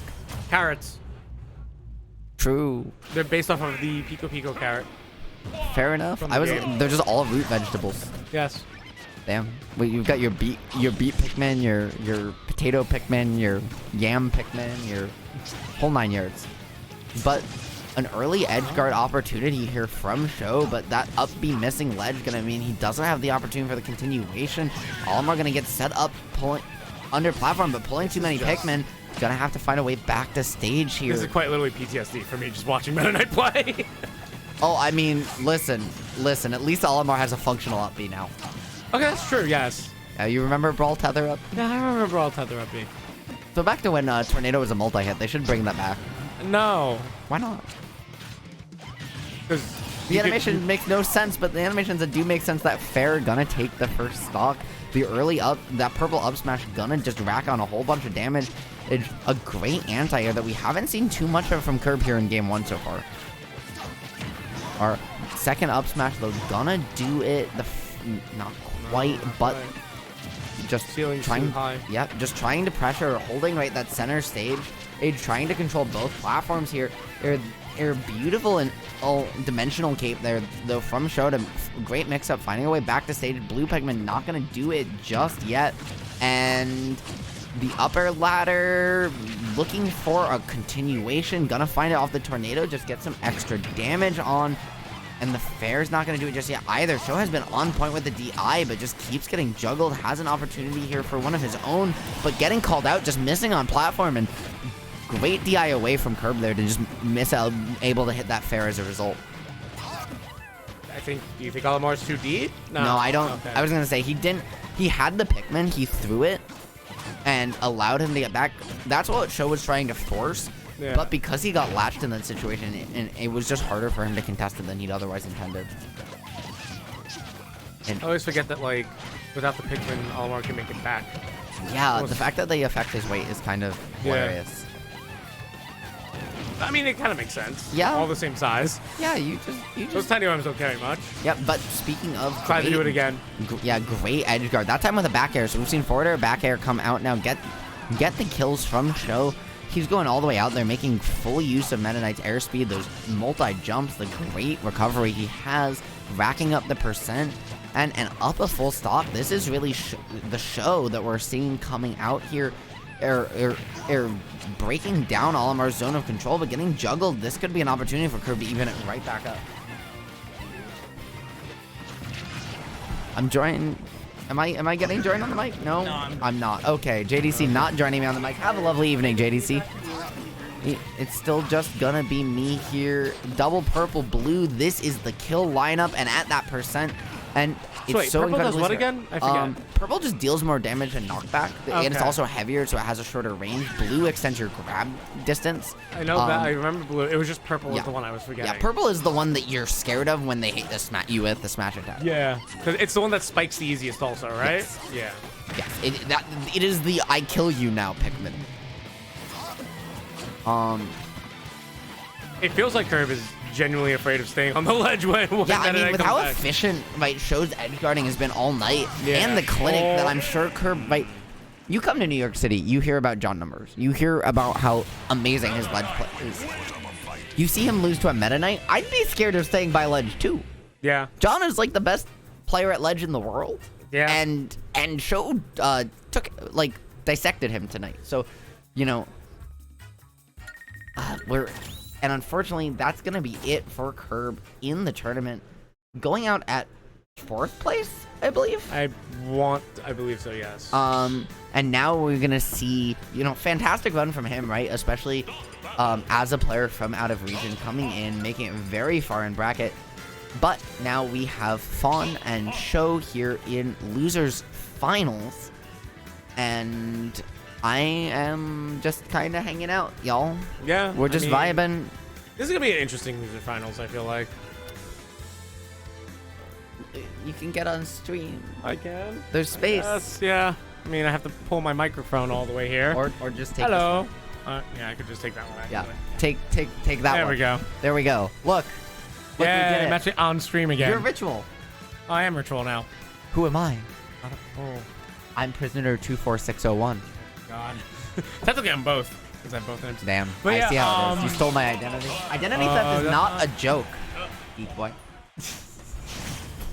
It's not a joke. It is not.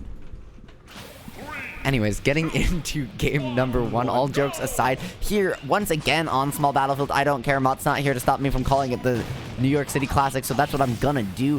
Ooh, just jab 1, 2, 3. Show immediately gonna find an advantage state, trying to take Fawn out of the bracket here in losers finals. The graphic still says loser semis, but I assure you it is losers finals. We are in best of 5 territory here at Waypoint Warriors, and trying to find an edge guard. Show going to find this continuation, but that tornado a little bit preemptive. Fawn's gonna find a way back to stage, and the fact that Meta Knight's moves don't do a whole lot of damage coming back in Fawn's favor here, because even though she spent so long, almost this entire game in disadvantage so far, she's only down 10%. The up B not gonna do it. Great DI from Fawn, trying to call out the shield, but great patience from Show. I would personally think that Duck Hunt would have an easier time just because of all the projectiles that Meta Knight would have to deal with. Yes honestly. and no. Meta Knight has so many multi-hits. Multi-hits, has a sword, right? Yeah. He has ways, and he has great movement. His ability to move around you, and he's small as well, right? It can just be so hard, right? He's so fast, he closes that space. We saw it there. Yeah. Puts himself in the situation to get the edge guard before Duck Hunt can get set up. When Fawn has the opportunities to, right? She can, but Meta Knight with those multiple jumps can stall out your setups and then come on back. But speaking of coming on back, yeah, we're bringing right back to even here, Geek Boy, and just Fawn trying to make it happen, trying to find a lead after that. How far away she was that first stock. Show trying to find a ladder, but Fawn getting out of it, using that up air, stalling her momentum to move past ledge, get back to stage, gonna back on. You have a ladder? I have a ladder. Yeah. It's literally just battle of ladders. Well, I mean, at least, if one of them was named Jacob, then that would be crazy. Oh my god. I'm glad that made you laugh. I like puns. Thank you.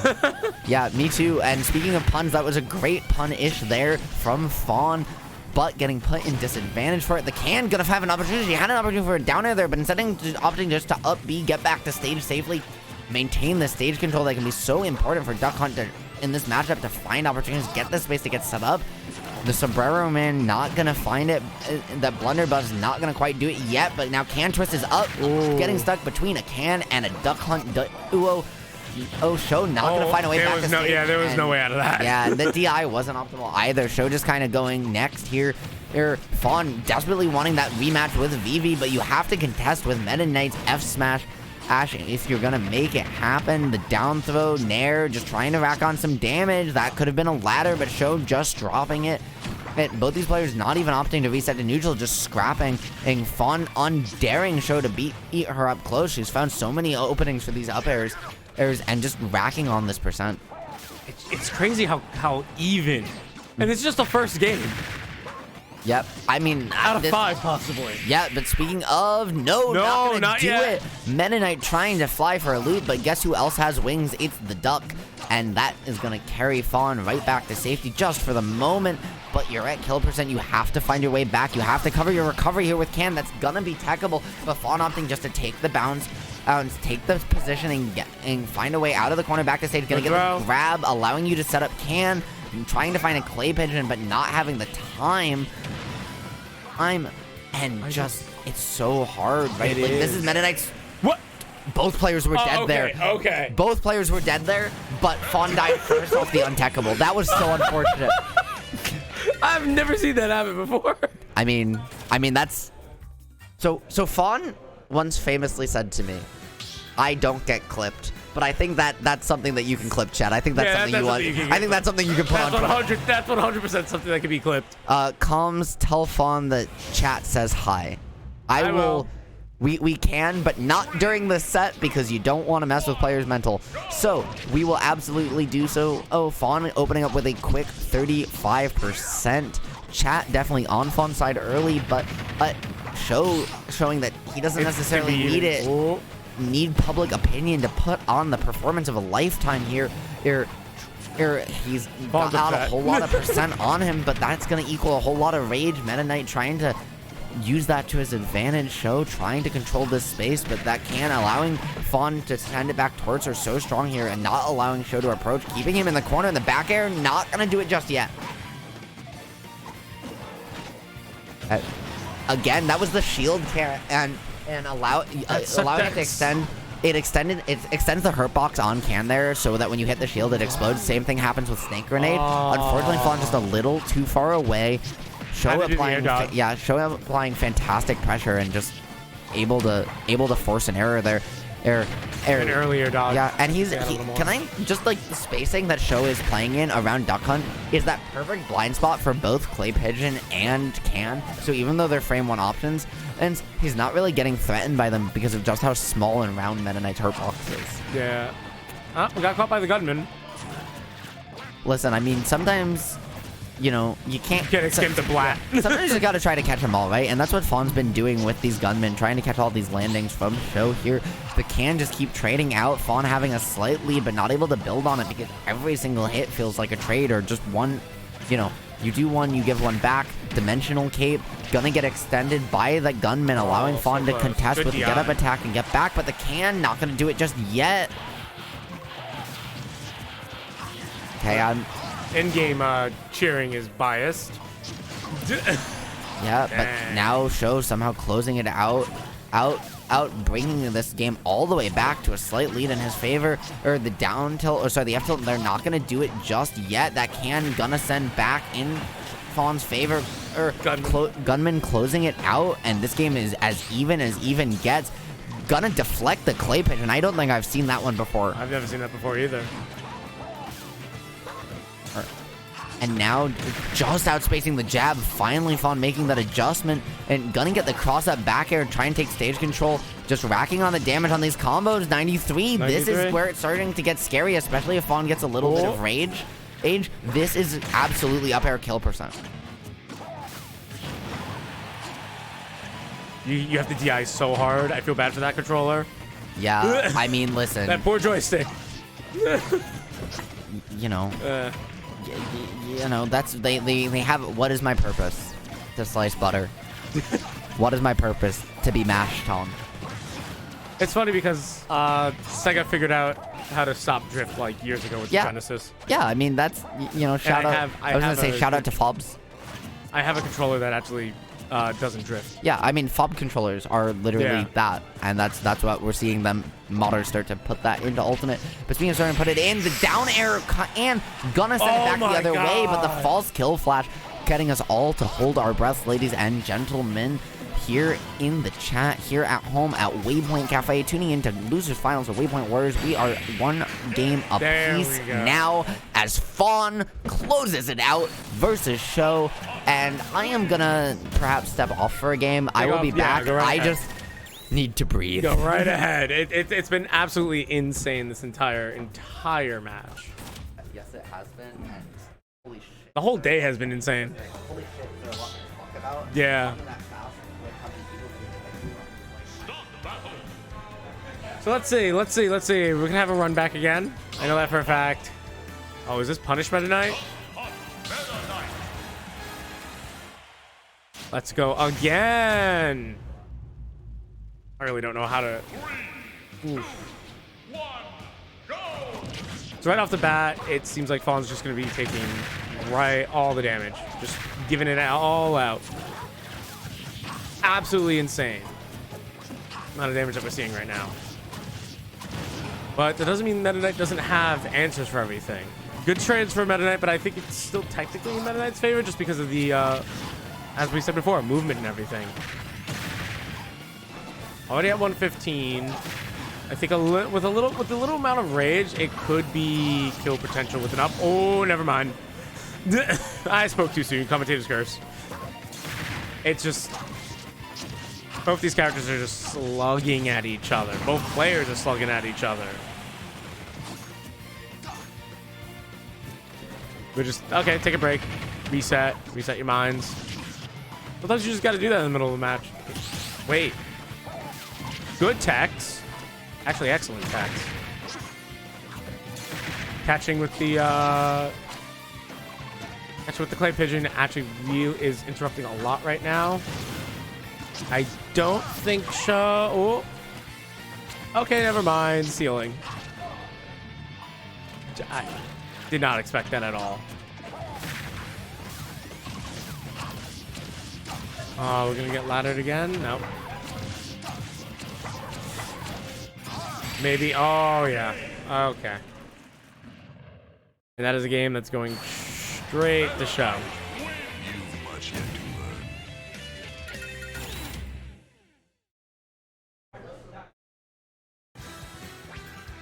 I think we may see a change. I wonder if it's really coming down to music choice. Music choice being the actual, like, change here.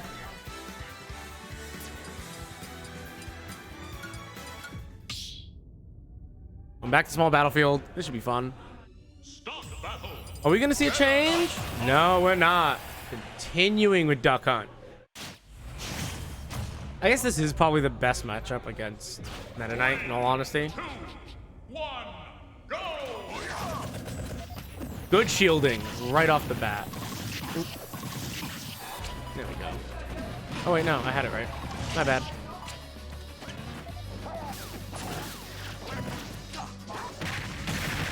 Good shielding right off the bat. We have Meta Knight now starting to rack up damage. Already at 117.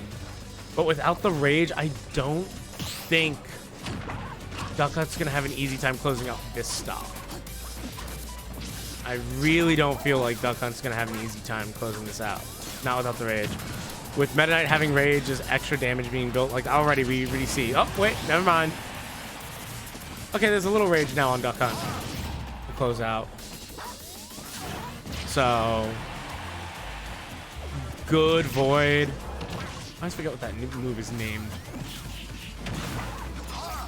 Ooh. Vaughn's staying alive this entire time. Trying to do some shield damage there. I think that would probably be great. It's just one less tool Meta Knight can use.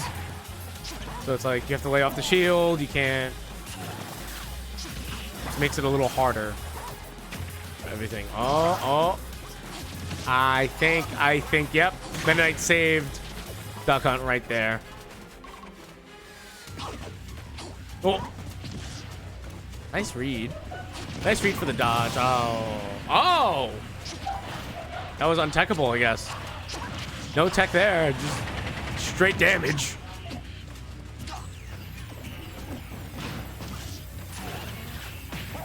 Vaughn's starting to take it a little. Yeah. Hopefully game 5 incoming. I don't want to do commentator's curse, but That's made of wood. But yeah, I genuinely think Fawn's kind of taking it easy. It's really, I think it really comes down to music. Oh, game. Okay. We have a game 5. Both of these players are going absolutely ham.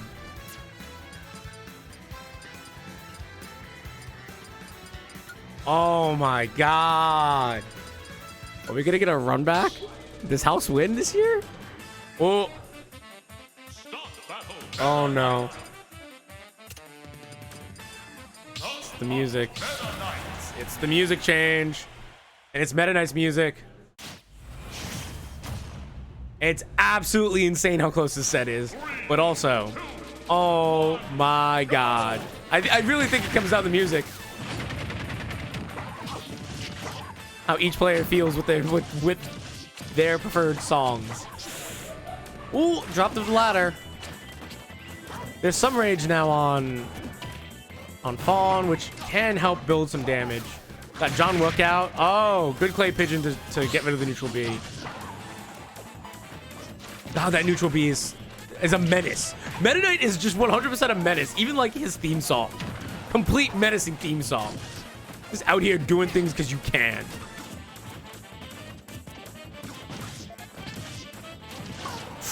Ooh, not yet. That might have actually saved.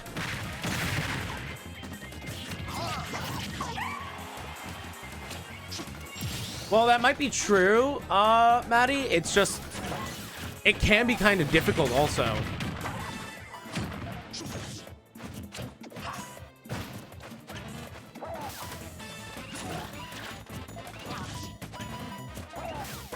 These are, I think this whole match is just clippable. Yeah, this whole match is clippable. I don't care what anyone says. I'm gonna tell Cinder just like, hey, cut losers finals out. Like, just make that its own separate upload. This is such a great match. Yeah, it is. It is actually very tricky. And Fawn knows almost all the setups. Like right there, they were apart. Meta Knight has to take the time to think. Okay, you have to predict where the can's going to be, because it can set you off just like that kill right there, closing that stock, that second stock. I know, right? Here we got ladder again. Oh, with neutral B. Ooh, smash? No. Good fastball. Just not allowing on back onto the stage. Up again. I think show's starting to fatigue. This is fatiguing, I'll be honest, because you have to think about so many things. Player fatigue is an actual thing, and it's just like being dragged to a game 5 with the potential to play against Vivi for both of these players.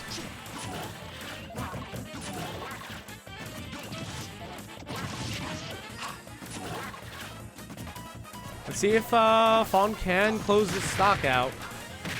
Oh, good catch with the clay pigeon. Excellent catch with the clay pigeon, setting up all your options. There we go. This is still very doable. This game is too close. This game could go either way, honestly. This feels like, man, Let's Make Big Moves is going to be huge this year, I feel like. Oh, gotta be careful. Yeah, oh, falling right through that.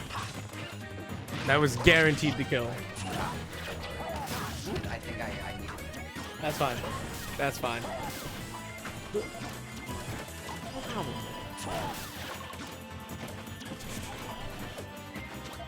So yeah, this match, it's weird because even though the life lead is in Meta Knight's favor, one good combo, I just feel like with the Rage add-on, Meta has to be very careful, because situations like that already at 84.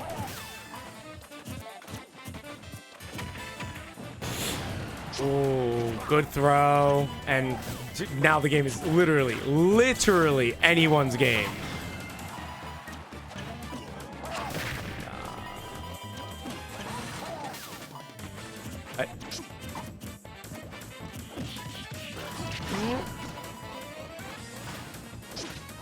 We're all... Ooh. Oh!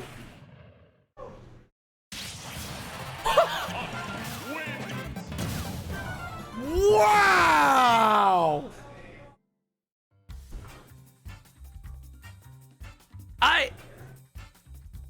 I don't even know what to say to that. Hold on, where am I? What was that? Literally down to the wire. Oh my god, hold on, I gotta hand out envelopes.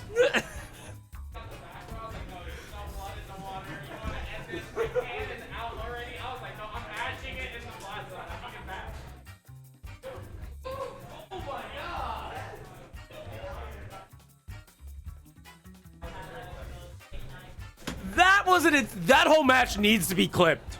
That whole match needs to be clipped. All right. Let me see. Oh my god. Ooh, boy.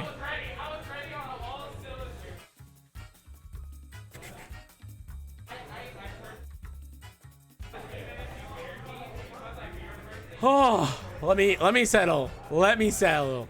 They were both rushing to end that. Like, you could tell it was anyone's game. That whole match was incredible, in all honesty. Hold on, let me swap the players so you guys have something to watch. I set up for the next and final round.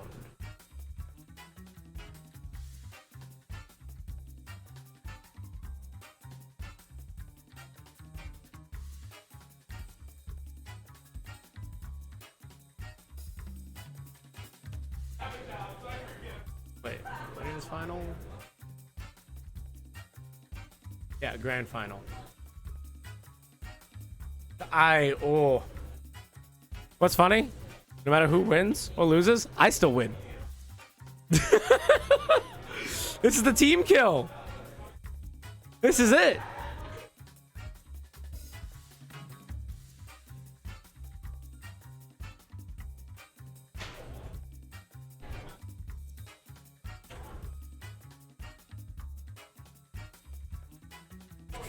Let me set up for grinds. Wait.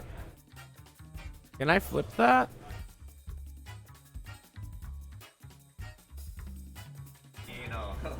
Yes. Can you help me with I got you in 1 second. Just give me 1 second. I just gotta set this up. Winner. Loser. Grand final. Okay. 1 second.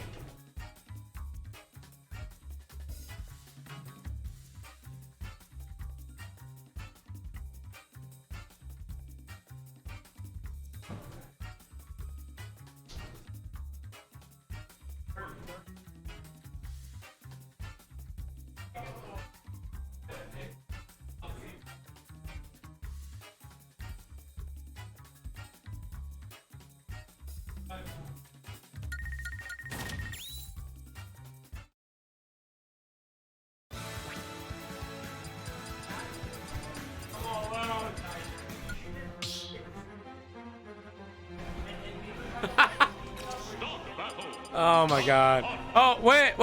Is there a commentator coming?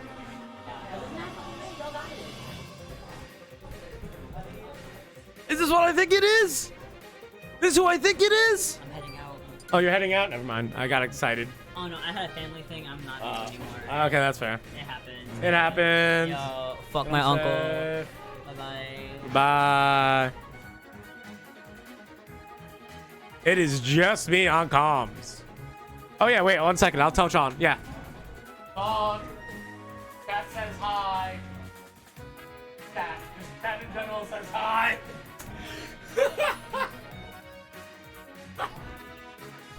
Woo.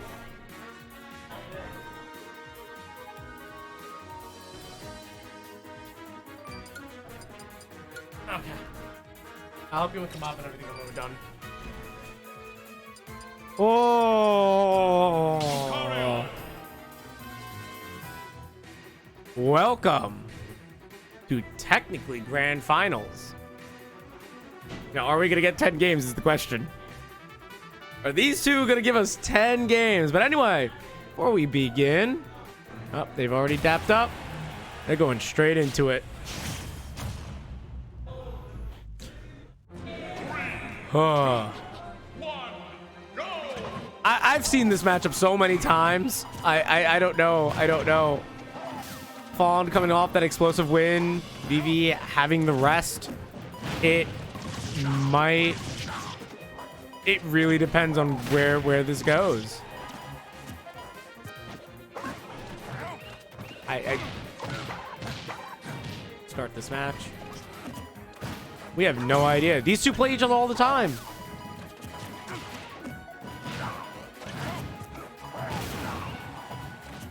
Normally in these kinds of situations, especially in esports, especially in the games that I come from, like Dota 2, when you have something like this, especially at TI or something like this, normally the winner of losers is technically a little bit favored, only because they're more broken in and they're just coming off the hype of their win. But that's not to say that Vivi was sitting around doing nothing. So there's more rest, there's more relaxation. You're not running off of straight adrenaline. But in this case, it's really hard because Lucario has aura, and at this level of aura, you could just straight kill like that. Yeah. Just like that, you could kill.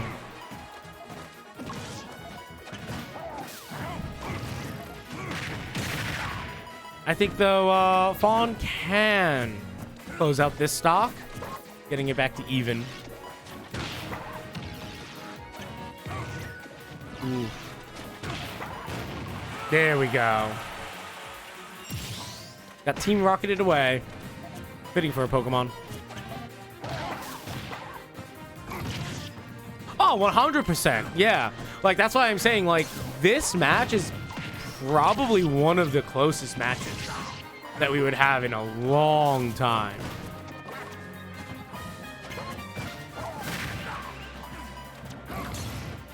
And it's genuinely interesting to watch. I don't know what their matchup history is. I really should know what their matchup history is. I don't think, though, that it actually matters because these are two Titans really just throwing blows at each other.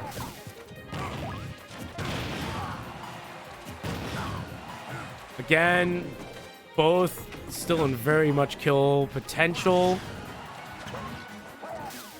Takes one good can setup. Combo with Gunman or anything. But also, one little aura sphere or even aura blast, anything really. A counter. And Duck Hunt's done. Yeah. Good DI.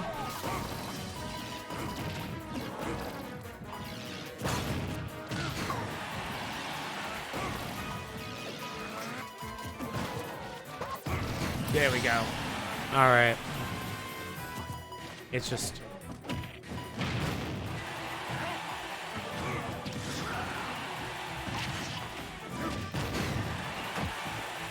And we're back to 0-0. Like, this has genuinely been like an insane match.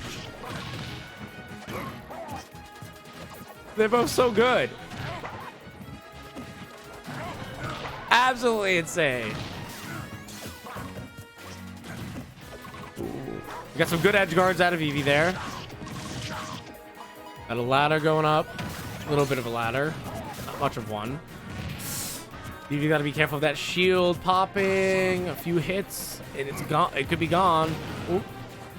Bad timing with the can. Shield should be back now, though. Oh! First game goes to Eevee.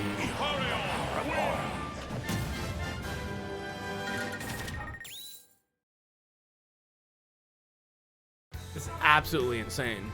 This whole match is insane.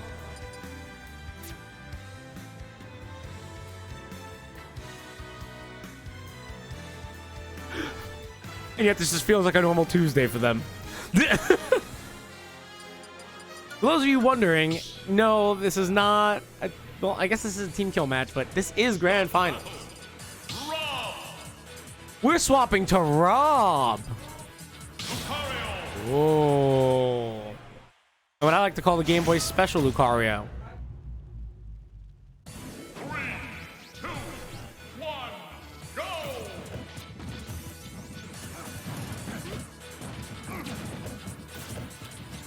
I think honestly you definitely need a heavier character to fight against Lucario. Just to counteract the aura buildup and everything. I almost said auto buildup. The aura buildup. Built up in your aura. Dies. But yeah. It's... again, it's just... I don't know if this was a good pick for Fawn at all. Fawn seems to be struggling to get it. Oh, good. Good eye beam. Up, there we go. There's the Rob special.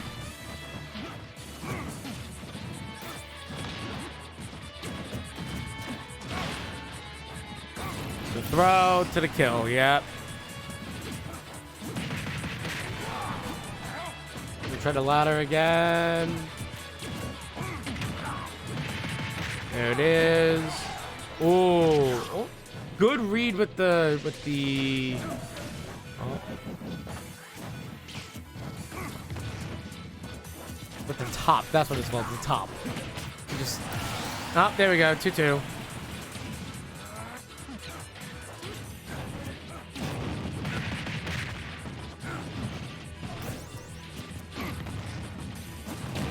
Things like these I kind of wish Cinder was here because oh my god, this is just I don't even know how to commentate this. I know both of them are definitely playing now, but they're just having fun.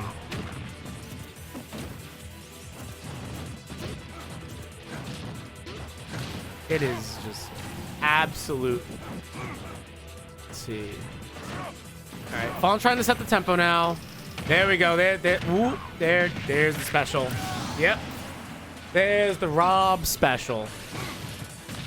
As New York has the bacon, egg, and cheese, in my opinion. I think Vivi wants to set the... really, Vivi just wants to set the tone for this stock. So, I guess it goes down to whoever sets the tempo, really. Fawn's got to be careful letting having that much aura build up. But not letting Vivi onto the stage. Oh. The waiting, the patience. Absolutely great. What a good trade. With aura, rage, everything. It's... I think you're at max aura, but now, yeah, you gotta watch out for the New York City special there.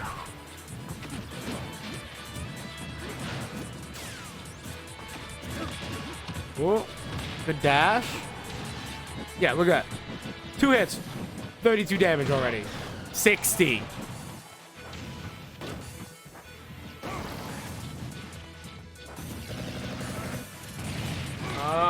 We got vacuum. Good cancel. Good read. Oh. That's game. That is game 2. 2 VV.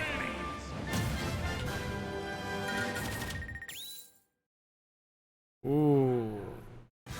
You think we're going to see the Steve choice? Ices?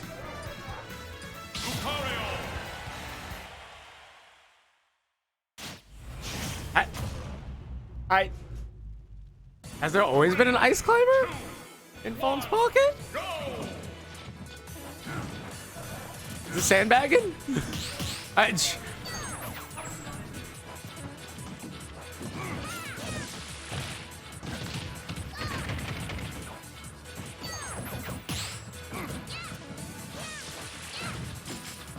Maybe I guess because Ices can set the tempo by freezing. I've never seen them play Ices, I think.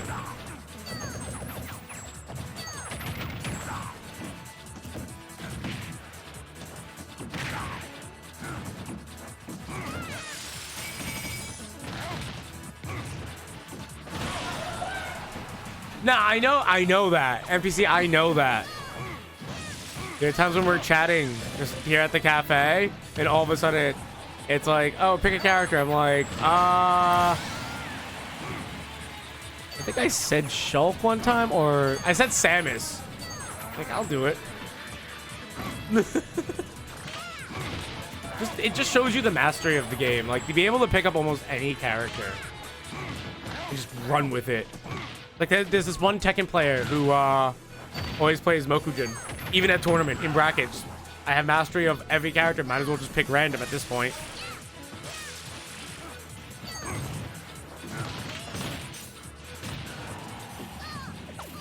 It's just, Ices has a hard time closing out stocks. Can someone correct me on that? I feel like you have to do, like, twice the amount of work to close out a stock. No, like, pun intended, but, like, it just feels like that right now. Yeah, you got that stock. You got that stock. You got 95, though.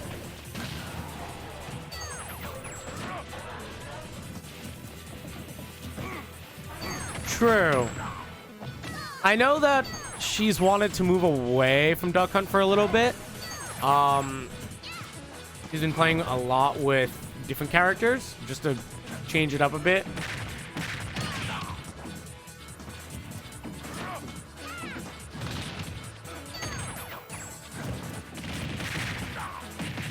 But I mean, these two play each other all the time, so like, it's like I need to get Vivi out of my head. That's what I feel like is happening right now.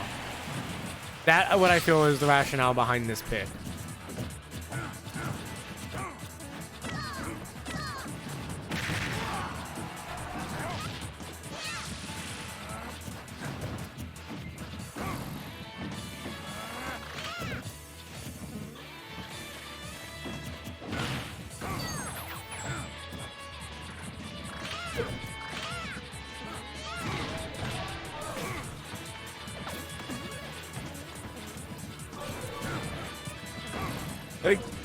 I can see a little bit of impatience coming from Vivi now.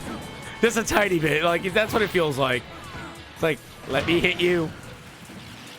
Yeah, that's what I'm thinking. They play each other so much they're in each other's heads, so it's just like, oh, that's game. That was great. That was genuinely great. Hold on.